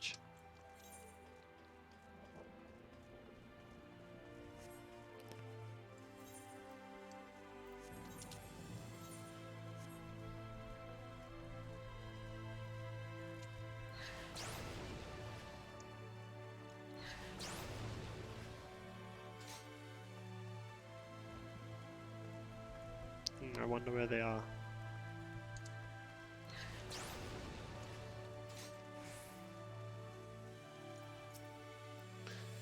There you are. Between the four of us, I dare say we swept the Crystarium from top to bottom. Now we need but wait for the people to gather.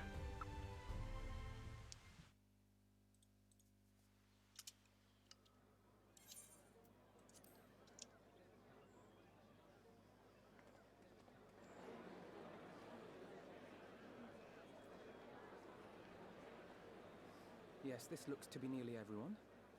Let us begin, shall we? Though I am usually the first to hold forth at such events, I think on this occasion that honor should fall to you.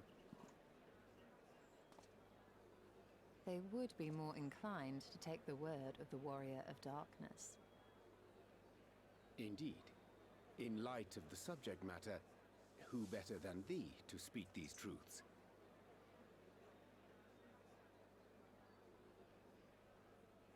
Thanks, guys. I appreciate the support. Fuck.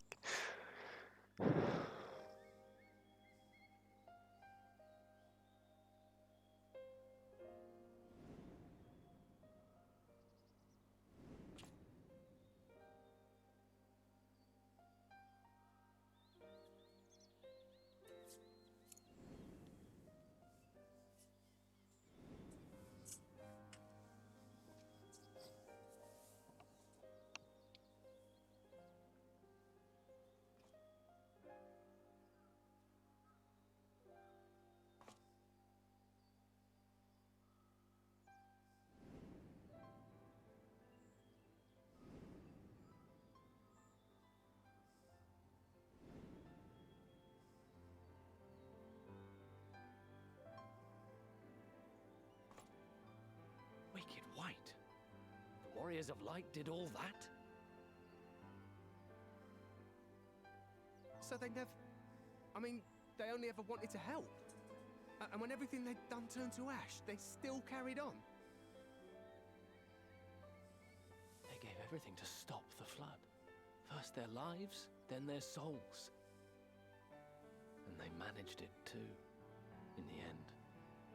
They saved us. And we cursed their names.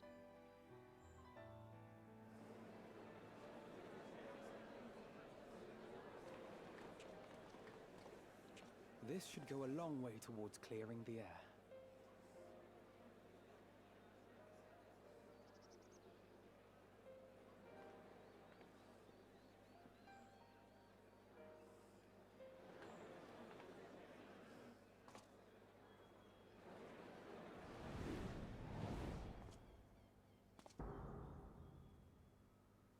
Oh shit, it's that boy! Impossible.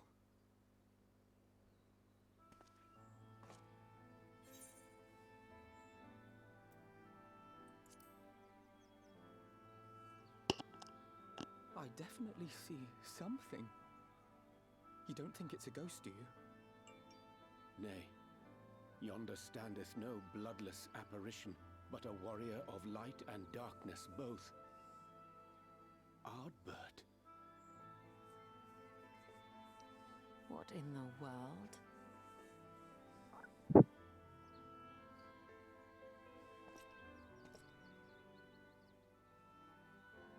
It's you!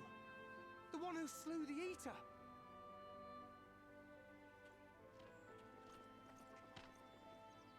That it should be the warrior of darkness who brought the truth to light. You've saved me a fair bit of time, though I have a few words of my own to say, if I may. It's that boy! People of the Crystarium, I am Ardbert, one of those you know as a warrior of light. That's impossible. You should be dead.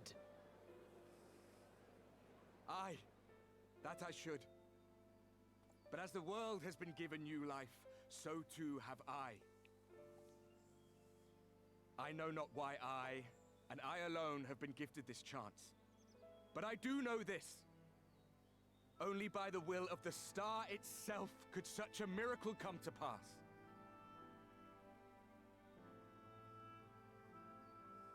The hero who stands before you now, the warrior of darkness, is not of this world. And the day will come when he must return to his home.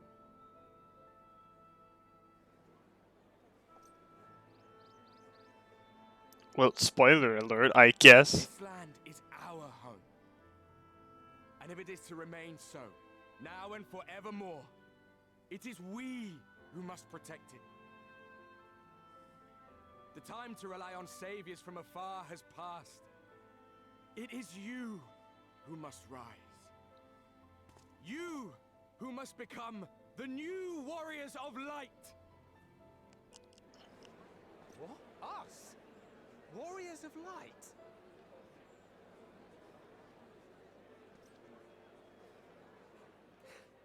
None of us were born heroes, my friend. I was only ever a man with a thirst for adventure.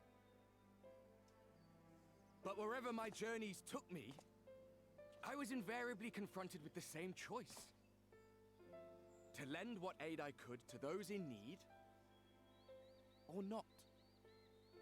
And I always chose the former. Any one of you could do the same. All you need is the will to help your fellow man, and the resolve to see it through.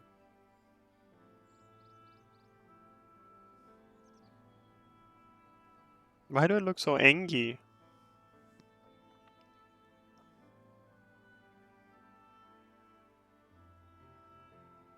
From thine own lips did we learn of Ardbert's fate, and by thy countenance I gather thou art not inclined to recant thy testimony. Yet whosoever this man may be, his words hold truth and resonate with the citizenry besides. For us to voice our doubts here and now would serve but to sow disquiet. 'Twere better we retired under the ocular and there discuss this matter in private. Go. I will stay here and watch.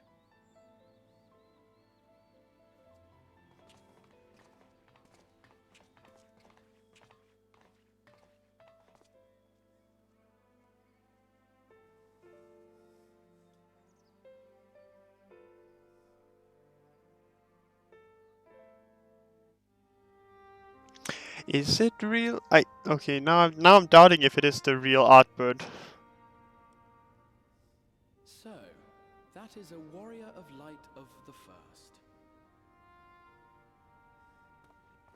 I've not had the pleasure of making his acquaintance, but as you all seem to be in agreement, I gather this is no simple case of mistaken identity.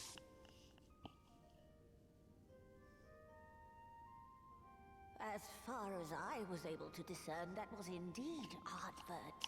It has been a long time, but not that long. Could he truly have been resurrected as he claims?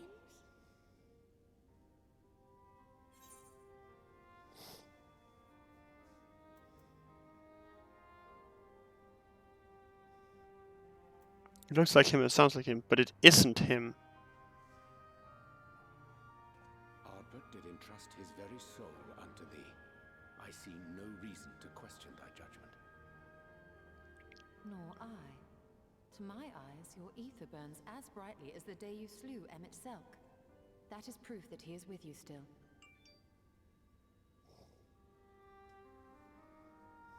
Yet that which standeth now before the people is far more than a passing imitation. I am reminded of the cardinal virtues, though a sin-eater he is not.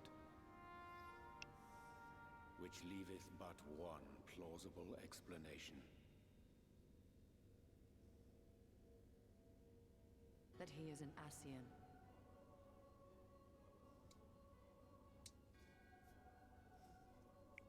Given their fondness for posthumous possession, I would have to agree. Emmett.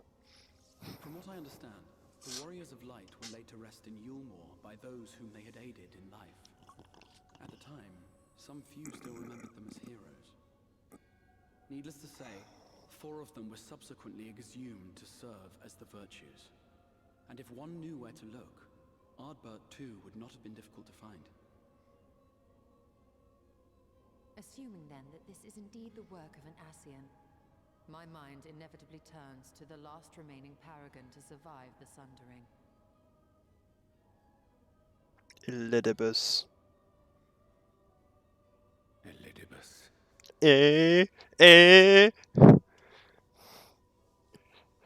See, I'm paying attention. Reclaimed his own flesh is known. Thus evicted from his borrowed form and cognizant no doubt of Emmett Selk's failure here in the first, 'tis quite possible the emissary chose Ardbert for his next vessel. Inhabiting the flesh of the fallen. My, that is unsavory. And they do this often, you say? Verily, for they possess no corporeal forms of their own. In what one may term their natural state, none save those gifted with the echo can perceive them.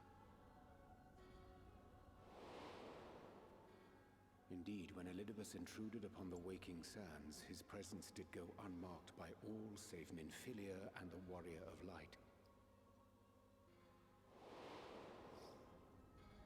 On that occasion I myself remained ignorant of his coming until after his departure. It was only at a later juncture, when he deigned to appear before me in borrowed flesh, that I was finally able to take the measure of him. Wait, Orianchi doesn't have the echo? Do the Ascians engage when they seek to influence the course of history? And they have gained much by it. Emmett Selk single-handedly built the Garlean Empire in this manner, while La Hebrea came close to conquering Eorzea, having taken possession of Thancred's living body. Yet it must needs be noted that the Ascians cannot avail themselves of all mortal vessels. For were they able to do so, None would serve as a better pawn than our own redoubtable champion. Good point. Mayhap the blessing of light shieldeth Hydaelyn's chosen from Ascian influence. Or mayhap other forces are at work. We cannot say for certain. Whatever the reason, I hope it holds true. I dare not contemplate what might come to pass otherwise.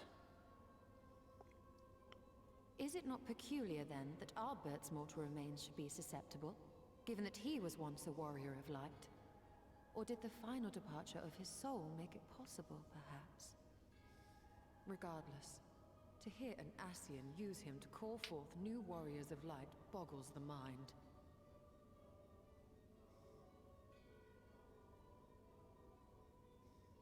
Elidibus hath ever been an enigma, his ostensible purpose being to preserve the balance between light and dark.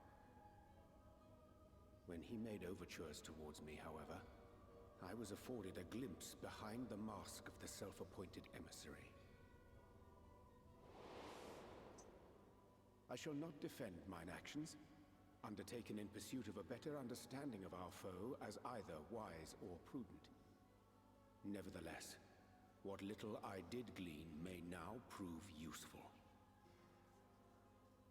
Elidibus possesseth a subtle mind, practiced in the art of manipulation. That he coaxed this star's most valiant heroes as far as the source with naught save half-truths is no trifling feat. And now I believe he doth employ his skills once more to some as yet unknown end. Though naught is certain, should my suspicions prove true, we shall have need of all our wits if we are to uncover and thereafter thwart his plot. Agreed. 'Tis plain that simply speaking out against him will not avail us. At best, it would only serve to confuse the people. And I would hesitate to do anything which might tarnish Ardbert's reputation once more, nor yours by association.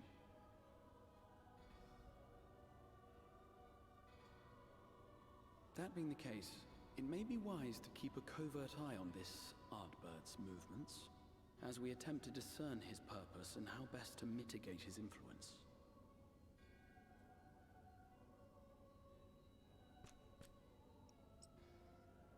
His performance appears to have concluded. What now? Go back out and follow him?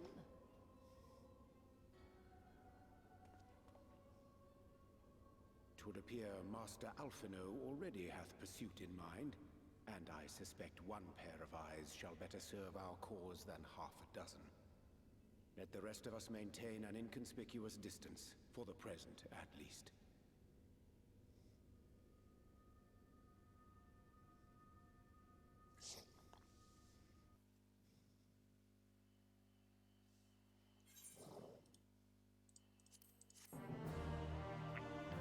Bum, bottom, bum, bum.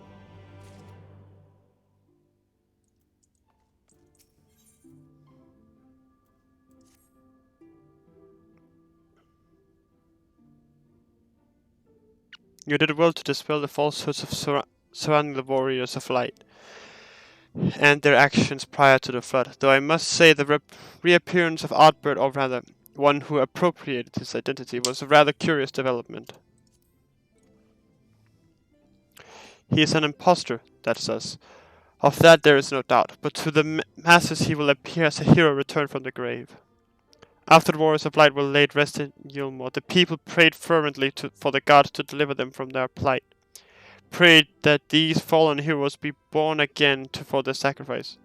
What bitter irony. I, for one, would like to know why Ardbert urged the people to become warriors of light themselves. Ere we take action, we must needs ascertain his intent. Let us pray that Master Alphino returneth soon with that most essential knowledge. For now I think it best to apprise Thancred and Rhine of our efforts. When we do confront Ardbert, we shall no doubt have need of their strength. Agreed. I think it prudent we all take measures to prepare for what's to come.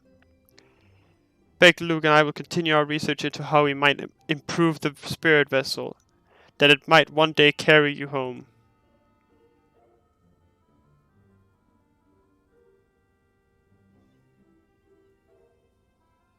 Then I think it's time I return to the Great Wood. Until now, everything we have learned of the Asians has been branded to us as at their leisure. But that was one of Emersel's unique failings. I have no reason to think Elidibus will be as forthcoming. Fortunately, I recently received word from Fana that therefore unexplored chambers have been discovered deep within the Quitana Ravel.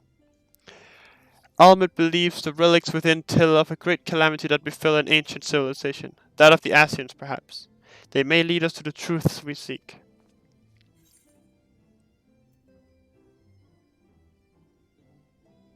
Would you care for company?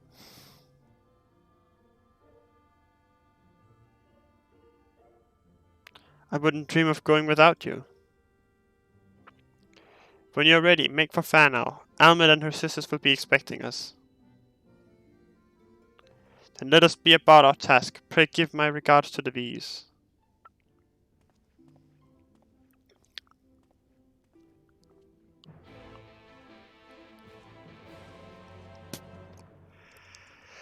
Though I think it's probably time for me to go take a nap. I might be back tomorrow since I'm off work early tomorrow as well. So,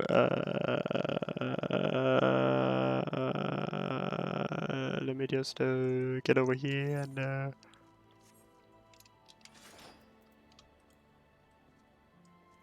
whoop.